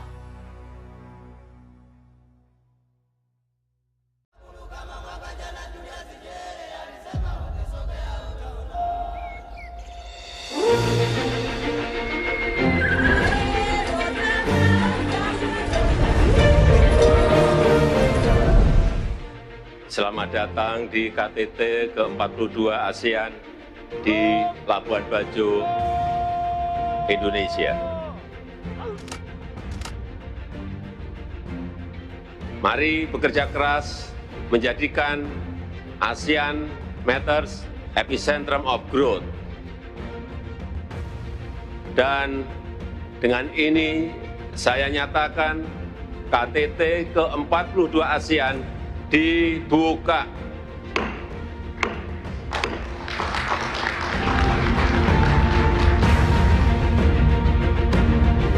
Então eu queria aproveitar esta oportunidade e agradecer profundamente ao Sr. Presidente Joko Widodo, ao povo indonésio, todo o apoio que deu ao meu país para finalmente ser parte desta grande família, a família da ASEAN.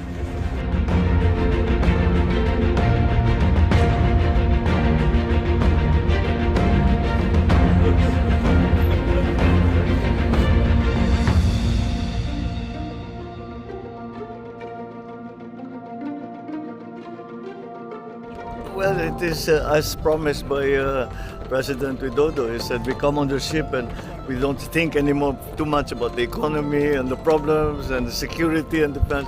And he's absolutely right. It's a very, very good idea to clear your head so that you can go back to work refreshed. Now romantic. And romantic. Very nice. So far, very calm, very smooth. We're looking forward to seeing the sunset. And we're very happy you can see the sun. I think it should be quite spectacular.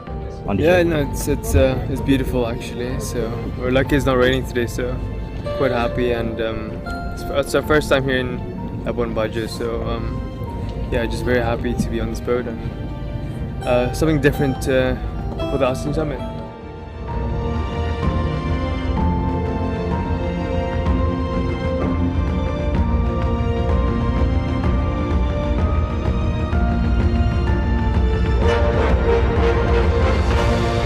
Enjoy the show.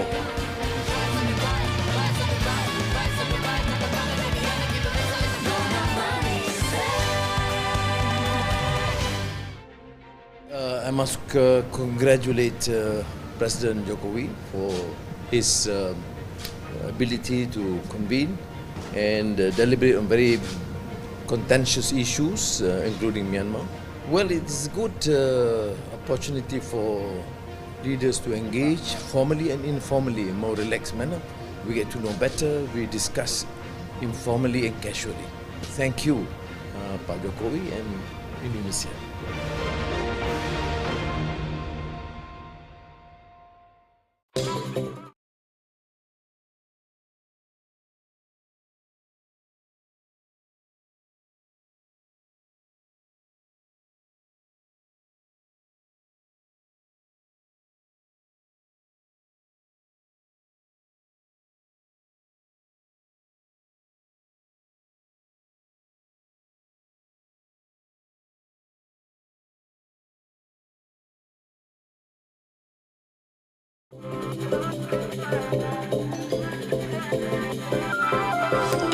Open your eyes, open your mind. Feel the warmth, see the smiles, kindness and love, that's what I feel. Hold my hand and dance with me. A nation with a song, a symphony of sights and sounds. Across a beautiful nature, we'll find the colors of paradise. Oh, what a wonderful place. I feel loved, I feel wonderful, a wonderful Indonesia.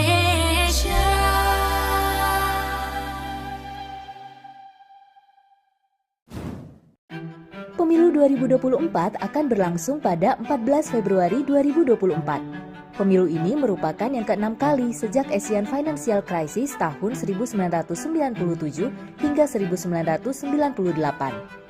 Perhelatan pemilu membutuhkan biaya tak sedikit. Untuk pemilu 2024, Kementerian Keuangan mengalokasikan anggaran hingga 71,3 triliun rupiah.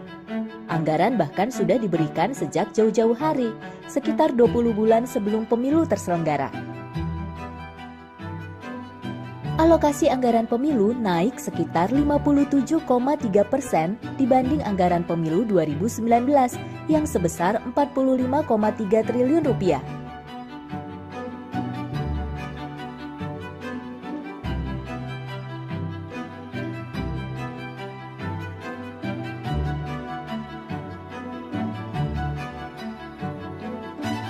Kementerian Keuangan telah mengalokasikan belanja pemilu 2024 sejak tahun 2022.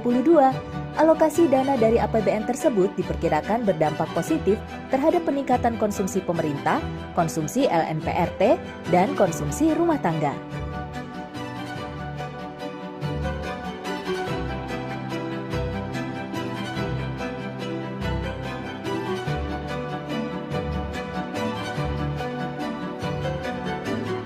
Anggaran pemilu tahun anggaran 2024 sudah dialokasikan sebesar Rp38,2 triliun untuk pemilu satu putaran. Meski demikian, pemerintah memastikan anggaran juga dicadangkan bila terjadi pemilihan presiden dan wakil presiden sampai 2 putaran.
Distinguished guests, ladies and gentlemen, we kindly invite you to please have a seat as we will continue our program immediately.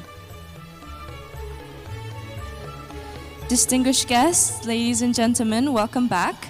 And now we will continue our agenda on panel discussion 1, Navigating New Geo-Economic Landscape.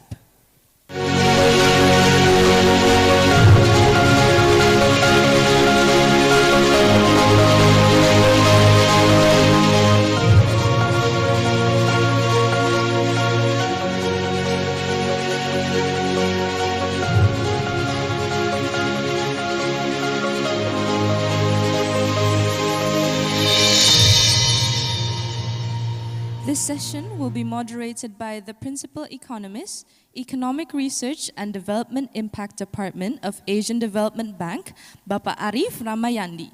Without further ado, let us welcome our moderator and speakers onto the stage.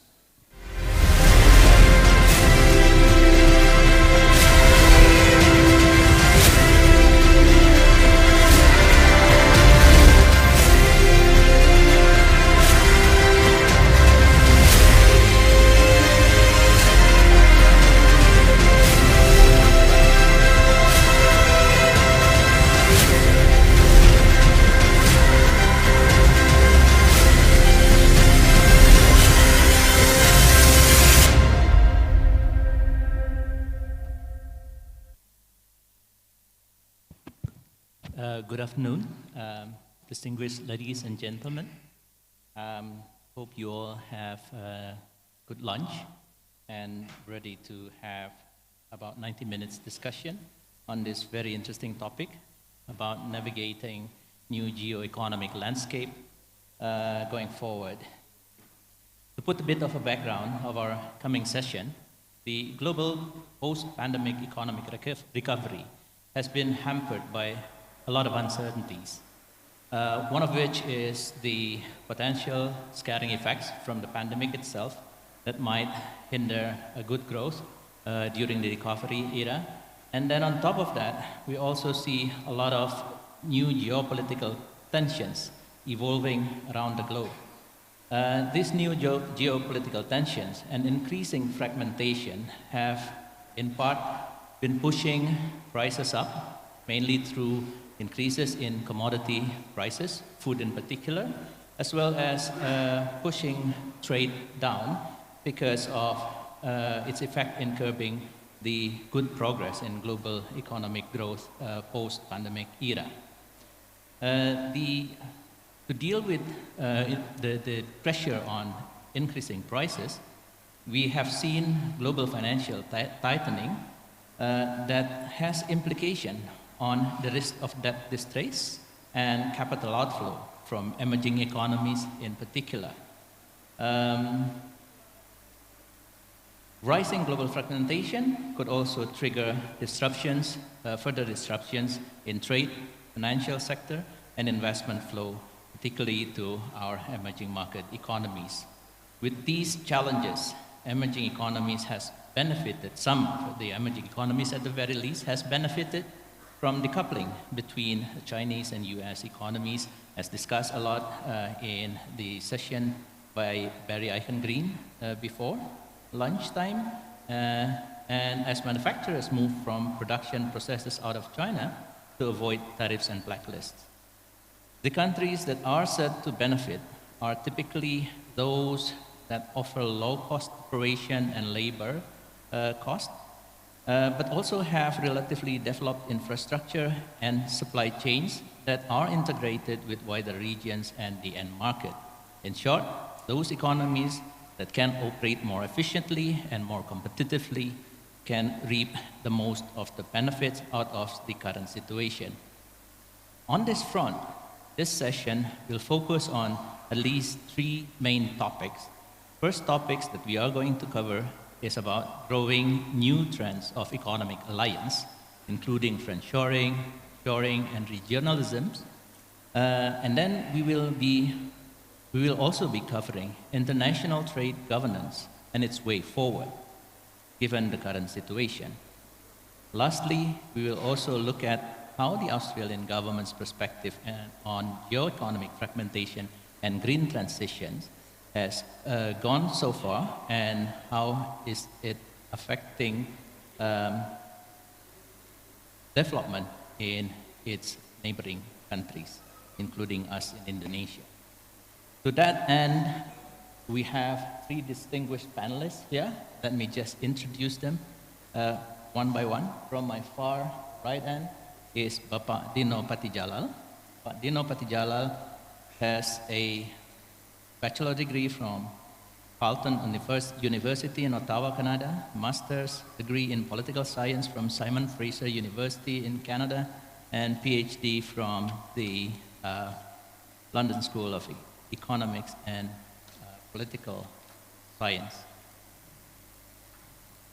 Bapak Dino, also appointed as Vice Minister of Foreign Affairs back in 2014. And then in 2015, he has founded the Foreign Policy Community of Indonesia.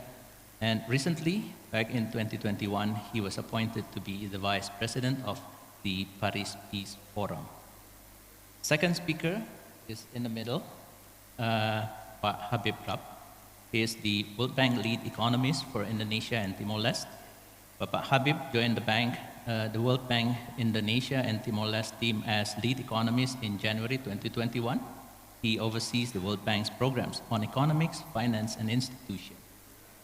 Before joining the World Bank, Pak Habib worked in the UK Government Economic Service and as an Overseas Development Institute Fellow. He has educated in economics from University College of London and University of Oxford. And then right next to me, Bapak David Woods, the Chief Economist of AIFED Australia.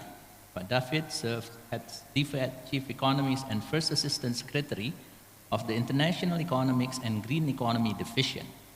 IGD provides high-quality geo-economic analysis to advance DFAT's trade and foreign policy objectives. Leads the department's expanding green trade and investment agenda and manages Australia's high-profile participation in the World Expo in Osaka, Japan.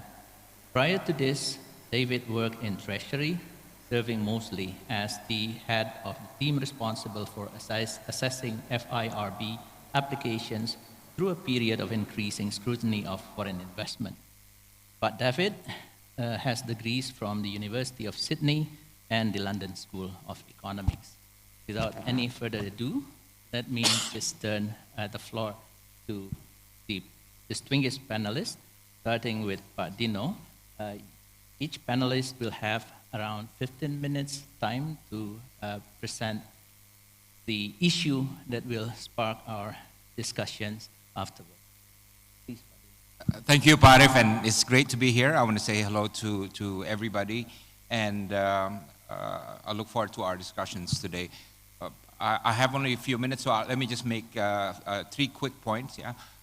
First is that last year we saw that geopolitics was king. Geopolitics took precedence over globalization due to many other events that were happening around the world. Next year, I expect the same. Geopolitics will be king, and I think we should embrace for a very rigid world where marked by geopolitical rivalries and competition. Ukraine war will continue,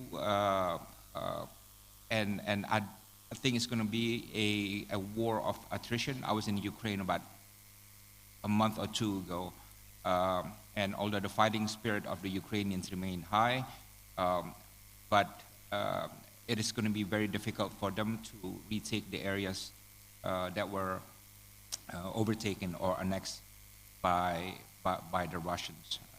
So I think we should expect a war of attrition in Ukraine, a war that will continue indefinitely for quite some time. So it's not going to end anytime soon. President Zelensky has come up with a 10-point peace plan, but in terms of how that plan will be realized, especially how the Russians will agree to it, how President Putin will agree to it, I think we're still a long way from there. The war in Middle East, the Israel-Hamas war in Gaza, Israel has resumed its attacks on Gaza after briefly pausing it in recent days.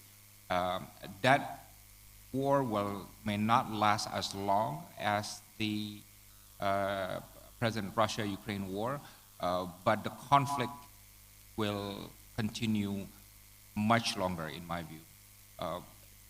The conflict can only be ended with a 2-state solution, and at this time, Israel doesn't want a 2-state solution. the support for two-state solution among the Palestinians has declined, and there are no countries now that are offering themselves to be mediator between Israel and Palestine to restart the state solution. So I think we're going to be stuck with the present system where Israel occupies Palestine in what many says is an apartheid system, and this will continue to bring many sparks and tensions and violence unless political solution, which is state solution, is achieved, which is still very unlikely at the moment. But the prospect of the present war expanding to neighboring areas is a very real possibility. Last year, Taiwan was a big worry for many in the region and in the international community. But I think that worry has subsided. This year, President Biden has met with President Xi Jinping recently in San Francisco on 16th of November. And the language on Taiwan, obviously they discussed Taiwan, but the language was a lot softer compared to the language when they met in Bali last year. But there is an election in Taiwan in January, and that remains an open question whether or not who will win in that election. There is a pro-independence candidate, William Lai, and what happens after the elections? Will it renew U.S.-Taiwan, U.S.-China tensions over Taiwan, or what? That remains to be seen. But definitely one of the bigger stories this year was the meeting between President Xi Jinping and President Biden recently in San Francisco. It was much anticipated. They had not met for 1 year before, and they met at a time when the international situation was in flux. It did not achieve much, but the bilateral meeting between them did come to some kind of agreement to resume military-to-military relations, agreement on narcotics, the production of fentanyl, which was becoming a leading cause of death among the youth in the United States, some agreement on climate cooperation, and so on. But it's still a long way from that rivalry between the U.S. and China turning around. But at least we're seeing pictures where the body language is becoming more positive. So that's on a geopolitical side. I think Indonesia should really embrace for tough geopolitical times and make sure that we don't get embroiled in this situation and that we navigate well. A second thing that I want to point out is on the global south. I've been in some conferences in Europe and in Africa, in India. The theme of global south has gained prominence now. I don't need to define what global south is. We all know what it is. But in Indonesia, somehow that theme has not gained much focus.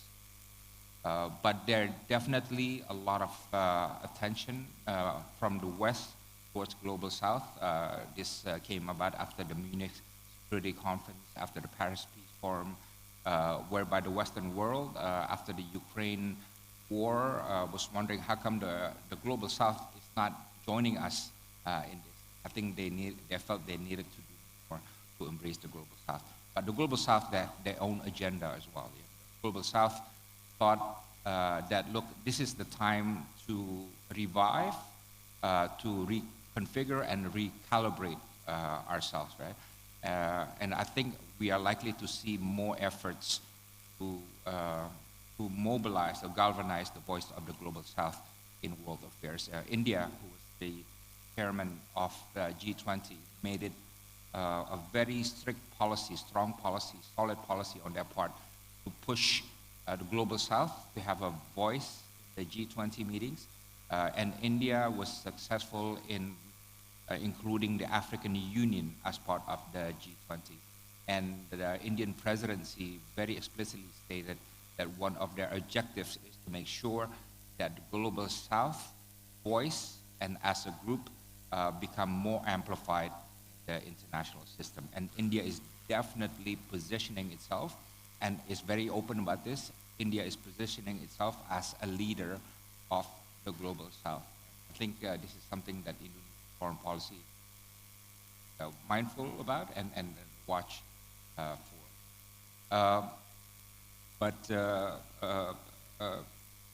The third thing that I want to point out is sorry, I need to go back again. There was a meeting in Havana today among the G77 countries, plus China. It was a very important meeting. It was attended by Secretary General. Foreign Minister Retno was also there. And what is unique about that meeting was a declaration that was issued by the G77 plus China. They were saying that we need to revive the new international economic order. As you know, in the 70s, the global south, including Indonesia, came out strongly to propose a new international economic order. But after that, the new international economic order sort of died, sort of vanished, right? In Havana earlier this year, they said that they want to revive it. And interestingly, they said they want to awaken, revise the concept of new international economic order and propose it to the UN, which is going to have the UN summit 50 years anniversary sometime next year. This is what they're going to propose for UN reforms. I forget the exact term of that summit.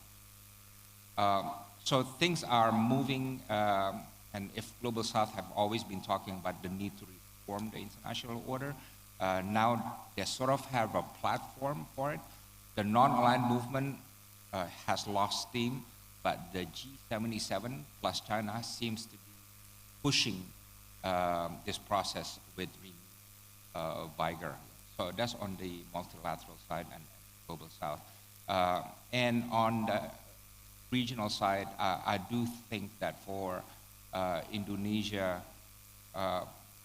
with multilateralism still uncertain, and you have a lot of geopolitical rivalries and competition and so on, the best bet for us is still on the region, on Southeast Asia. This is where we have control of events, so to speak. This is our region. We know the players, we know the actors. There are clear platforms and rules and mechanism of cooperation between Indonesia and Southeast Asian countries. And I think for Indonesia, the best safeguard is to make sure that whatever happens around the world, and we'll try to be active around the world, but the regional house is in order. That when the great powers come and play in our region, US, China, Japan, EU, India, and the others, they play by our rules, and that we are in the driving seat of the affairs, right? So I think for Indonesia, it's going to be an interesting time to navigate this world ahead. Indonesia needs to continue to promote and preserve ASEAN centrality. That's one. And secondly, Indonesia definitely needs to have a middle power strategy. Indonesia is a middle power. Korea is a middle power. Australia is the middle power. And there are other middle powers with which we have very good bilateral relations and also relations in a plurilateralist setting. For example, we have what is called MICTA, Indonesia, Mexico, Turkey, Korea, and Australia. That is a middle powers group remains not optimal yet, but Indonesia needs to work more in that space in order to preserve the dynamic equilibrium. And finally, based on what I said earlier, Indonesia needs to decide more. What do we want to do with the global south? How much do we want to be part of the efforts to revive the global south, and how do we want to do it? I understand that we don't want to go through the non-aligned movement because, again, not much is happening in the non-aligned movement. But what about the present process of the G77 plus China, which aims to revive the new international economic order? And as a last point, we also need to think hard about what do we want to do with the world order, right? Indonesian diplomatic rhetoric has always said that we want the world order to work in our favor and to work in the favor of all the nations of the world. And I think much of the global south do not feel that the world order works for them. And I think the majority of them want to revise or reform the world. But when you ask them how, many of them would say, we don't know, right? The only thing they know is the old world order, the present one needs to be reformed, but there are 150 different answers how that world should be reformed. And I think this is something that Indonesia needs to think about more deeply, because we really haven't thought much about that issue. Maybe I'll stop there. Thank you very much. Thank you. Thank you very much for keeping the time, Pak Dino. So if I may summarize a bit, Pak Dino's main point is that the world will embrace of geopolitical forward, and a lot of things need to be done and strengthened in order to establish, like Indonesia, at a global stage. With that situation, may I turn now to Habib Rad and ask about international trade governance, given the current situation.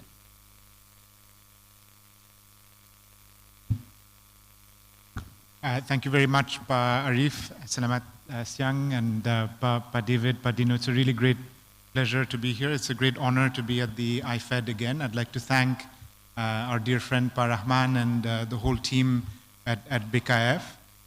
So what I wanted to do today was to share a few slides, if I may, to cover four broad topics. The first is looking at recent economic developments, and in particular, the link between trade and global economic growth.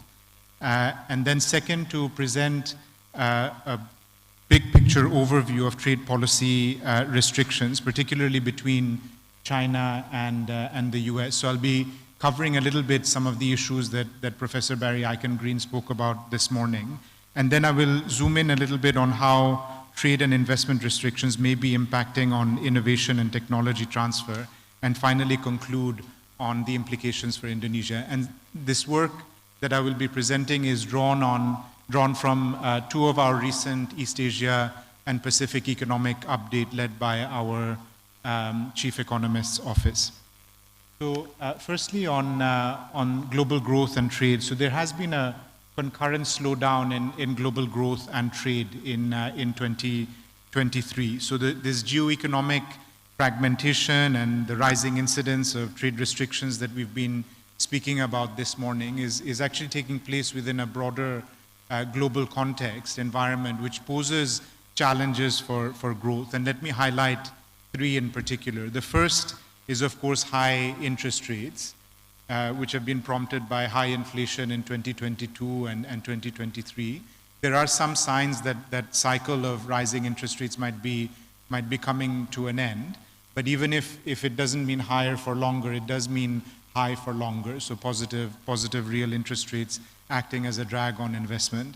The second one is high levels of leverage. So high levels of government debt, but also household debt and private sector debt, which have also been a major drag on investment. And then the third, which relates to the second point on leverage, is the situation in China. So the rebalancing in China, which has created some uncertainty and including dampening of investor and consumer sentiment. So a combination of these factors have dampened global demand, which together with this phenomenon of rising trade protectionism have weighed on global trade and growth.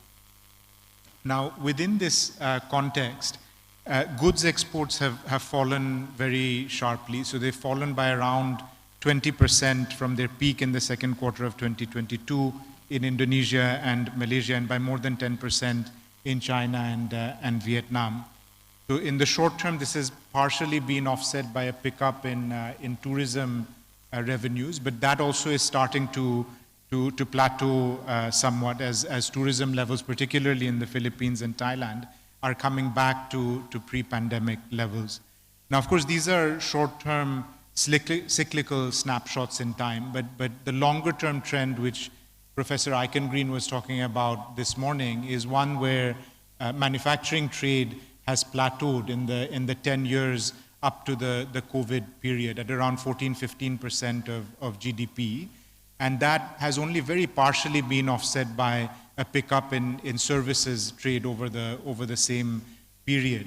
But the main point that I wanted to put across is that both these cyclical and structural challenges are exacerbated by several global developments, which will likely weigh on investment going forward. So what we find is that in this chart, that export growth tends to be positively and significantly associated with investment growth. So if exports are getting weighed down, then that adds an added drag on investment, which is exacerbated by increased policy uncertainty in recent times, government debt, and of course private sector leverage. And I stress this point because the slowdown in investment or the flattening of investment is a phenomenon that was already happening in the decade prior to the COVID shock.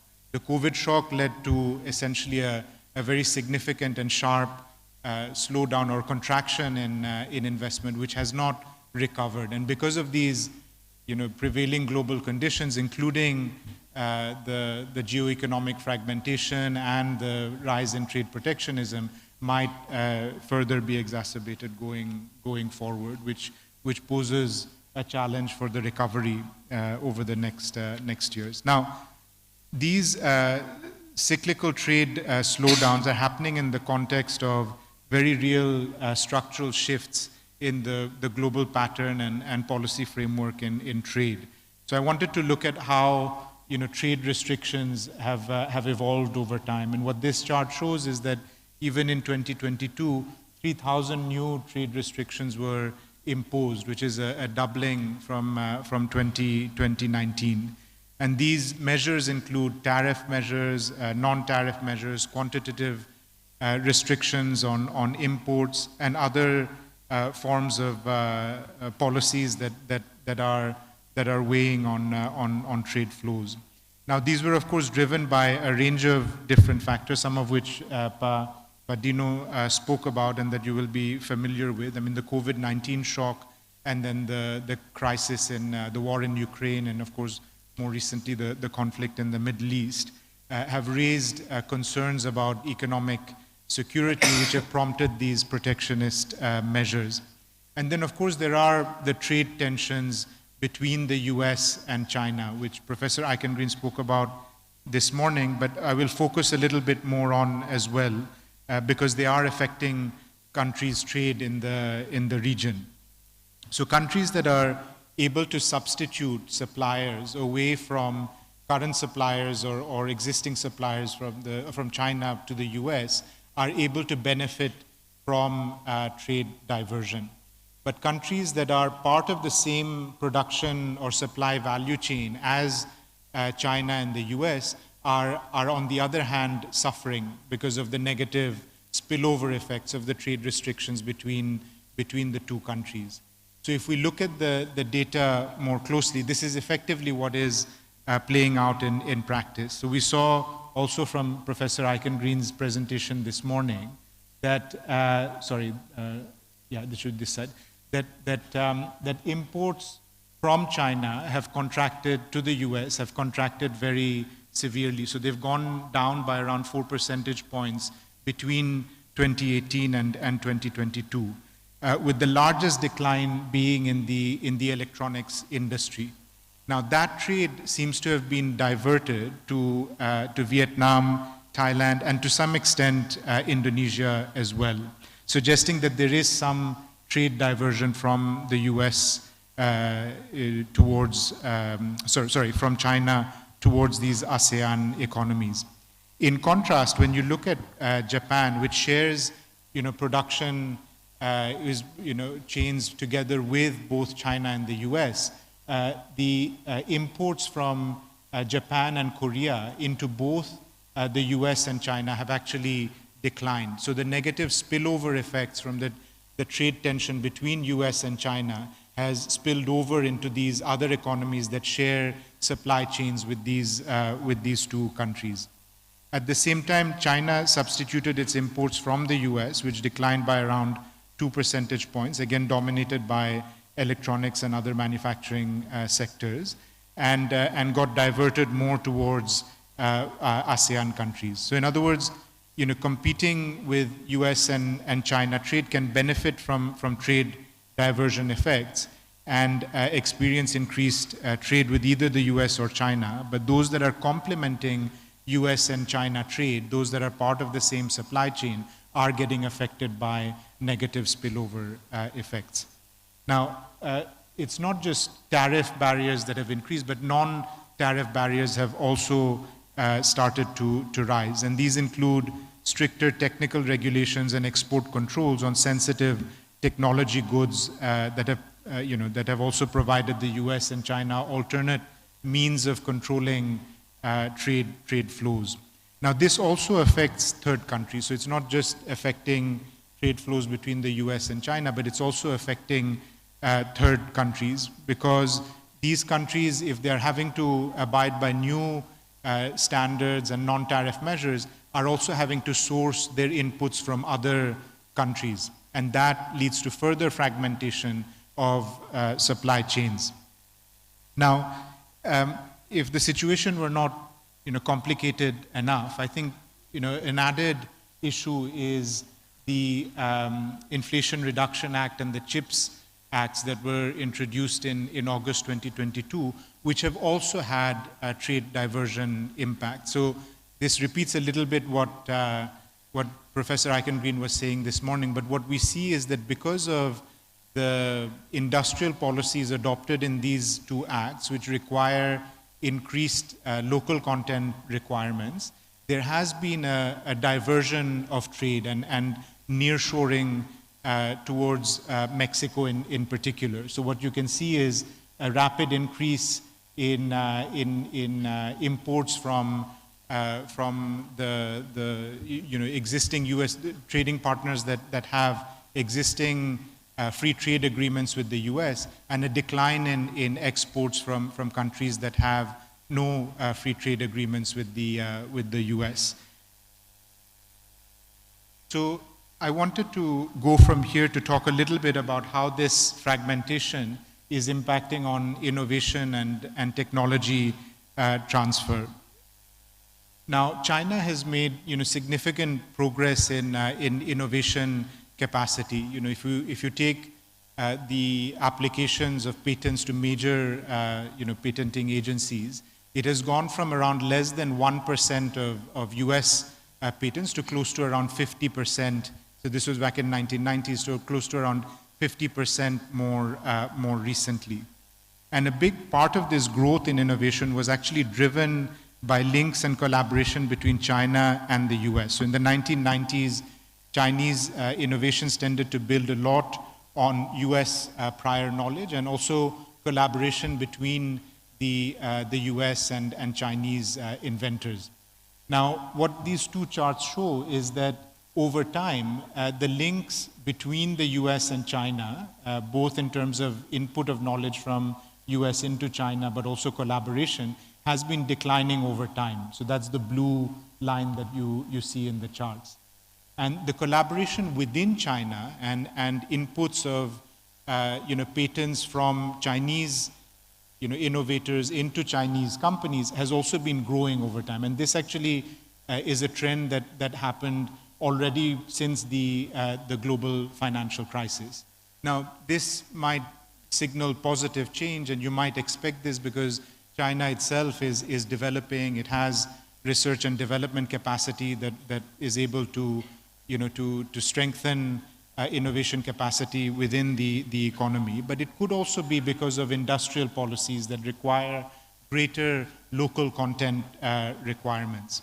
Now, what we find when we look at firm-level data from these trends is that though foreign citations and collaboration have gone down in favor of domestic ones in China, the quality and incidence of innovation has not necessarily accelerated in equivalent terms. So firm-level evidence suggests that collaboration with inventors from the US and other advanced economies increased innovation output of Chinese firms, and that's what you can see in the initial period. But as that collaboration and linkage decreased, the innovation also started to decelerate. So sanctions also reduced the innovation of US firms that previously collaborated with China. So the result is reduced innovation, which of course is a loss for both countries. And this could be a temporary effect because of shifting value chains, but it illustrates how these policies do impose a cost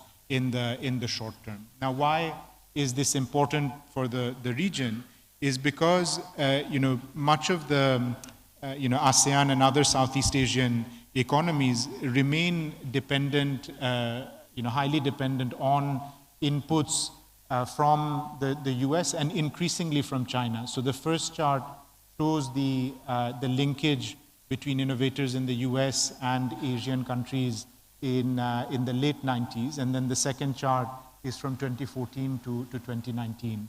And so what you can see is that the role of China in innovation in Asia has been rising over time, but the dominant source still remains the US. So inventors in developing East Asia and Pacific are of course, collaborating a lot more with Chinese investors, which is very positive. But the importance of the US also remains very strong, which highlights or illustrates the importance of maintaining open borders for transfer of knowledge and technology.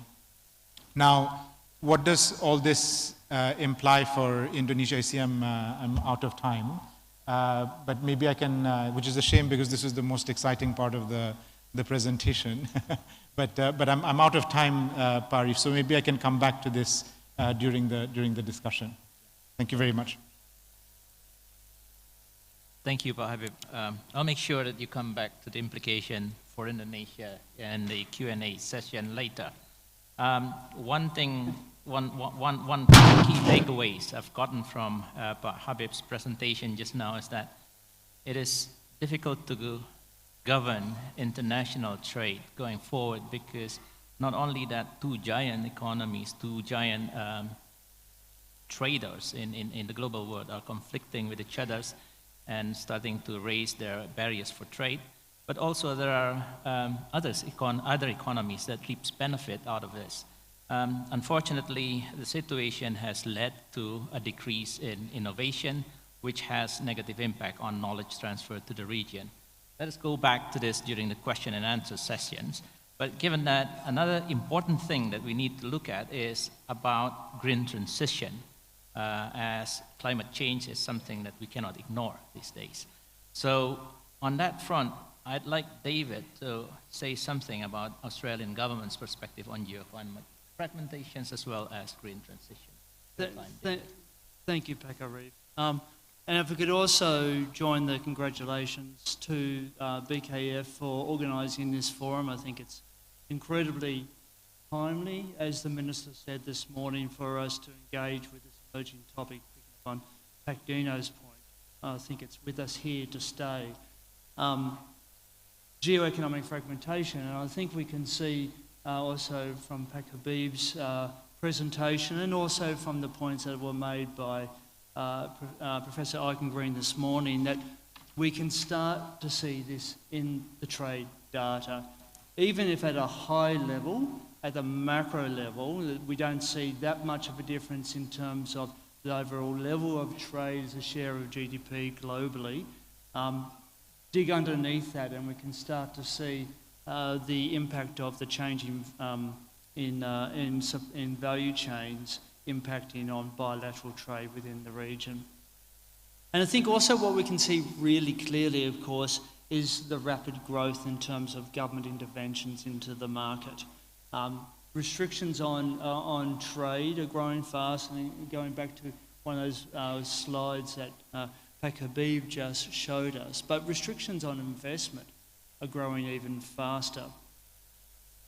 And the dynamic is that as these restrictions are introduced, it opens up the space and gives license for yet more to follow. So we run the risk of restrictions begetting restrictions. My reflection would be that the motivations for these interventions will vary country by country.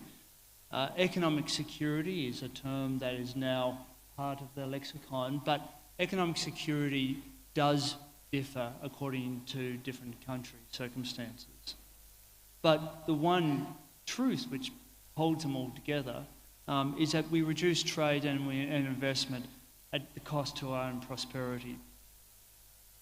So let me come then to the Australian government's perspective, or Australia's perspective more broadly.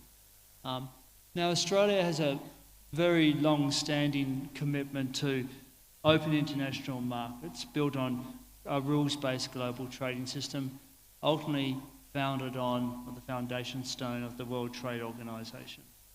Now, deeply unfashionable. I totally, utterly get that. But we haven't adopted that position by accident, and we haven't adopted that position out of an unthinking or unthinking commitment to multilateralism for its own sake.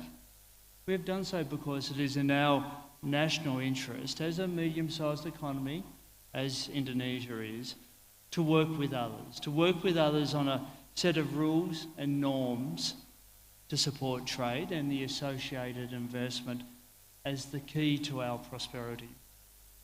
And to be blunt, it is better for us as the medium-sized economy, and picking up Pak Dino's point earlier, it is better for us to be working together to shape the rules and the norms than to have them shaped by the big economy. And recognising that the World Trade Organization and the multilateral system is, it's not perfect, it's compromised, it's frustrating to work through. And as Pak Dino said, there is a lot of concern that it hasn't shared delivery results for many of the members of the G77. But nonetheless, it's the best that we have on the offer, and it's for us to work together to build and ensure its sustainability in the face of that enduring geopolitical tension that Pak Dino described. So from an Australian perspective, that's the international piece. And that's matched on the domestic side by a willingness to allow the private sector to allocate the capital and the labour to where the profits are. And the profits, in our experience, have been in the extraction of minerals rather than in their processing or not in their value adding. And I say that because I know this is still a live issue in Indonesia also as a commodity exporter like Australia. But I would reflect from the Australian experience that the Australian iron ore miners have been a far more profitable proposition over the last 20 years than their clients, the Chinese coal, the Chinese steel mills. So value adding doesn't necessarily mean greater profit for a country. It really depends upon the individual market structure. In our case, the willingness to allow the private sector to drive the allocation of resources for the pursuit of profits has not been an easy process for Australia at all. It has meant a significant shift in the structure of our economy, so that over the last 30 years, our manufacturing sector has fallen from around 14% of GDP to less than 6% of GDP. But that has been to allow the headroom for what is a globally competitive sector in resources to grow and lift the prosperity of the country as a whole. Of course, that still leaves a role for government. I mean, the role for government in our experience has been to create that supportive regulatory environment, amongst other things, to support that regulatory environment to allow the investment by both domestic investors and foreign investors alike into the sectors which will generate the profit. And to pick up another point, to invest in our human capital, to invest in our people, to ensure that those benefits are then widely shared. That approach has served Australia well. Australia's economic growth outperformed the OECD over the last 30 years, one. And two, is provide resilience to shock. So the Minister spoke this morning about the need to think about our shock absorbers, you know, how we as economies think, and commodity economies, Indonesia and Australia both have been particularly, and will continue to be particularly exposed to shocks. The frameworks that Australia has evolved over a period of time has meant that we've been successful in navigating through the shocks of the Asian financial crisis, the global financial crisis, to deliver 28 years of continuous growth that was broken only by the pandemic. So I put all this by way of a long-winded introduction to, or starting point for Australia's response to the net zero transition, which will be an enormous task, fundamentally reshaping our economy, and it's something which I think will be true for many countries. And we are working to a tight time frame. The increase, the changes in our climate, the rising cost of natural disasters, typhoons, floods, droughts, fires. This is all on the back of what we can observe, just a lift of 1 degree, a bit over 1 degree in global temperatures. And yet the United Nations just last month was warning that we're looking at the barrel of a 3 degree lift in temperature by the end of the century without more urgent action. So how is Australia then pursuing the ambition of climate action? There are really two parts to it. The first part is decarbonising our own economy. Australia has a commitment to net zero emissions by 2050 and a milestone of reducing emissions by 43% by 2030. And speaking candidly as an apolitical public servant, I can say this has not been pretty in political terms. This has been extraordinarily difficult in Australian politics over the last 14 years. Climate action has really been a painful and difficult process, but we have made progress. But more needs to be done. So the Australian government this year has introduced a range of policies, 2 pillars. One pillar around reducing decarbonising our electricity system, greater renewables, and the second is around decarbonising our industrial sector. But the second and the bigger challenge, and again one which is absolutely relevant for Indonesia, is how to deliver on, in our case, Australia's potential as a renewable energy superpower. How do we continue to prosper as currently fossil fuel exporters in a world that is increasingly decarbonising? How do we continue to provide energy security for our partners in the region, energy security which is akin to national security, and how to do so in a way which supports their decarbonisation? And we recognise that driving a fundamental change of this magnitude in the short time that we as a globe have will require government intervention more than has been the case in Australia in recent decades, but that this must necessarily be designed in a way that mobilises investment by the private sector, including foreign investors, and that also supports the integrity of our multilateral system for trade. Above all, it has to be done in a way that targets or builds globally competitive sectors. So to identify for us what have been the comparative areas of comparative advantage, critical minerals, green energy, which you can think green hydrogen or ammonia as derivatives, or green metals such as green iron ore or green alumina, which can embody, effectively embodied energy, renewable energy. And the Australian government has made some very early interventions in this space, and it is considering the role for further interventions, but again, all being shaped from being consistent with our treaty obligations, including those under the WTO, attracting foreign investment so that we can scale up, diversifying global supply chains, particularly for critical clean energy products and technologies, and helping our partners like Indonesia to realise their emissions reduction goals while furthering global prosperity. I want to close on the point of that working with partners, that our approach to net zero transition is framed by the truth that it can only be possible in cooperation with international partners. So the net zero transition in Australia, it's going to involve doing things on a massive scale in terms of investment, skills, and renewable energy technologies such as solar, wind, batteries. But it will also require access to markets, export markets, to ensure that we can realise the potential which is far greater than our domestic market alone. Australia will need to work with our partners in the region to build our capabilities in these sectors, consistent with an economic resilience. Economic resilience is built on well-functioning markets marked by plurality and the diversity of market participants. Market structures that are supported by the rules and the norms that we collectively establish through the WTO and other mechanisms.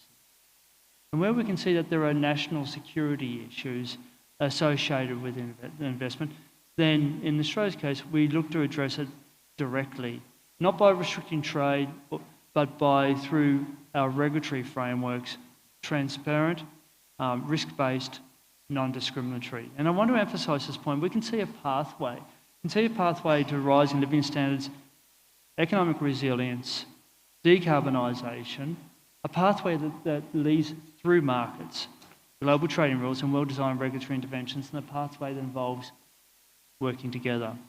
And Australia has signalled the importance that it places on working with our regional neighbours through the Southeast Asian economic strategy that our Prime Minister released in October. And I'm pleased to say the cooperation between Australia and Indonesia is building. And last year our two leaders launched the Australia-Indonesia Climate and Infrastructure Partnership.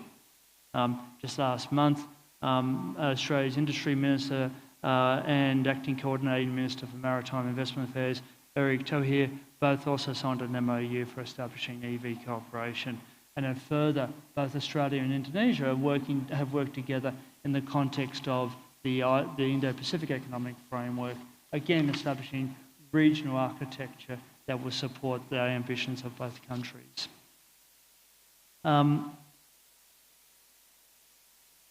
Let me pause then, because I'm looking at time, with one observation, final observation about geoeconomic fragmentation. And that point is, it's not black and white.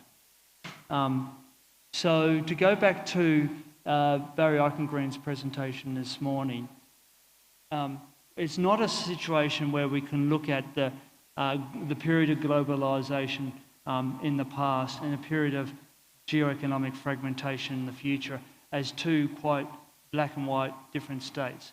They are on a spectrum. They are shades of grey. Just as in the period we described as globalisation, there were trade interventions, government interventions and restrictions on trade and investment. So too in the future of geoeconomic fragmentation, cross-border trade, cross-border investment will continue to be such a hugely important piece for all economies on the globe. But so as economic policy makers, and sort of channeling to the Minister from this morning, what's so important for us collectively is that we don't just do what others do.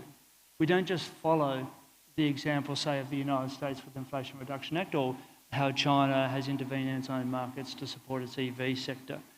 We have to hold on to the truth that openness to trade and investment and the mechanisms that support that, the multilateral mechanisms that support it, that is the foundation to the high-income society that both countries aspire to. Thank you. Thank you, David. Yeah, a lot of challenges, but one of the big takeaway I gotten is that there is a need to work with each other to shape the rules and the norms to ensure sustainability, especially in the face of the current geopolitical development days. Thank you, David. Now, let me turn to the panelists again with some questions as a follow-up. Let me start first with Pak Dino. Given the tensions we have these days, Pak Dino, what do you think that this geo-economic fragmentation challenges have to be dealt with by emerging economies? How do you think emerging economies could benefit in increasing economic growth and improving participation in the global value chain, given the current situation? Please, Pak. Yeah. Well, first, I think emerging nations, let me begin by saying what is different about emerging economies today compared to before is that there's a lot of confidence, right? They are saying that, look, we have the answers. The West doesn't have all the answers. We have the answers too. And we can create space. We can create space with the developed countries, but we can create space among ourselves. I was just in South Africa last week. There was a conference between the Indians, the previous G20 president, and South Africa. We just hosted BRICS. And there was a lot of that talk that, hey, you know, let's create new economic space between us. And as you know, BRICS had just invited new members into their system. So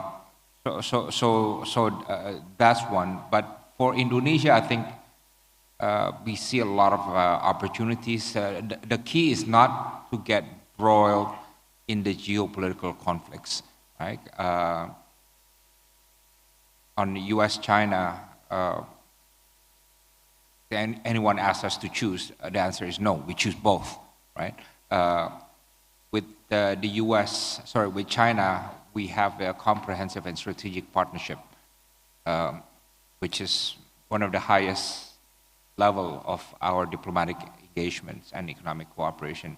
But with the US also, President Jokowi just went to DC recently, and he signed a comprehensive and strategic partnership with the US. And I think what I can say is that we live in a time of strategic luxury now, because a lot of powers that used to have difficult relations with Indonesia or conflictual relations with Indonesia, now we have some degree of special partnerships with them, you know, including with Russia before the war, but even after the war, we have not deleted it. So I think for Indonesia, we have a lot of opportunities. Many of the world economies in both developed and developing world want to engage with Indonesia even more intensely, right? And my hope is that we get these elections right, make it stable, make it an example to other democracies, and make sure our reputation and credibility is preserved throughout and after the elections. Thank you, Pak Dino.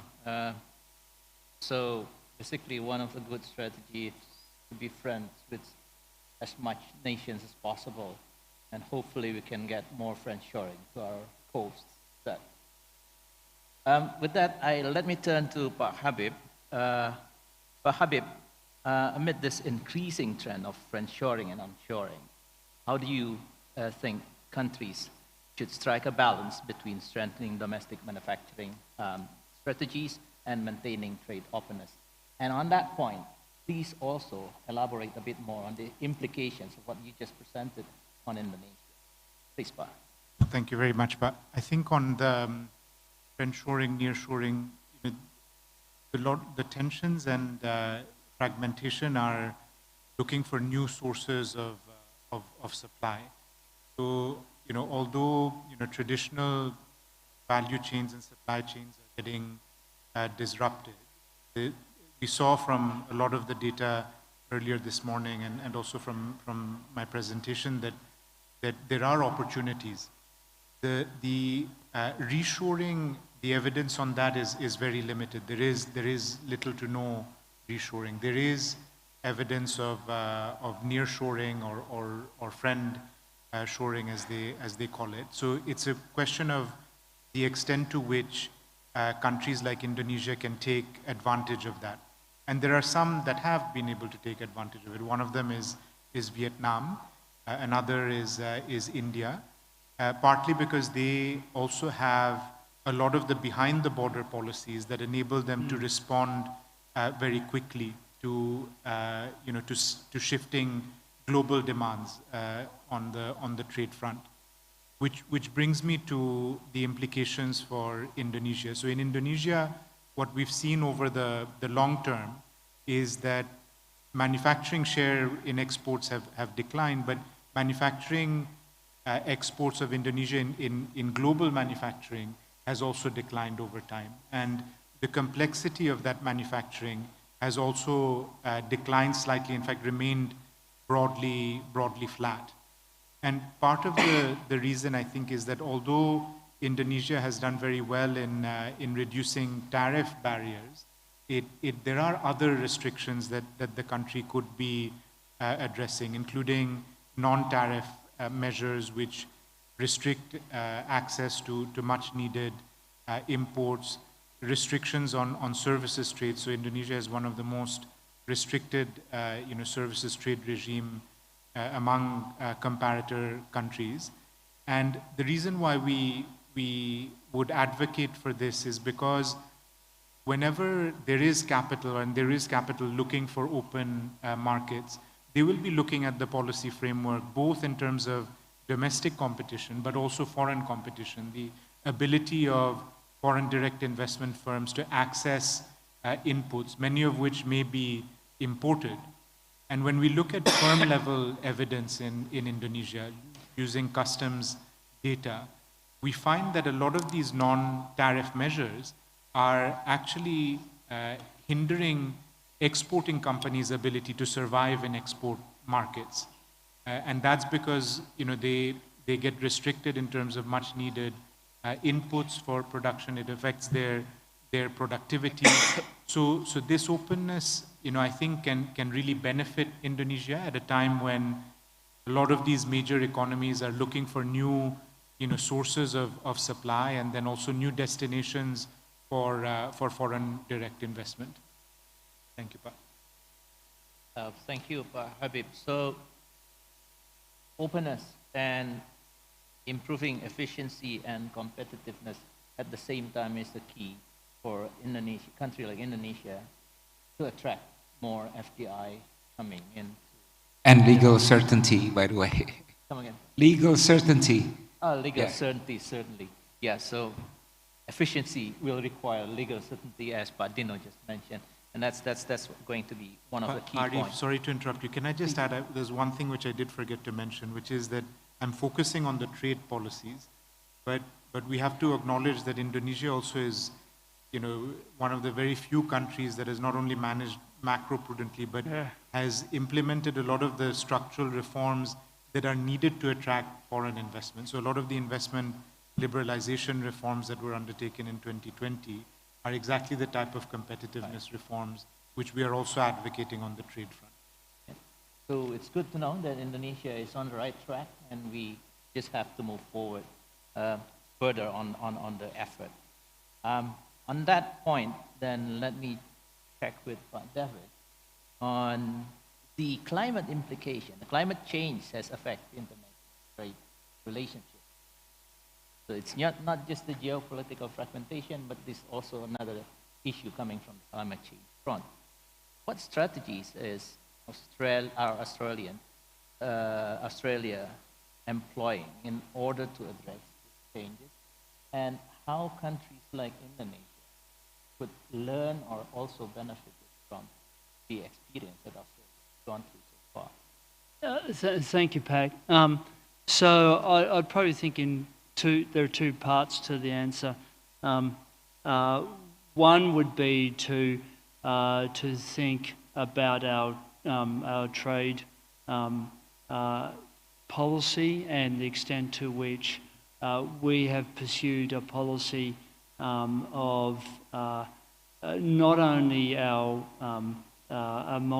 multilateral piece that I spoke about before, but also looking to develop new trade agreements to continue to open up doors and opportunities for business to be able to respond as climate change and climate action around the world evolves and develops. Because I think the one thing that we know is it will evolve in ways that we can't yet foreshadow or foresee. So let's open up as many opportunities as possible. The one other thing which I've mentioned in that space would be also thinking ahead to what does trade policy look like in a decarbonising world, and as you know, I mentioned free trade agreements. As we also start to exhaust our dance card, as it were, with now most of our trade is with countries with whom we have free trade agreement, but also we have to look ahead to how can we cooperate together to develop new forms of trade that support decarbonisation. So my team has negotiated and is now in the process of implementing a green economy agreement with Singapore, for example, where together with industry on both sides, we're trying to identify what is it that we need to be doing, and that an example of that might be where we need to develop new forms of standards to support carbon emissions accounting, for example, embodied carbon emissions accounting, so that our businesses can then engage with markets around the world that increasingly put a priority on ESG and to be able to prove and demonstrate their carbon emissions credentials. So that's one big piece. And I guess the other again comes back a little bit to what I spoke about earlier, and also picking up a little bit what Pak Habib said, which is what can we do behind the border to ensure that we have the capabilities to respond to emerging opportunities. That does include being open to investment and ensuring that we have the regulatory frameworks that enable investors to come into the new sectors, green hydrogen, green iron, for example, that I mentioned, green fertilisers, and that we have the human capital, the human skills to ensure that they have the capital and the people that they need to make those new forms of trade a success. And I'll say it's a fairly basic prescription. It's true for Australia, and I'm sure it's true for Indonesia. Thank you, David. Let me turn my attention to the floor first. Let me invite a few questions from the floor, if there's any. Pak Kiki, and then Bapak Tauhid, if I remember correctly. Yep. Let us start with Pak Kiki first, and then Pak Tauhid after.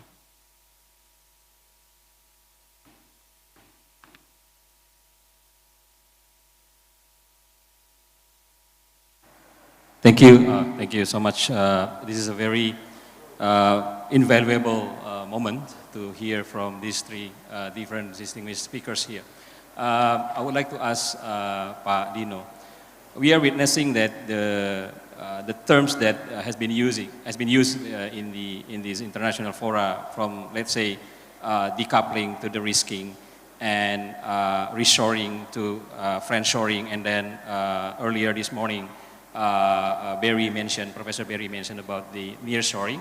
So instead of invest in the outside United States, better to invest in the Mexico, and then Canada. So now we also see the soft tone of the pressure from the global in the context of Indo-Pacific as a seascape, or Asia-Pacific as a landscape. And what we are also seeing that it indicates too big to fail in terms of, it's different to European Union between EU and Russia, that war in Ukraine. In Indo-Pacific, we don't see that much because we are more involved into a production network, more practical, more pragmatical approaches in Indo-Pacific. I would like to ask your insight, because I also see the value coming from the eastern part of the world, like free, inclusive, and then more open, not necessarily saying that democratic share value in terms of free, but the free, inclusive, without any conditionalities. We can make a cooperation with any regime in the world, communist, non-communist, democratic, non-democratic. But that's the value that we have, and I see that United States also tends to go more practical, more like with the AIFED, with the like you mentioned, bilateral between Indonesia just now, I think a couple of weeks ago, between President Indonesia and President Biden. Do you think that this value is strong enough, this soft approach in Asia, to support this practical cooperations in Indo-Pacific, so we don't get trapped into the physical war? We have currency war, we have trade war, but that war is not like strong as, not to mention the physical war that I mentioned before. Do you think that value from the root, especially in the Malay root, is also influenced to balance this pressure, global pressure? Thank you very much. I think it's best for us to let the panels to respond to that first. Let me start with Dino. Yes, thank you. I think our main concept on the Indo-Pacific is the ASEAN outlook on Indo-Pacific. We were actually one of the first countries, along with Australia actually, who thought about Indo-Pacific, and I know the previous government wanted to make an Indo-Pacific treaty of some sort, but it was never realized in the end. And then the US, Japan, Australia, India, and others, they came up with the concept of free and open Indo-Pacific. There was the Quad and so on, and they want Indonesia to join, but we said, no, we can't join you guys because we don't want to leave ASEAN behind. So Indonesia promoted the idea of an ASEAN outlook on Indo-Pacific. So ASEAN does have its own concept, which is similar but not entirely the same. I think the difference is the emphasis on the term inclusion, right? And why this is important was because there is perception that the free and open Indo-Pacific idea was meant to isolate China or marginalize China, rightly or wrongly. But certainly this is what China feels, right? This is why China has not adopted the Indo-Pacific concept. But the ASEAN outlook on the Indo-Pacific stresses free and open, but more importantly, inclusive, and stressing on cooperation rather than rivalries. So you look at the ASEAN concept, it has 4 elements. There's trade and investment, maritime cooperation, SDG, and connectivity, right? These are the elements. My criticism of that is that it is too loosely applied, right? Meaning what? Meaning, for example, if Australia wants to do a project with ASEAN on, I don't know, IT or something, then that would count as part of the AOIP, right? But my question is, look, with or without AOIP, that would happen anyways, right? So I think the idea of AOIP is how to produce a kind of region-wide cooperation that would change the behavior of the major powers and the regional countries. And so far, we're not seeing that. Yeah, we're not seeing that as yet, right? We're not seeing instances where through AOIP, US and China and Japan would cooperate, for example. And until now, there's not a single project between US and China in Southeast Asia, project of cooperation, right? And we are asking, do you guys really don't like one another that much that you can't cooperate on one single project in Southeast Asia? Right, Japan and China, if I'm not mistaken, does have one project in Thailand and so on. So that's on the AOIP. But for us, in the spirit of ASEAN centrality, we have to work with everybody. ASEAN centrality means we can't gang up joining one group against some other group, some other country, right? And this is why on BRI, the Belt and Road Initiative proposed by China, we're totally comfortable with it. For Indonesia, we join it, but selectively, with conditions. Yeah, only in 4 provinces, Bali, North Sumatra, North Kalimantan, and North Sulawesi, and with some terms that it has to be green projects and has to be that, yeah. So with China, we're totally open with that cooperation. With IPEF, also we're open. We think that there's space for IPEF in the region. The only thing is IPEF for us doesn't promise market access. Yeah, for us that's the big thing, right? And there are some limitations in both BRI and IPEF, right? We haven't really responded to the Russian proposal of the Eurasian region or something, yeah. But we haven't really warmed up to this, and especially since Russia, after Russian invasion of Ukraine, they have been offering us a lot of things. Yesterday, I heard Russia offered smart city cooperation for the new capital. My advice is careful, careful whose money you take into building our capital, because that's going to be in history books. Yeah, and I want to make sure it's something yang bisa dipertanggungjawabkan. So I don't know if that answers your question, but I hope somehow it does. Do you have anything to add on that, Habib or David? No? All right, in that case then, let's turn to the second question from Pak Tauhid. Silakan, Pak.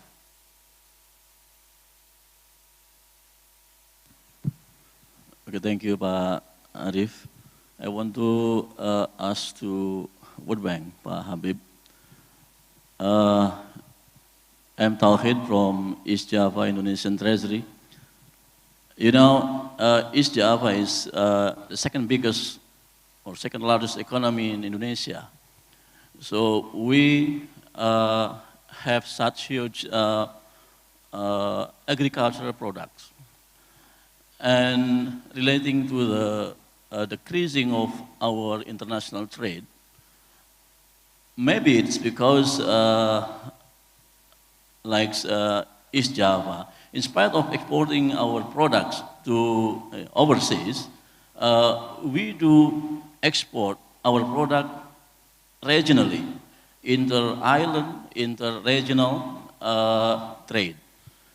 So that although the East Java net export is deficit, if we combine between the our export to overseas and our export to internal domestic export, inter-island, inter-region,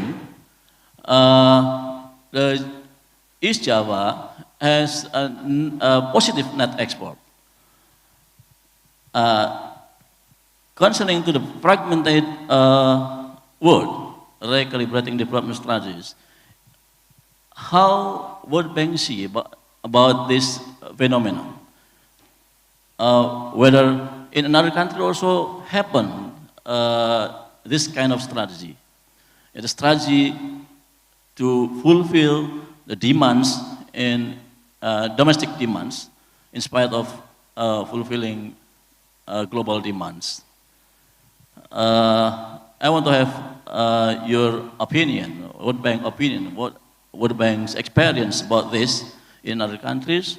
Also, indeed, is it proper as a new strategy or recalibrating strategy for our region's economy? Thank you. Thank you, Pak Habib. Pak Tauhid, and I think the question is directed to you, Pak Habib. Yes, yeah, thank you very much. Pak Tauhid, thank you very much for this question. You know, we of course, you know, categorize the export of, or rather the trade of agricultural commodities within Indonesia differently to if you were to export, whether it's agricultural, non-agricultural commodities abroad. You know, of course, it's important that East Java is able to export and meet food security needs and food consumption needs within Indonesia. The objective of exporting abroad, of course, is somewhat different. You know, so you expand the markets that you are able to access with the domestic production. So there are many, you know, discussions around agricultural sector productivity, that how do you enhance intensification of the agricultural sector so that food output also increases, so that you not only meet domestic needs, but you are also able to meet international needs. And of course, Indonesia is already a large exporter of food commodities, not just, as you say, within the country across islands, but beyond. But the type of exports path that we are talking about is, you know, higher value added exports that enable Indonesia to really deepen its industrial and service sector capacities.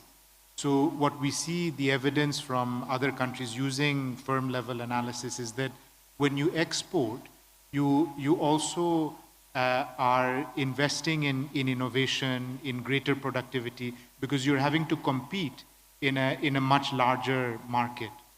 That generates foreign exchange earnings for the economy, which enables the economy to import also for investment and growth purposes.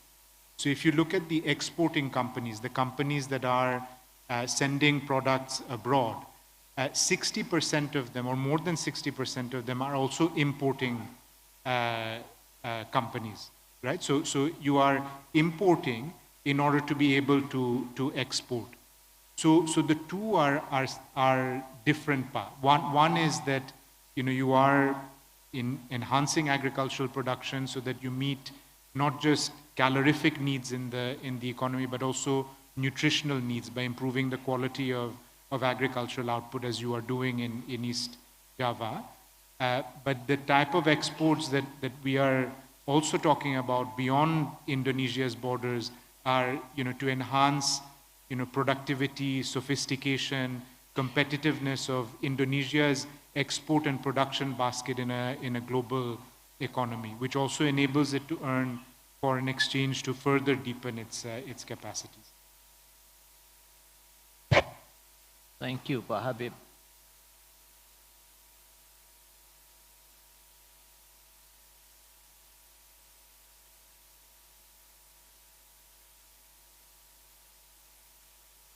This morning, is it also happen in other countries? Is it protectionism or not? Sorry, Pa, can you... Exporting internally in our domestic from region to region, from island to island. Is it kind of protectionism in your perspective? No, Pa, I wouldn't call that protectionism. That is, you know, you are producing for the domestic market and you are satisfying domestic demand. There is no protectionism. There may be other barriers because Indonesia is a complex archipelagic country. So there may be costs of, you know, trading between islands. But the type of protectionism we were speaking about this morning is when, you know, two countries like the US and China impose barriers on trade between the two. And these are policy barriers, like you increase the tariffs on Chinese imports coming into the US, or you increase tariffs on US imports coming into China. That's a different type of, you know, policy discussion of protectionism than the cost of doing trade within the archipelago. Can I add a quick point on this? You're talking about our exports. You know, when I was a diplomat, I talked about exports all the time, but then I got to visit a village someplace in West Java, yeah? and there was this household that was producing really amazing product. It was a product to keep the rings, but in leather and really high quality leather. In Fifth Avenue, New York, I would easily pay, you know, $300 for it, you know, right? But there, probably they were selling it less than $50. Yeah, so really, really high quality, right? But then I asked, you know, what happens when you export it, right? And apparently, the story was this great product that they have, they would ship it to Tanjung Priuk, but from that village to Tanjung Priuk, there would be at least 10 pungli. Pungli apa namanya? People making stops, and yeah, 10, right? And in each stop, it would be, I don't know, 100,000 rupiah or 50,000 rupiah and so on. And the price keeps going up. And in Tanjung Priuk, there's a lot of pungli, right? And the cost of export using our cargo was more expensive compared to other ports in Southeast Asia. So the product is amazing, right? The quality is great. It doesn't have brand, but you know, it has good packaging. But because of the punglis all along the way to Tanjung Priuk, it became very not competitive. So I think those are the things that we should also fix to allow for more exports from Indonesia. Thank you, Pak Dino. Thank you very much. Is there any more burning questions from the floor? Danny, please. Thank you. Thank you, Pa Arif. I appreciate we're running out of time, but I do have a burning question. Hi, Danny. I didn't know you were here. Hi, Dino. Good to see you all. Thank you for such excellent presentations. My question to you is that given the things that you've said, multilateralism and its attacks, Pak Dino, trade and investment restrictions, Pak Habib, and the need to come up with, you know, to partner with more friends to take on these new challenges. What do the panelists see as the end game? When do we know that American-driven disruption or China-driven disruption, great power disruption to the current global system, when do we know that they have stopped? What must we do that's enough for them to say, okay, we're not going to keep disrupting the system? And I have in mind the idea that, you know, one of the things that we don't do with people who blackmail us is give in because they can ask again. Are we in that situation? Do we need to call a halt to the continuing disruption in the global economy? Thank you. Thanks very much, Danny. Very spot-on question. And with that question, may I also ask the panelists to add a sentence or two on the main takeaway from what you think and needs to be done in order to deal with the current global fragmentation and facing the global climate change at the same time. Starting from Pak Dino and then Pak Habib. And I have last week, I've been speaking too much. Yeah. All right, sure. Then let's start with Pak David first. Thanks. Well, I was kind of struck by Pak Dino's story about the leather, the leather products, high quality, but not able to get to export market because of basically the regulatory interventions, which became the source of what's called taxes along the way.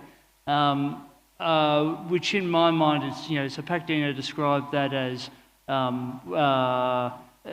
something that's inhibiting exports, but clearly it also goes back to what Pak Habib also spoke about in terms of the need to make behind-the-border reforms to make it foreign investment and domestic investment alike, both more attractive. And so I tend to think that the one single biggest thing that any country can do is less about the focus on what's happening at the border and more about domestic productivity, and that comes back to having a clear, as clean and as predictable and as transparent a policy framework backed in by investment in infrastructure and human capital. That would be, so in other words, economic resilience in the way I think about starts at home, and then we build out from there. To Danny's question, gee, that's a curler. I don't have a good answer. I do sort of reflect on what Barry Eichengreen spoke about this morning, which is what does, thinking about globalisation or deglobalisation, is it a point in time or is it a process? And it's an inadequate answer to a great question, but I can't help but think that it's very difficult to identify in advance what end state looks like. It can only be what's the trend and what's the process. Terrible answer to a great question. Yeah, thank you very much. Maybe I can combine Professor Danikwa's question with yours, with the conclusion, Pa Arif. I think that the end point, I think it's the disruption is part of a process that also offers opportunities. I mean, if we think about the period of hyper-globalization that Professor Eichengreen was talking about this morning, that was also the result of major disruptions, positive disruptions, because it enabled integration of Eastern European countries into the global trading system.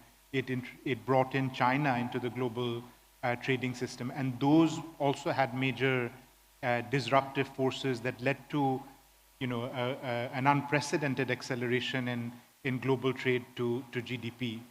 Now, the type of disruption that we are seeing today, of course, is maybe a little bit more confrontational, but that also, I feel, is maybe opening up new opportunities. And the issue is, how do we identify those opportunities? So there may be, for example, three come to mind in particular. One is with digitalization and expansion of technology, reduction which is bringing reduction in the cost of trade, greater transparency and access to information, which was not there previously, does offer one opportunity, a structural change.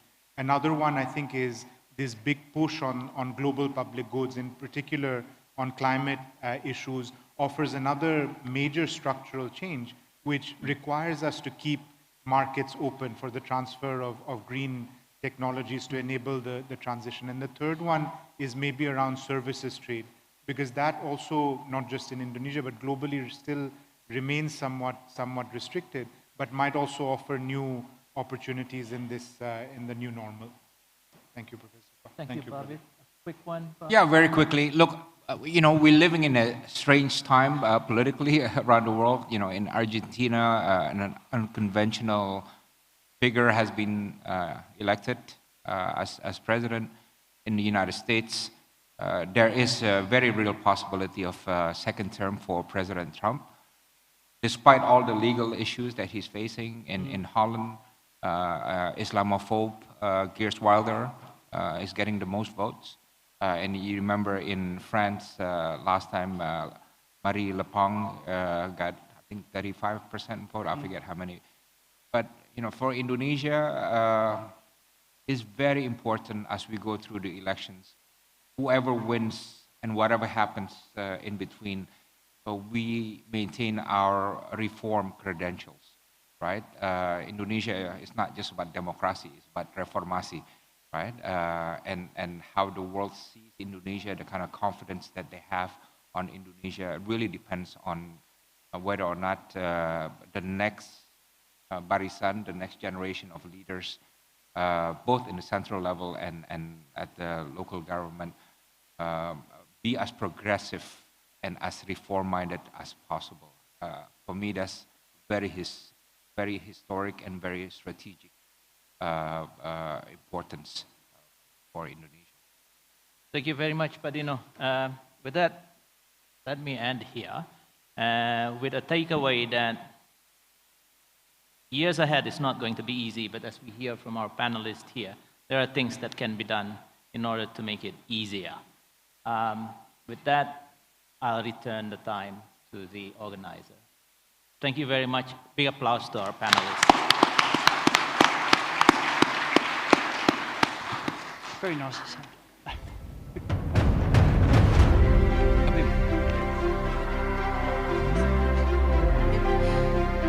Ladies and gentlemen, what a perceptive panel discussion we had today on the session Navigating New Geo-Economic Landscape. Moderator and speakers, please step forward as we are going to have a group photo together.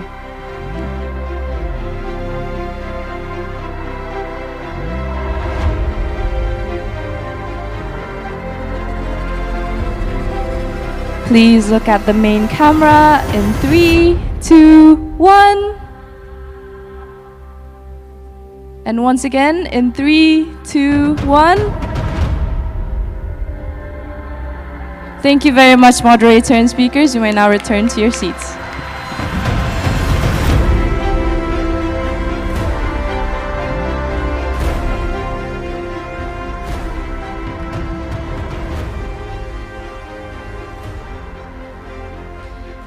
Ladies and gentlemen, shortly we will continue our next agenda with the second panel discussion.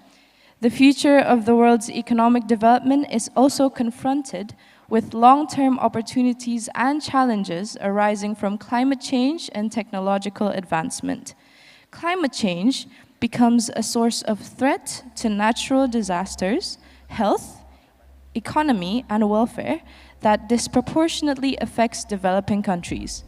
On the other hand, climate change opens opportunities for a shift towards a greener economy and more sustainable and inclusive growth. Technological advancements have also become a double-edged sword that could profoundly affect economic growth and development in two opposite directions. Digital technology serves as a significant catalyst for better access to knowledge, increased productivity, and improved global connectivity, which eventually would drive efficiency and innovation. As a result, many countries are vying to become global technology leaders as they believe in the centrality of technology for their future economic and military power. Nevertheless, technological advancement also carries disruptive risks. Some of them include job displacement, growing inequality, misinformation that may exacerbate social division, as well as national security threats. With the ongoing reorganization of global technology supply chain around the world, Indonesia needs to keep up by ensuring technology transfer happens and by fostering innovations in order to maintain its trade and investment competitiveness. Ladies and gentlemen, to have a deeper insight about the next session on geo-economic fragmentation, let us watch this next video.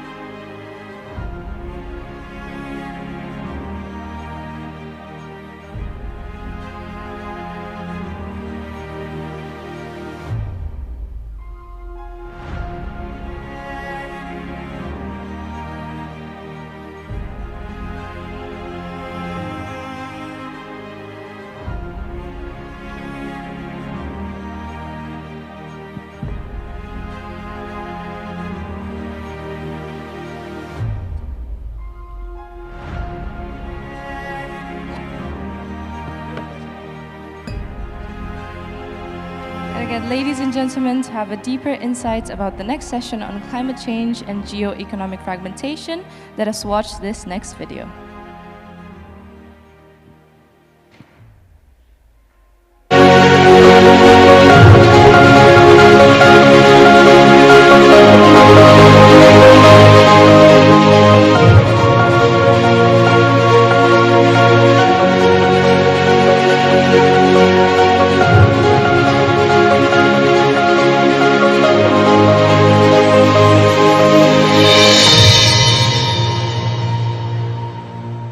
This session will be led by the Green Fiscal Advisor for German International Cooperation, or GIZ, Bapak Tres Sangtia Eka.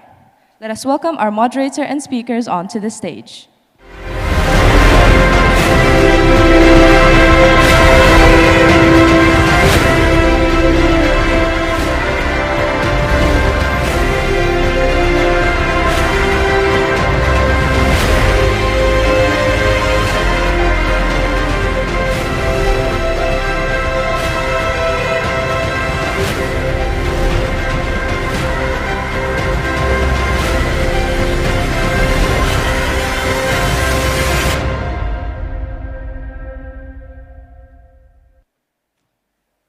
Thank you very much. Good afternoon for all of you. This is quite challenging session, actually.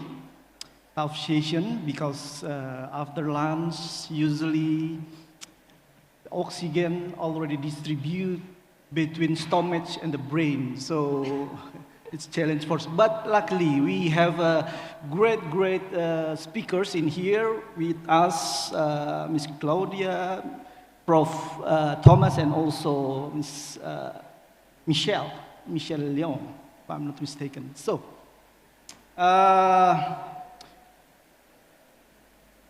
topic for the last session for today is about climate change and geopolitical economy fragmentation, the effect of climate change. But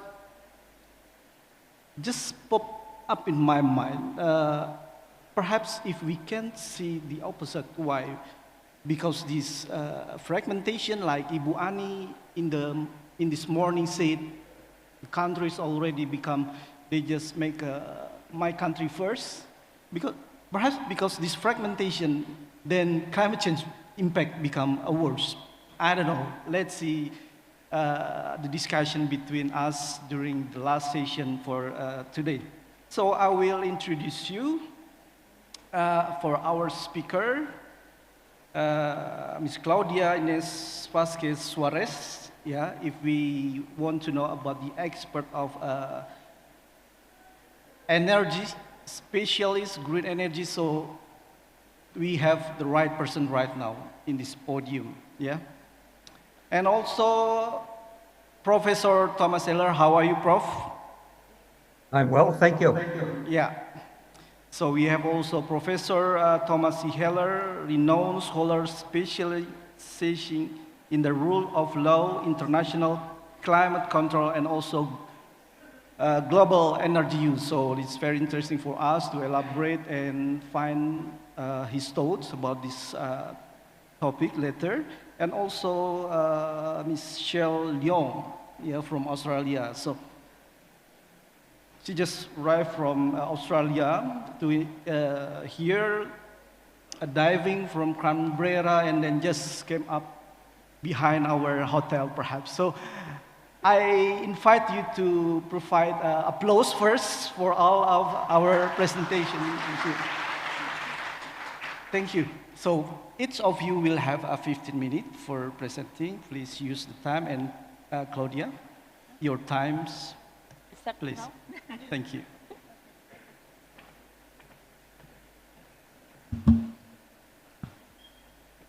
Selamat siang, Bapak Ibu. I'm very honored to be today. My name is Claudia Vasquez. I am the program leader for infrastructure for the World Bank for Indonesia and Timor-Leste. So I coordinate the World Bank lending and analytical programs in energy, transport, and digital development. And I'm very honored to be today in this excellent workshop led by the Fiscal Policy Unit from the Ministry of Finance to talk about an important and I think at this point an existential topic for all of us that is particularly relevant for Indonesia. I will try to focus my presentations on the few things that I'd like to share with you, which are a little bit more of providing first the global background, or where do we stand in terms of the energy transition. And of course, some of that will come very naturally to most of you. I know, and I've been based in Jakarta for over a year, and I have to say that it's been crescendo in terms of the government's declaration commitments on reducing the carbon footprint of Indonesia. And I think the country is at really exciting times where important decisions will be taken today that will either continue to lock in the development in a carbon-intensive path, or with, on the other hand, put the trajectory of carbon emissions in a way that is decoupled from economic growth. So all of these, of course, are a choice for Indonesia, but they don't sit in isolation. They sit in a very, and I think a little bit more complex panorama internationally. And this is what I will try to explain during my presentation. So the first slide that we have here, I borrowed it from the IEA's recent World Energy Outlook, shows something that is not new to you, that a lot of money will be needed in terms of investments to make the transition and to achieve the net zero target. What I think these years the IEA, and we have seen it in Indonesia and in Southeast Asia, is the challenge in terms of the scale, particularly for emerging developing economies. And Southeast Asia is part of this whole story, where we see that in fact a lot of investments, even in 2022, have gone either to China and advanced economies, but the gap coming for emerging economies is in a scale much higher. And in the case of Indonesia, this translates both in terms of the generation side, so the transitioning on the electricity side to lower carbon mix, but also in terms of developing the infrastructure and the power network infrastructure. So I think that this is some of the recent things that we have learned and we are becoming more conscious about. And Indonesia has also put that out in the recent report in the Comprehensive Investment and Policy Plan that the government published just a few weeks ago. Next slide, please. Oh, sorry, no, before. Yeah, thank you. So, I think that the other important dimension here is that in the world's trajectory to the net zero carbon path, what happens in East Asia actually matters. And yes, China plays a very important role in that trajectory, but so does Indonesia and other countries that are very carbon intensive, such as Vietnam and the Philippines. And what we have seen, looking at some data from the World Bank, is that although in the past years, and maybe let's take 15 years back, a lot of work, hard work from firms have actually helped them decrease their energy intensity. So firms became more efficient. There was also some shift into the service sector, which helped decrease the overall energy intensity of the economy. But at the same time, the power sector mix and the overall energy sector mix became dirtier and much more reliant on fossil fuels, and particularly in coal in some of the countries. So this is where I think that, and I go back to the point I made very early in this presentation, is that this is the time where the decisions that will be taken in terms of the development of the policies and also development of infrastructure will either continue to lock in the growth path into a carbon-intensive path, which has been so far, or will really help decouple growth that will happen, and hopefully Indonesia will become a high-income country, but will become a high-income country with a lower carbon footprint. And those decisions at the global scale matter. So this is why action is so important at this stage. Next, please. But then I think what is new, and probably what I have been telling you so far is nothing new, and you have heard it many times, but I think what it is emerging, and this really goes back to the theme of today's and tomorrow's seminar, is that climate action globally now is kind of sitting at that intersection that we have not seen before, at least not at the scale we are seeing it so far. And that intersection has been led, is in terms of global trade, on the need for green investments along the value chain, and also more recently around industrial policies. And this is why I think we have to start thinking a little differently about climate action, because it's not only about making investments that will decrease the carbon intensity, but we also have to think of what is happening in the world, and these trends will probably affect the way on which some of the policies need to be thought through to be able to really achieve that objective, which is to decouple growth from emissions. Next, please. I will go back here to some of the things that were said earlier during today. Some people may ask the question whether or not green goals are contributing to a surge in protectionism. And I don't know the answer to this question, but what is evident is that there has been a lot of actions and trade-related policies that have increased exponentially in the past 5 years. Some of them have an explicit climate motivation. Some of them talk about competitiveness, and this is where I also talk about this intersection between trade, industrial policy, and just there's another leakages. This is from a forthcoming paper from one of our trade colleagues in the World Bank.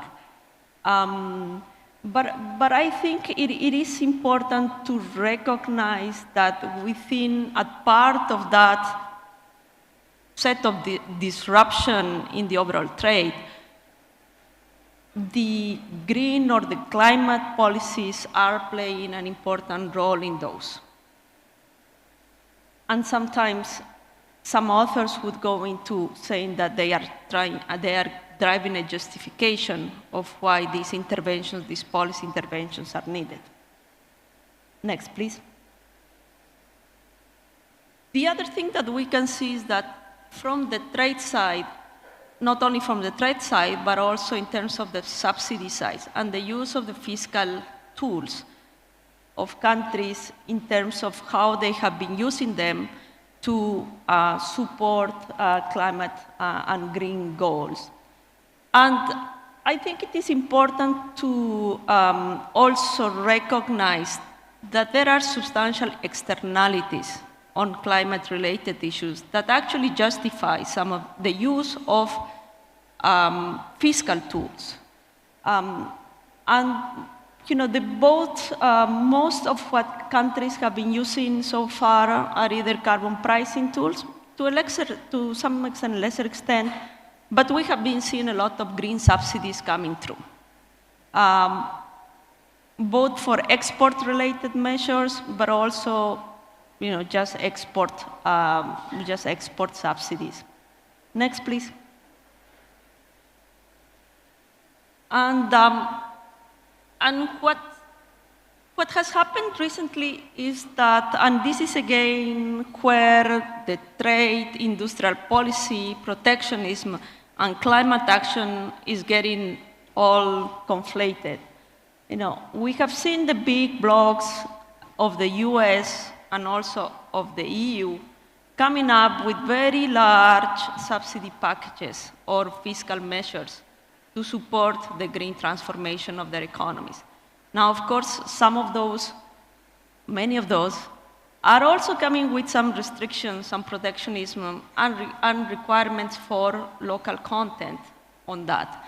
But the numbers are really mind-blowing. You know, $7,500 is what the expected subsidy for each electric car the US is expected to put. The US is Eurozone is talking about around 6,000 euros. $30 billion of subsidies for clean technology manufacturing industries that will be, you know, sitting in the US. 35 billion for clean manufacturing in the EU. An overall mind-blowing 208 billion of US renewable energy subsidies under the IRA, and approximately 800 billion of renewable energy subsidies in the EU. So you can see the extent to which, you know, these large amounts of money, taxpayer money, is being used to support something that in principle is very important, which is how our economies will jointly transition to a net zero future. And actually, one can look at this from two perspectives. Given the amount and the importance of these measures, one can expect that a lot of innovation, research and development, and unlocking of substantial technological advances will come out of this. And that is what the world really needs. We have made a lot of advances in decreasing costs of renewable energy, but there are still a lot of challenges.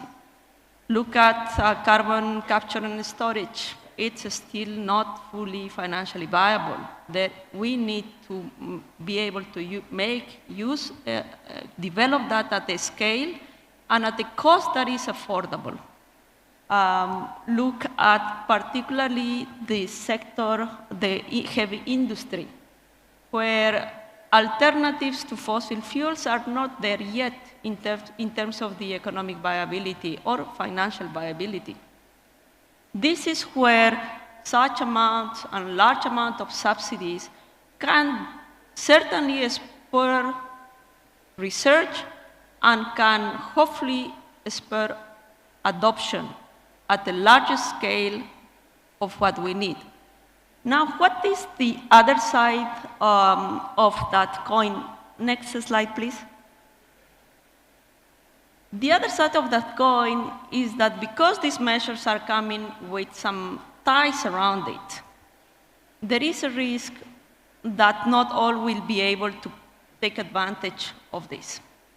And this is where I think, you know, what would be the implication of these large subsidy packages, these trade restrictions, in the overall climate pathway, on this low-carbon pathway for countries like Indonesia. And we can argue about the benefits and drawbacks of these measures, whether they are efficient or not efficient, and so on. But I think it's really important for emerging economies to really keep the end goal on sight. And the end goal of this is the end game, at least on the climate side of all of this. We need to make this transition affordable, we need to make it resilient, and we need to make it inclusive. And these sound a little bit like cliche words that you may have heard, but I think that these are really imperatives. If you give me 1 minute more, I can, please. Next, please. I want to talk about affordability, because this is what's happening with solar PV manufacturing, and I know Indonesia is looking at this very closely. There is a significant potential over the next few years to be able to take advantage of low-cost solar. But to do so, countries would need to open up. We need to have technological transfer that is able to come to the countries. And we also, so I think that is the discussion that needs to happen from the global south with the countries that are putting so much money on subsidies to develop technology. Technological diffusion, more particularly, is what is going to make or break the affordability of the energy transition in emerging economies. And I think we really need to open the foreign investment to make this happen. Next, please. The other dimension of this is the resilience dimension. And I'm going to talk about resilience not from the climate resilience dimension, but from the supply chain resilience dimension, which is also another opportunity for countries like Indonesia to take advantage of the diversification of nearshoring, friendshoring, of both mining, refining. The challenge would be how to convert this into going into the further stage, or the end stage of increasing manufacturing capacity, either on battery or on electric vehicles.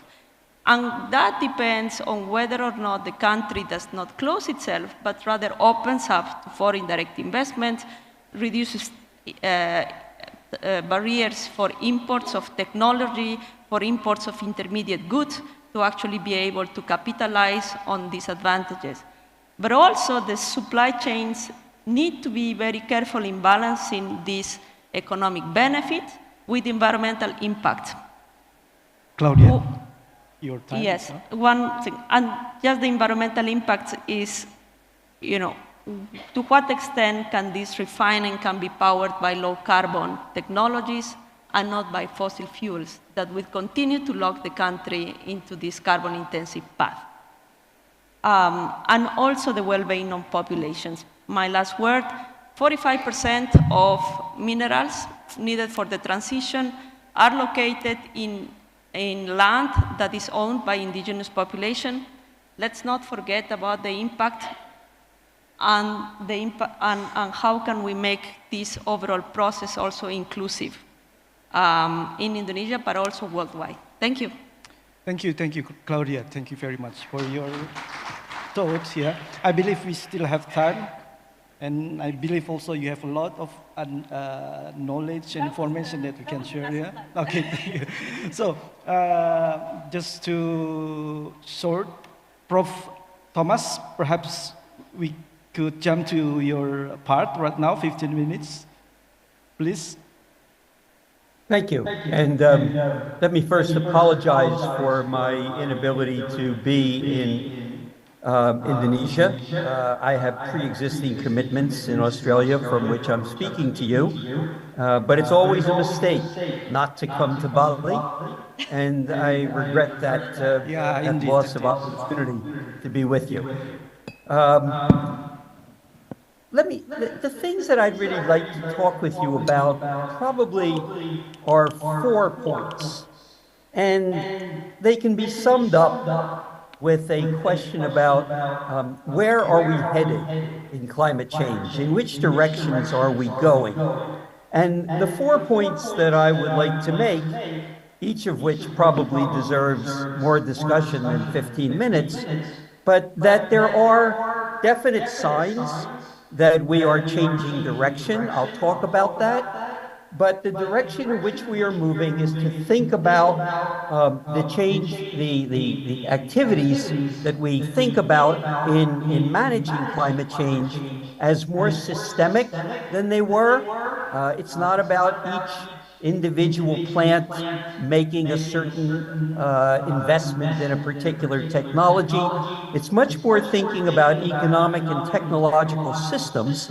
And secondly, we are moving from talking about this to implementation. So I do think there is a new direction, although I'll raise questions about how much of it is really being enacted or being present at scale, particularly in emerging markets and poorer countries. The second point I'd like to make is that in this new direction, states, governments, nation states will play a larger role. In many ways, this is a return to what states were asked to do in the beginning periods of climate change. But now it is much more focused on the management of transition than it was previously, and why states are having to necessarily play an expanded role in that would be the second point I'd like to talk about and leave you with. The third point gets a little bit more tricky, and it has to do with the idea that if we are moving toward implementation of the sets of changes that are necessary to create a low carbon economy, we really are in a position where we have to manage this transition in a very concrete and creative way, because it really has to have at least three dimensions, I want to argue. Transition has to be differentiated among different classes of states and different geographies around the world. What we are managing is not a smooth and orderly transition, but a transition that is in many ways chaotic and disorderly, and that's always harder for anyone, whether it's a private company or a government, to manage. And finally, the analytics that we need to manage, to diagnose what the risks are, and to think about how to manage those risks, demand different analytics, different modes of looking at framing this problem and the actual tools for dealing with it that are not, for those of you who are economists, the standard tools of macroeconomics. So we face challenges at the analytical level because of the nature of this transition. And then the last point that I would like to make, and I'm sure it will be very short, is that we tended to think of climate, probably most of us who do climate work still think of it as a global problem that ought to be approached globally. But in the terms of this particular discussion and the topics that our hosts have posed for us, it is increasingly clear that climate change is being absorbed into the geopolitical structures that are more consistent with finance, with security, with infrastructure finance. And these are not being treated as a global structure, but are being treated with the same emerging geopolitics of differentiation, often into different blocks. So that climate change is being absorbed into a different set of international frameworks. And on the whole, just as the previous speaker spoke about it, there's not a lot of reason to think that is a good thing for climate. So let me now, having made the set of points that I would like to leave you with, let me just fill in a few points about each of them so you have a better sense of what I'm describing. On the point about moving toward a more systemic approach and a greater focus on implementation of the changes that a transition to a low carbon economy involves, I'll use the example because we're talking in Indonesia, and Indonesia is the second country that has been brought into the new framework of the Just Energy Transition Program. Let me use that as an example of what I mean by thinking about the climate change problem more systemically. What do you have to do for the Joint Energy Transition Program? You have to have a systemic view of energy transition and how it fits into the economic growth of the country, which is the host country for these JETP programs. Secondly, you have to design an investment and finance structure that is both domestic and international, that is related to the energy transition plan that you are creating for the country, and relating that to the overall economic growth potential of that plan. Third, you are supposed to have a social plan that deals not just with physical risk, but in particular, what happens to labor, what happens to communities, what happens to the fiscal support that may come with taxation that allows hospitals and schools to function at the local level. So it's not just looking at the upside, it's understanding there will be a downside, certainly in some regions and in some sectors, and having plans for how to ameliorate or to lessen the pain that is associated with that. And finally, you are supposed to have a plan for essentially the restructuring. In many cases, it's the restructuring of corporate organizations like PLN or Pertamina that are heavily involved in these transactions. And you are supposed to be thinking about the organization of that restructuring and the governance of sectors. Who gets to speak to these questions, and what are the processes that will be involved in these restructurings?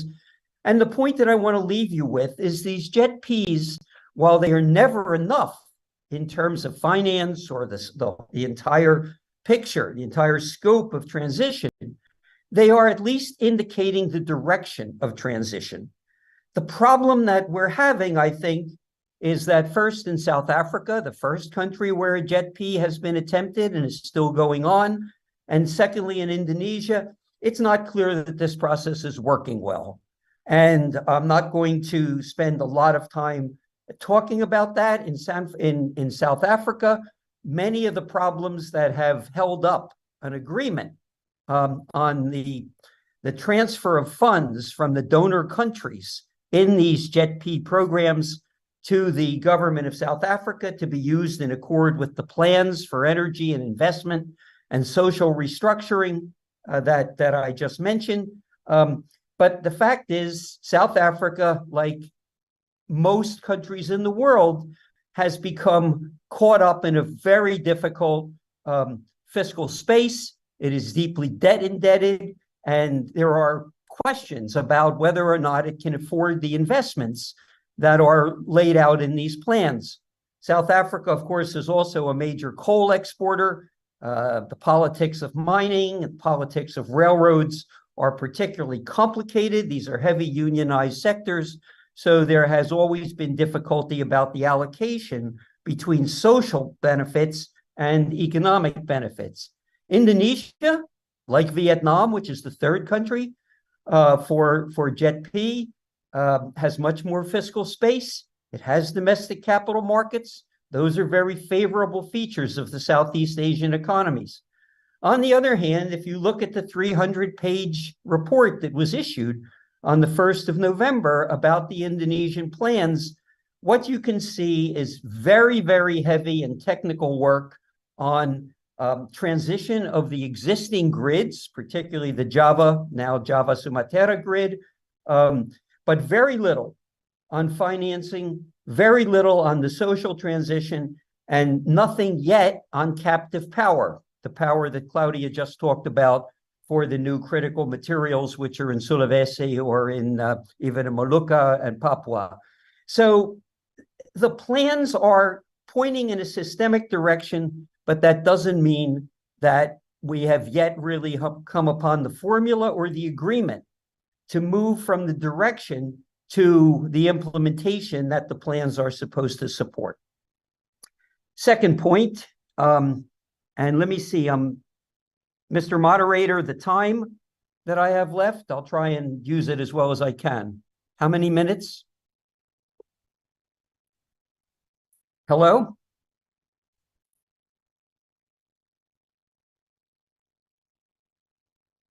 Hello? Hello, are people hearing me? Hear you. How about you, Prof? Could you hear us? Yes. Yes. Yes, 3 I minutes do. now. 3 minutes. Yes. Okay.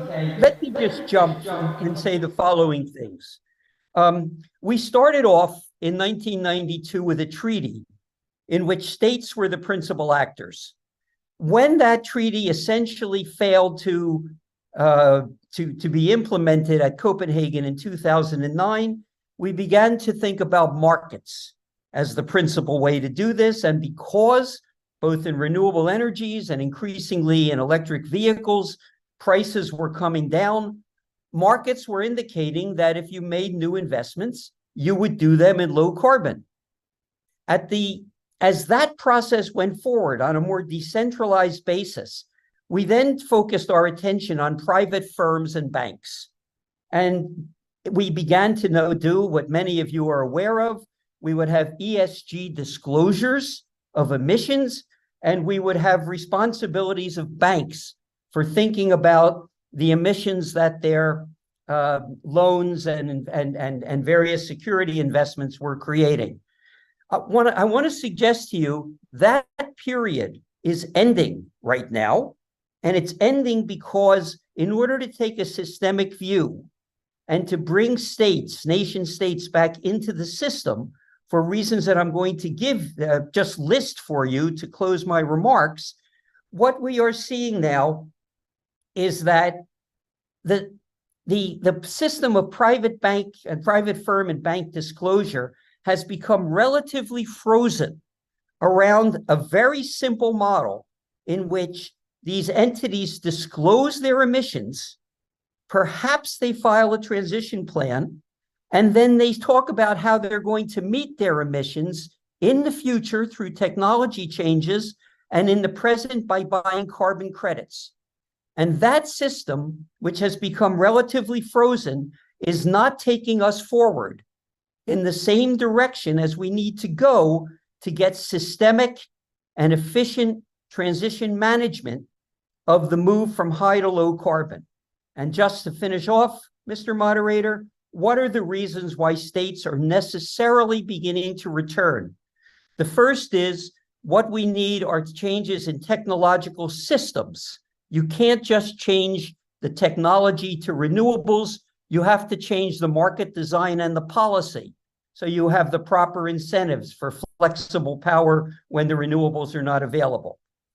Public finance has become critical, as we've seen, because what the low carbon energy system needs is capital intensive, both for hardware and software.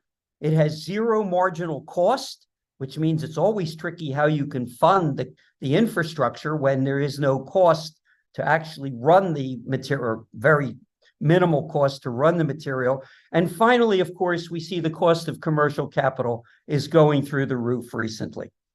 Third, central banks and financial regulators are understanding that the risks on the downside seem to fall on labor or on communities or state enterprises, but in the end, most of that risk falls on the government. It is sovereign risk, and therefore governments need to turn to it. Fourth, there is transition management that needs to be done with great care, and as I suggested, innovative instruments, because the pace of how you change and in this transition is the critical feature. The danger to an economy is not the transition.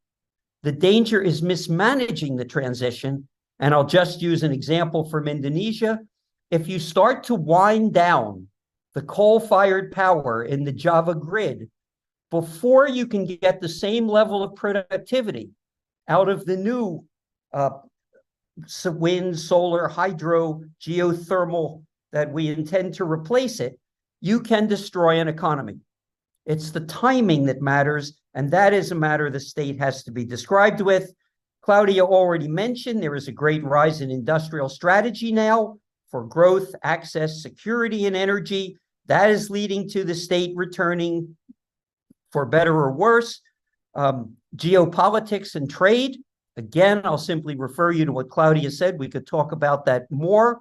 about how that manifests itself exactly, are again bringing the state back in for better or worse.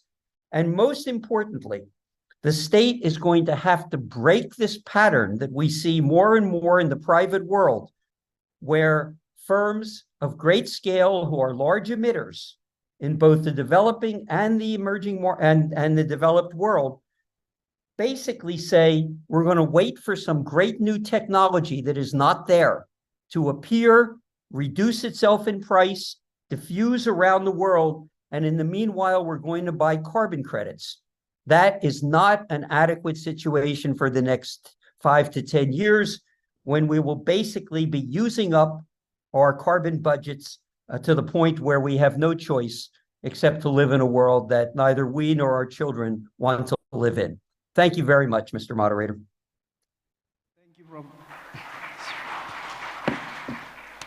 Thank you for your presentation, but later perhaps I will stop to you to elaborate more about financing transition. But for now, please, Michelle, for your time, 15 minutes, bonus 1 minute.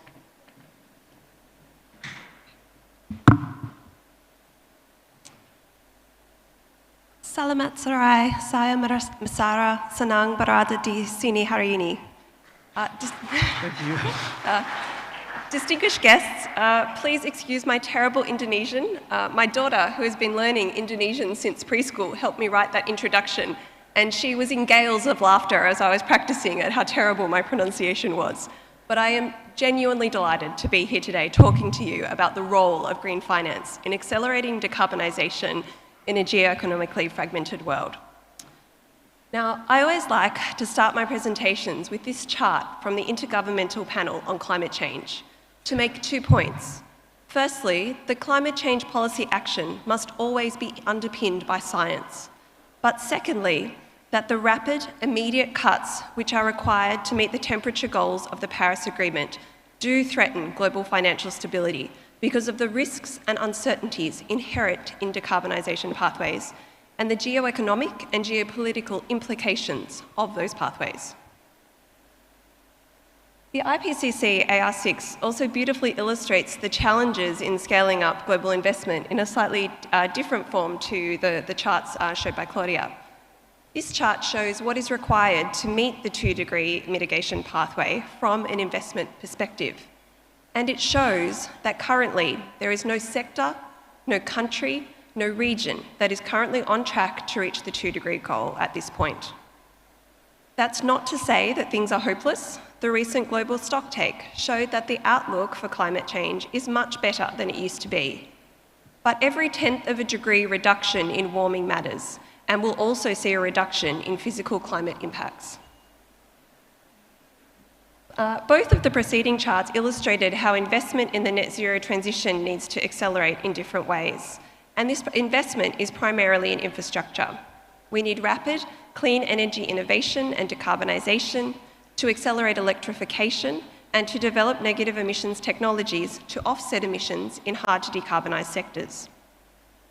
And central to this is the deployment of more public climate finance to assist developing countries in mitigating and adapting to climate change.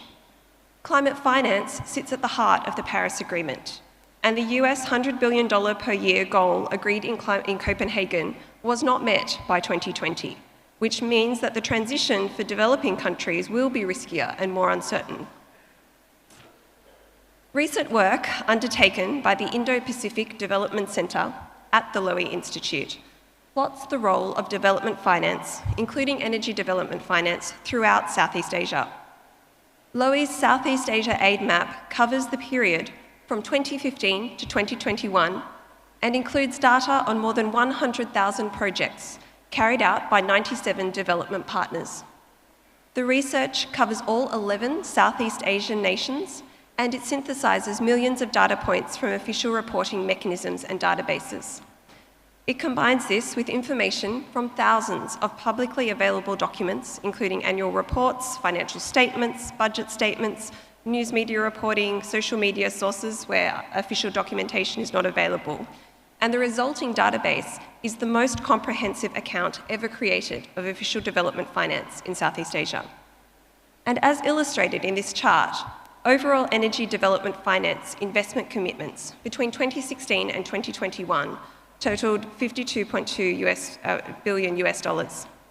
This included $21.9 billion for fossil fuel infrastructure, $11 billion for electricity grids, $9.9 billion for renewable energy, and $3.2 billion in energy policy support. Fossil fuel infrastructure received twice as much funding as renewable energy infrastructure between 2015 and 2021, though thankfully this has been in sharp decline. But what it shows is that the net zero transition is not just a question of finding money to invest in renewable energy. It has become a global skills and capability challenge. So from everything that I've just shown you, it is clear that green finance for the energy transition is not on track. The key question that all governments around the world must navigate is how do we navigate through the geoeconomic and geopolitical challenges of climate change to alter this current trajectory in a way that accelerates the transition but that minimises risk and uncertainty for governments and private sector investments.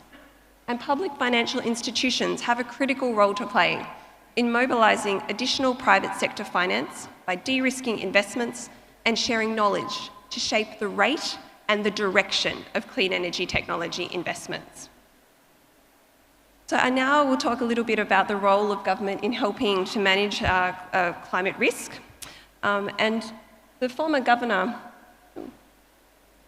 of the Bank of England and co-chair of GFANZ, Mark Carney, outlined 3 key categories of risk in his well-known Tragedy of the Horizons address.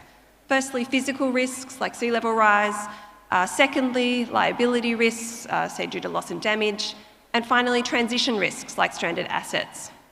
But current climate models do not adequately consider how these risks are going to interact, particularly liability risks.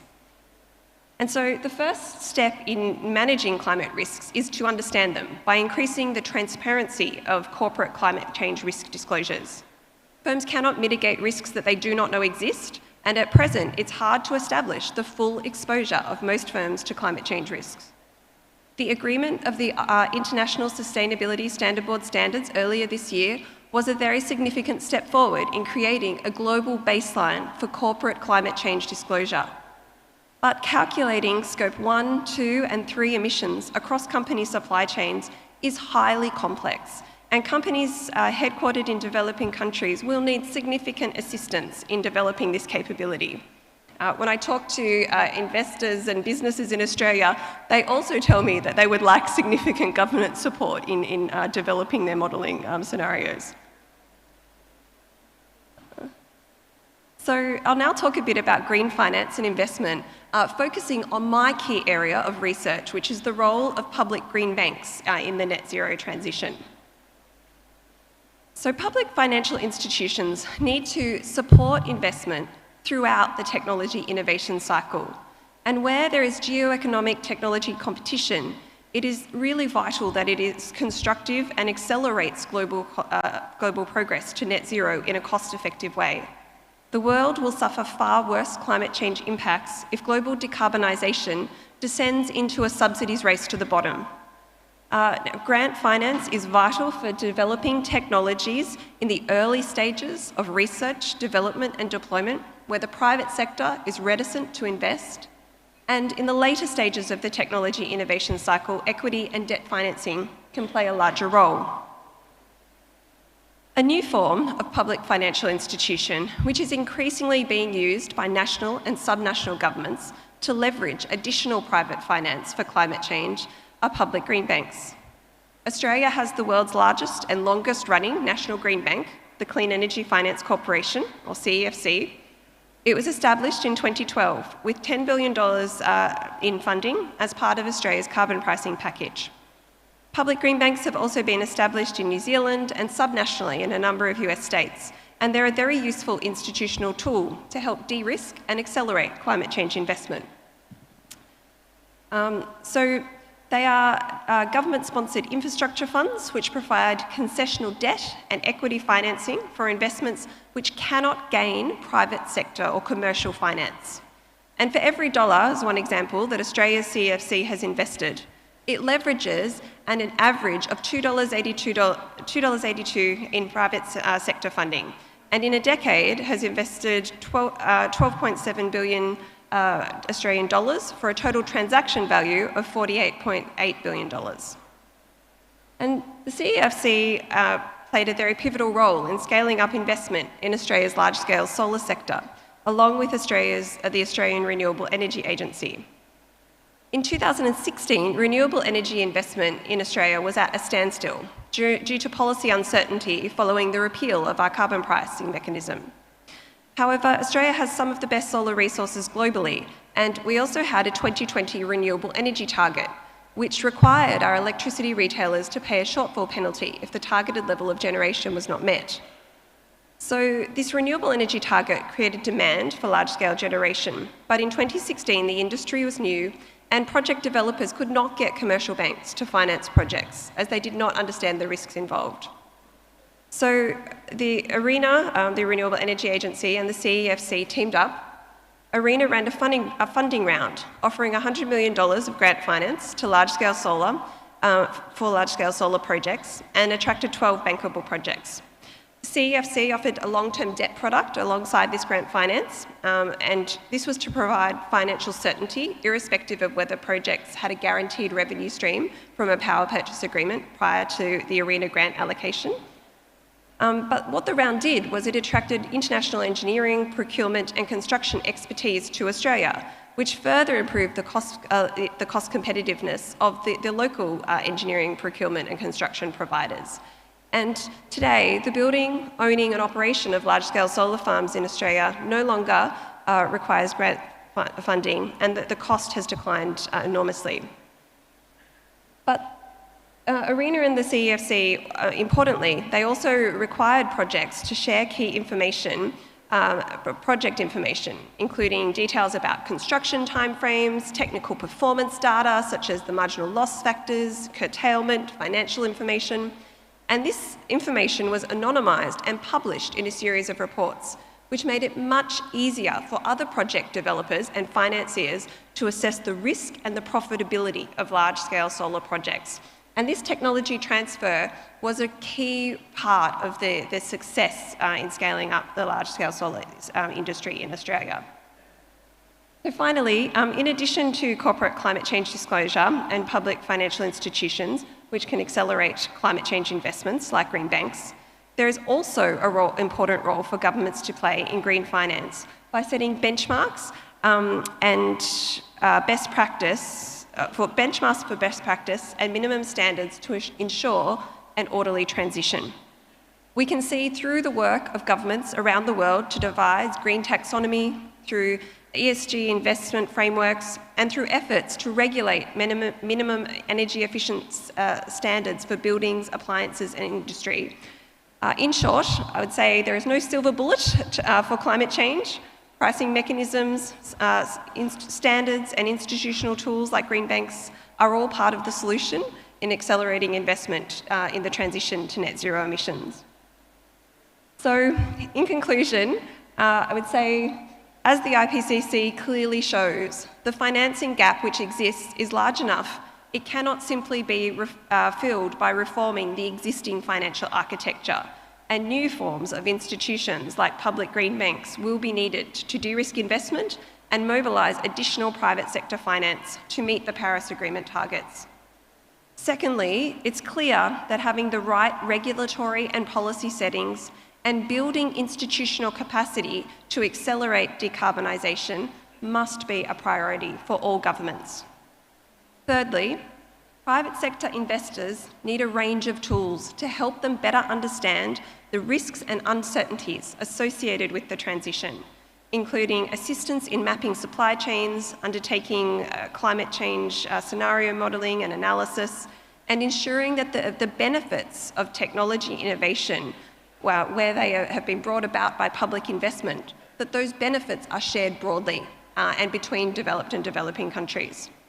And finally, I would say that governments must do everything in their power to stop a virtuous cycle, or to start a virtuous cycle of clean technology competition to the top, a just transition that supports countries like Indonesia to meet its climate and development goals, rather than a subsidies race to the bottom, to help the entire world avoid the worst impacts of climate change.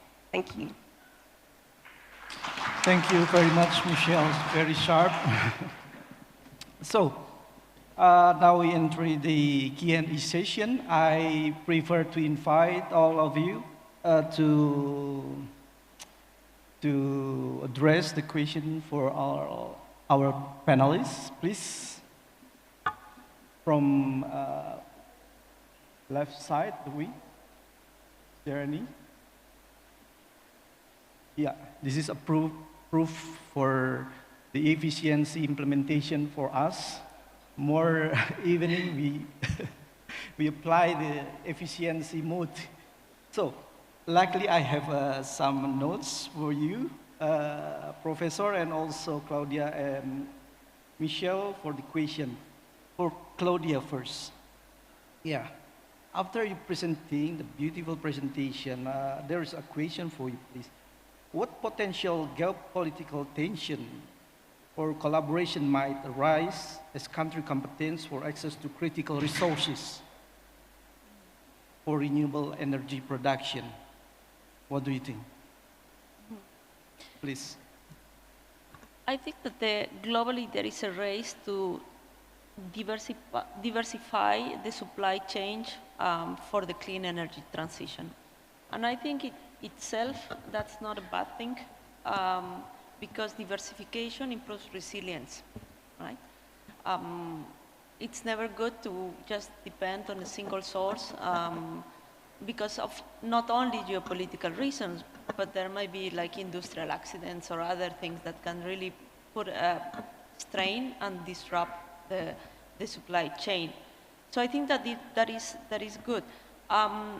I also think that this diversification will happen, but I think there will remain some level of concentration, whether we want it or not, just because the investments are very lumpy and it will take time to actually reach to a level where we will have a broader diversification, particularly on the refining and also particularly on the refining of minerals and also maybe later on the manufacturing. There will be tensions, but there will also be opportunities for other countries like Indonesia to develop and go from the extraction of minerals to the processing and eventually to the manufacturing. Whether or not that countries will be able to exploit those opportunities will depend to a large extent whether or not they will be open enough to receive foreign direct investment, technological transfer, and reduce barriers even for imports of intermediate materials that would allow industries like manufacturing to really grow. And I think that this is along the way that some of the countries need to think to go in all that path to take advantage of this diversification of the supply chain. Thank you. Thank you. Thank you very much. Very informative. May I come in on that? Please, May I please. come in on that? About that Please, problem? Prof. So we get some dialogue. I think this question of critical minerals is highly important. Let's take two countries who are each fossil fuel exporters, or at least have been historically. Indonesia, of course, remains a major exporter of coal, doesn't export much anymore, and certainly on a net basis, either on natural gas or oil. So we'll just treat that as not really an important part of the Indonesian balance of payments. But let's take another country, Colombia, which is again a major exporter of coal, also exports oil and gas to some degree because, of course, its own system an internal system is based on hydro. So it's pretty much a pure exporter. Colombia faces, when you do careful transition risk work of its sovereign position, a substantial downside if the transition happens at a relatively fast pace, as imagined by some of the IEA scenarios that we now tend to rely on. Indonesia, on the other hand, faces a more complicated question because it has substantial supplies of nickel, of cobalt, and particularly of copper, which will be extremely necessary in a transition economy. So different exporters find themselves in different positions. But everybody finds themselves in a difficult position if they do have critical materials, because none of us really know which are the critical materials, what kinds of nickel, what kinds of alloys will be used. So it becomes a bit difficult to think about making very large investments, particularly in remote locations, when you're not really sure which will be the technology that emerges. And secondly, for many of these materials, there is substantial work going on in universities and corporate labs about synthetic variants of that are made through material science. So it's very important to talk about the critical mineral structure, but the future is sufficiently uncertain that a lot of the analysis you need to do, whether you're a company or a country, is really about keeping options open, rather than thinking, oh, I know the answer to this, because you can very easily end up with stranded assets on the upside of this transition, although we usually think of those on the downside. The last thing I would say, certainly for Indonesia, where this conference is going on, it's extremely difficult. If you look at the local content rules so far that the United States has put forward in the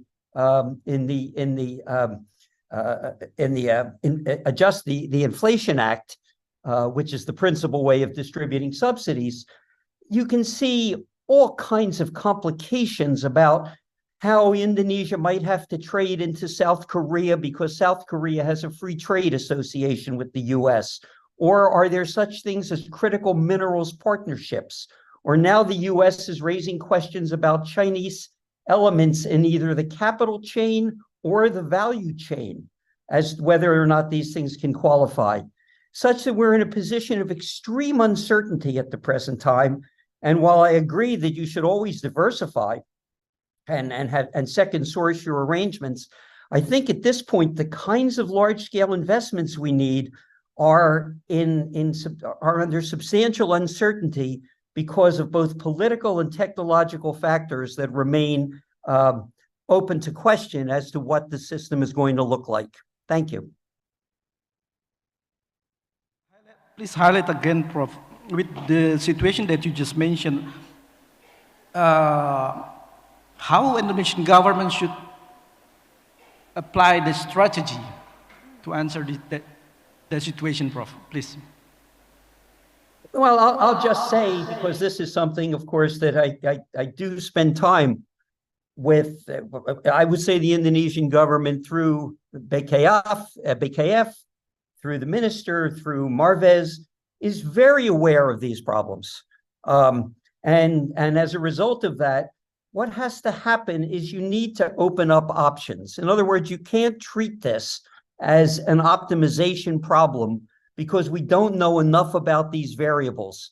So what we really need to do is both model options on probabilistic scenarios rather than the kinds of relatively simple macro models that we're using.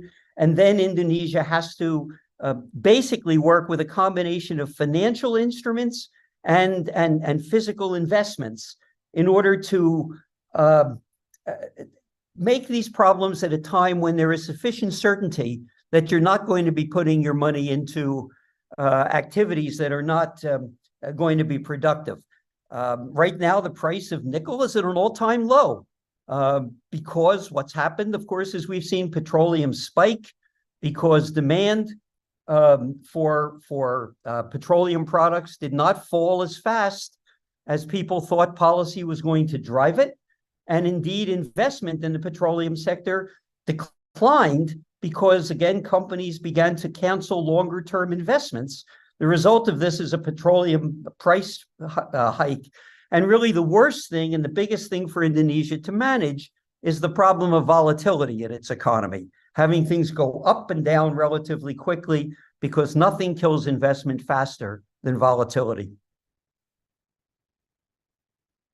Thank you, Prof. Please Yeah, Claudia, so you can jump. what I like to add here that the points that Professor made are very important in that I see that is the problem with picking winners, picking industry winners. And the uncertainty that he talked about, the technological uncertainty that he talked about is really important and is a real threat.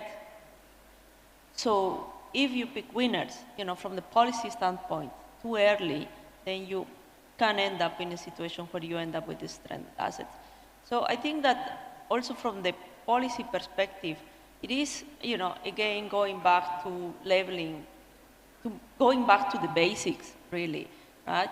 Making sure that you have the rules, an economy that's open enough to allow FDI or any private investor that wants to risk and put their money on this, that you have enough infrastructure to support that development, and that you have also capital and human capital to be able to respond to that. But I do see that risk of picking winners is particularly important at this time, given that the technologies are evolving and that will continue to evolve. You have seen the numbers in terms of what is going into research and development now in the developed economies, and that can have a material impact on where we are going in the next decade or so. Thanks.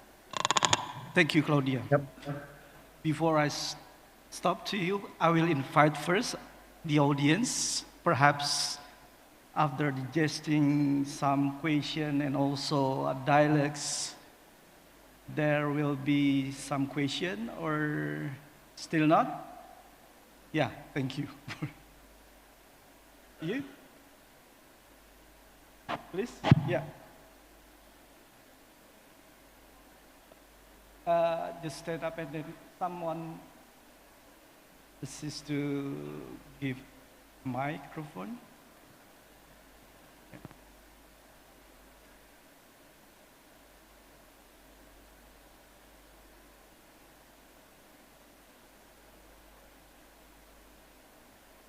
Yeah, please.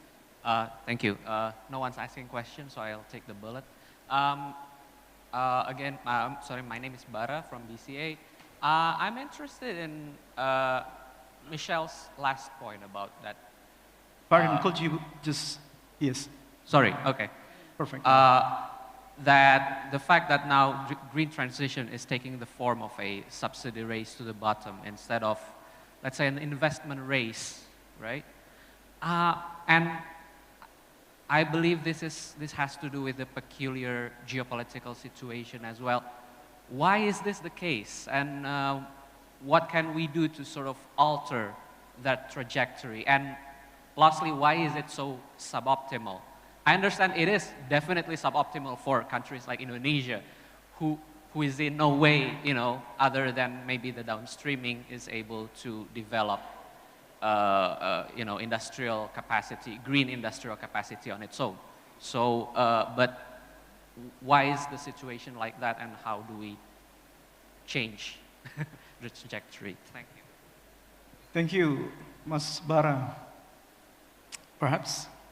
I'm happy to start with that one. I think it's a fabulous question, and I think, we're in this world where China has dominated clean energy supply chains. They sort of recognized how that the decarbonisation was going to reshape supply chains around energy, and they invested early, and they are dominating in a number of sectors.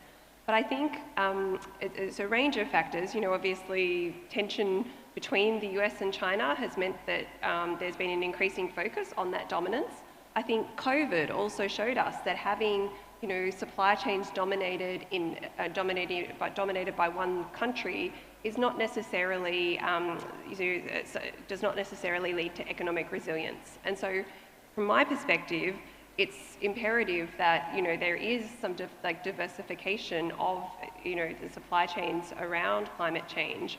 But I think the Inflation Reduction Act, in sort of its scale and nature, and then the EU and other responses, we're sort of seeing this increasing sort of protectionism to some degree, that for middle powers, as has been discussed earlier today, like Indonesia and like Australia, is not going to be positive. And for the world's poorest countries will be even worse. And so I think, that final point I made was that there can be different types of competition. So there can be competitions where you have a subsidies race to the bottom, but you can actually have technology competition there is healthy competition. And on climate, even if we can't, see great power agreement around other security and economic issues, on climate change, it's in the best interest of every country in the world that we find a way to navigate a path where we have constructive competition. Yeah. Thank you. Prof. Thomas, seems like you have something to add, please. Three quick points. Competition is a wonderful thing. I believe in it. I've taught it for a long time. And yet, if we do look at the enormous progress that has been made on the solar side, what really mattered was the fact that Germany paid a huge price and created demand for solar. They thought that could work to build a solar industry in Germany. In point of fact, what it did was open an opportunity for China to trade into that and to bring the price of solar down to the point where everybody in the world is optimistic about its capacity now. The dimensions of how one creates innovation at scale are complicated. I would certainly say with regard to Indonesia, that they have no intention, at least the people with whom I work, have no intention of repeating the past period of mineral extraction. They are not going to take minerals out of the ground in Indonesia, trade them on the London Metals Exchange, ship them somewhere else for refining or smelting, and then have the first round of products built somewhere else. Those products are not usually the most complex product, and they can be built in most parts of the world. And I see relatively sharp differences between, say, the US and China at the present time, because China seems to be willing to go along with a model that has at least 3 levels of value added in Indonesia, where the US is probably not in the same position to do that, even regardless of its local content. And the last thing I would say is we suffer from different priorities. So with these JETPs, most of the donor countries are either public or private banks in the West in one fashion or another. They are all under pressure to clean their accounts of various forms of fossil-related activities. This is under pressure from stakeholders, from NGOs. We are all aware of this. And so they are really not willing to invest in transition investments that are the very things that allow the optionality that Indonesia needs and wants. So we find ourselves still in a position where there is not a sufficient alignment of preferences around how we deal with climate or how much we spend on climate that I think is causing some of the problems that the questioner asked about. Claudia, do you have something to add? No, I agree that I think I would add on the transition financing and this issue of green financing. And I mean, looking at it from the World Bank side, we definitely see this as one of the key bottlenecks for Indonesia to be able to finance its transition. And the difficulties, I mean, having spent around 2 weeks in Singapore talking to all of the banks on this particular issue, is the narrow definition of the West of what green financing is, particularly when one talks about the development of network infrastructure and say transmission lines, backbone transmission lines, and other type of investments that will provide the network with flexibility to absorb variable renewable energy. Now, banks have a narrow definition of green financing, and therefore the resources that are available to finance these critical network investments are limited. And I think that this is also an opportunity, we at the World Bank are working together with the Minister of Finance actually and PLN to create some financial risk mitigation instruments or some instruments that are trying to push the boundaries in terms of what we define as green investments and start talking about transition financing, which will entail some level of uncomfort from the banks because some of these transmission lines will indeed carry mostly brown power in the initial years. But if they don't get built, then the green power will never come. And I think that's something that is also happening in developed economies. The problem with countries like Indonesia is that the networks are even less developed. So you have to go two notches. You have to develop the network, the backbone, and then after you need additional investments to connect to the green project. But this is definitely some of the barriers currently for countries like Indonesia to access transition financing. Thanks. Thank you, thank you. Michelle, I'm just following the information from Professor Thomas also and also from Barak. I'm just curious with the combination finance instrument that apply in Australia. Since you have a decade experience about this, perhaps what kind of challenge and how to deal with it, please? Well, thank you so much. It's a great question. And I think in Australia, our commercial banking sector initially was very hesitant to fund renewable energy and clean technology projects because we had a long history of bankable fossil fuel projects. And commercial banks were very familiar with financing those projects. They understood those transaction structures. And so to finance new forms of clean energy technologies was more complex. It required more work because of the different sort of nature of those investments. And so I think that's where the Clean Energy Finance Corporation played an important role because it had a very narrow remit to only make investments in those sectors. And it was able to, spend time structuring transactions and then sharing those term sheets with commercial banks to show them, to lead the way in structuring clean energy technology investments. And so I would say, in the conversations that I've had with green finance experts sort of all around the world about the new forms of instruments that are needed, generally they say to me that, we have lots of wonderful, very, functional financial instruments. But what we need to do in the clean energy transition is to actually take those and apply those in new ways depending on the technologies that are being used. And there are some really great examples. I think that, the World Bank has some excellent sort of examples of projects where that's done and has been extremely innovative. But we just need much more of it and much more of that specialized sort of expertise to accelerate progress. Please, please. I just have one final point that I think is important. Where I do see a very large opportunity for Indonesia to finance the transition is to really tap into domestic financial markets. And I know it's not easy, but I think this is a question for all of us, at this type of forums, and particularly from the Ministry of Finance, to how is it that we can mobilize domestic financing for the transition. And that has several advantages, one of which being that it is, not local denominated financing. And foreign exchange does matter because the revenues, at least on the electricity side, are of course, rupiah denominated.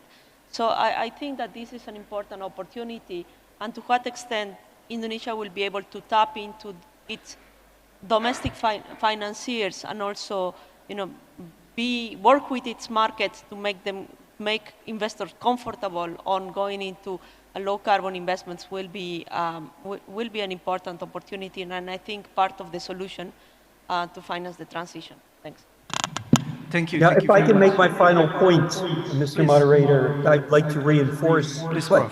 what Michelle and then Claudia said. In a way, Australia, of course, financed, just as Europe and just as North America, have financed renewables at large scale. They are the cheapest form of producing energy in most seasons, in most parts of the world now.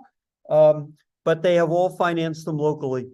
And that says a lot, but because certainly in Southeast Asia is not Africa, it's not even Latin America. There are local capital markets, as well as the various state wealth funds and asset managers like GIC or PTSMI in Indonesia. And a lot of this is going to have to be done domestically.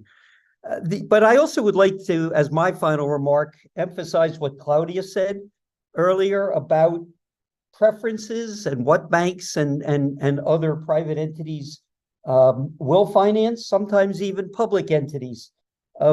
In California, the biggest problem that we have, it still turns out to be very difficult, is how we are going to run the software system, the intelligence that can rebalance a power system that is overwhelmingly done with variable supply energies, 120 times a second. You need unbelievable amounts of data to do that, as well as very sophisticated and expensive software. In Indonesia, that will be very difficult for some time, and they may need to balance their system as they add more and more variable supply sources of energy with the one thing that is relatively easy to do that in Southeast Asia, which is with natural gas. But the Western banks will not finance natural gas. And as a consequence of that, again, it raises the question of domestic and regional finance for solutions that are appropriate for the different countries at different levels of wealth around the world. Thank you very much. For your additional information and also sharing your thought, Professor Thomas. I will invite one last chance for the audience, particularly for the future leaders from BKF. Is there someone want to use this opportunity to ask and dialogue with the panelists? Colleagues from BKF? No? Okay. I'll actually be at BKF on Monday, so they can ask me directly. Yes. Yeah. There's one now. Please.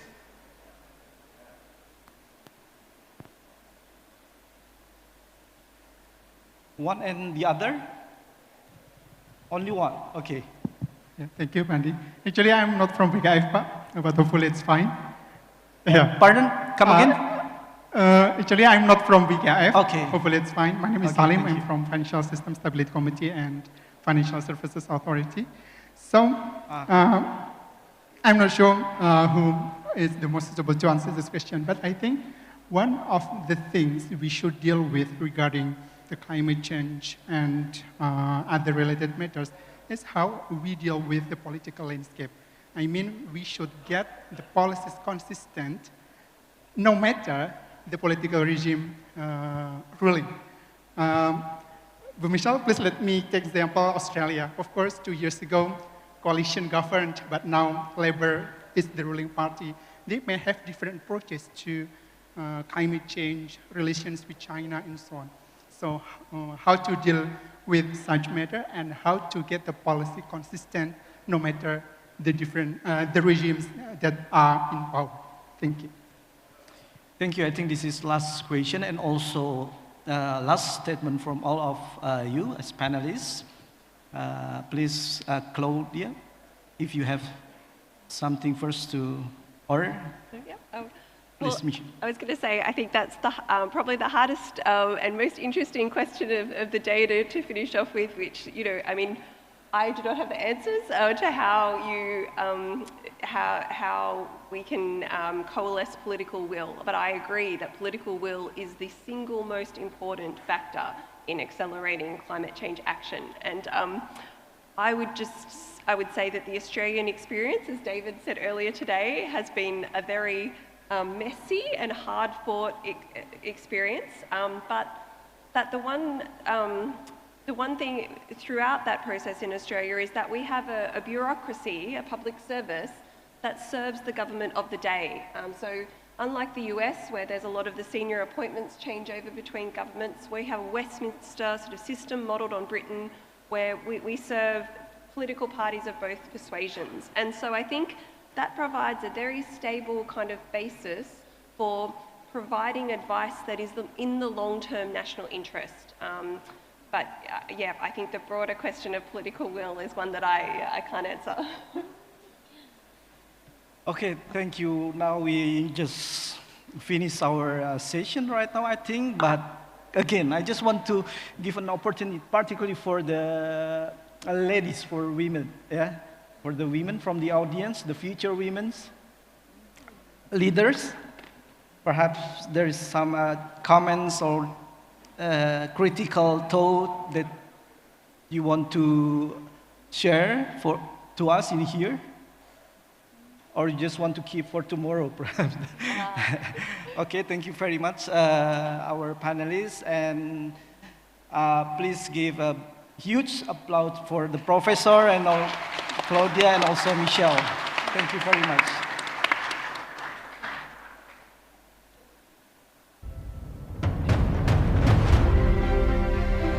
Thank you very much, moderator and speakers, for the thought-provoking panel discussion. Please remain on stage and step forward as we will have a group photo together.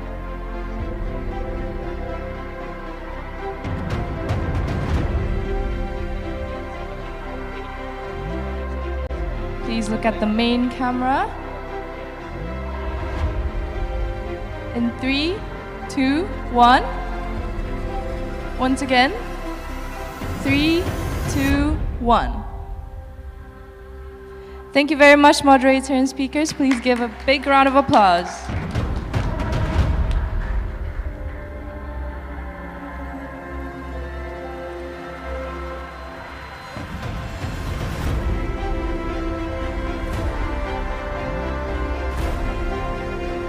Distinguished guests, ladies and gentlemen, we have finally reached the end of our agenda for today. We had thoughtful discussions and rich insights from all of our honorable panelists and speakers. On behalf of the committee, we would like to thank all of our guests and speakers for your attendance and participation. If you want to access the materials we had today, please visit fiscal.id/AIFED. Once again, it is fiscal.id/AIFED. Ladies and gentlemen, we now kindly invite you to join us at the mocktail reception along the beachfront of Grand Hyatt Bali Nusa Dua. A gentle reminder that tomorrow's conference will be held at 9 a.m. in this ballroom. Once again, tomorrow's conference will be held at 9 a.m. in this ballroom. Thank you, everyone. We express our sincere gratitude. Please enjoy your afternoon and see you at the mocktail reception. Matur suksema.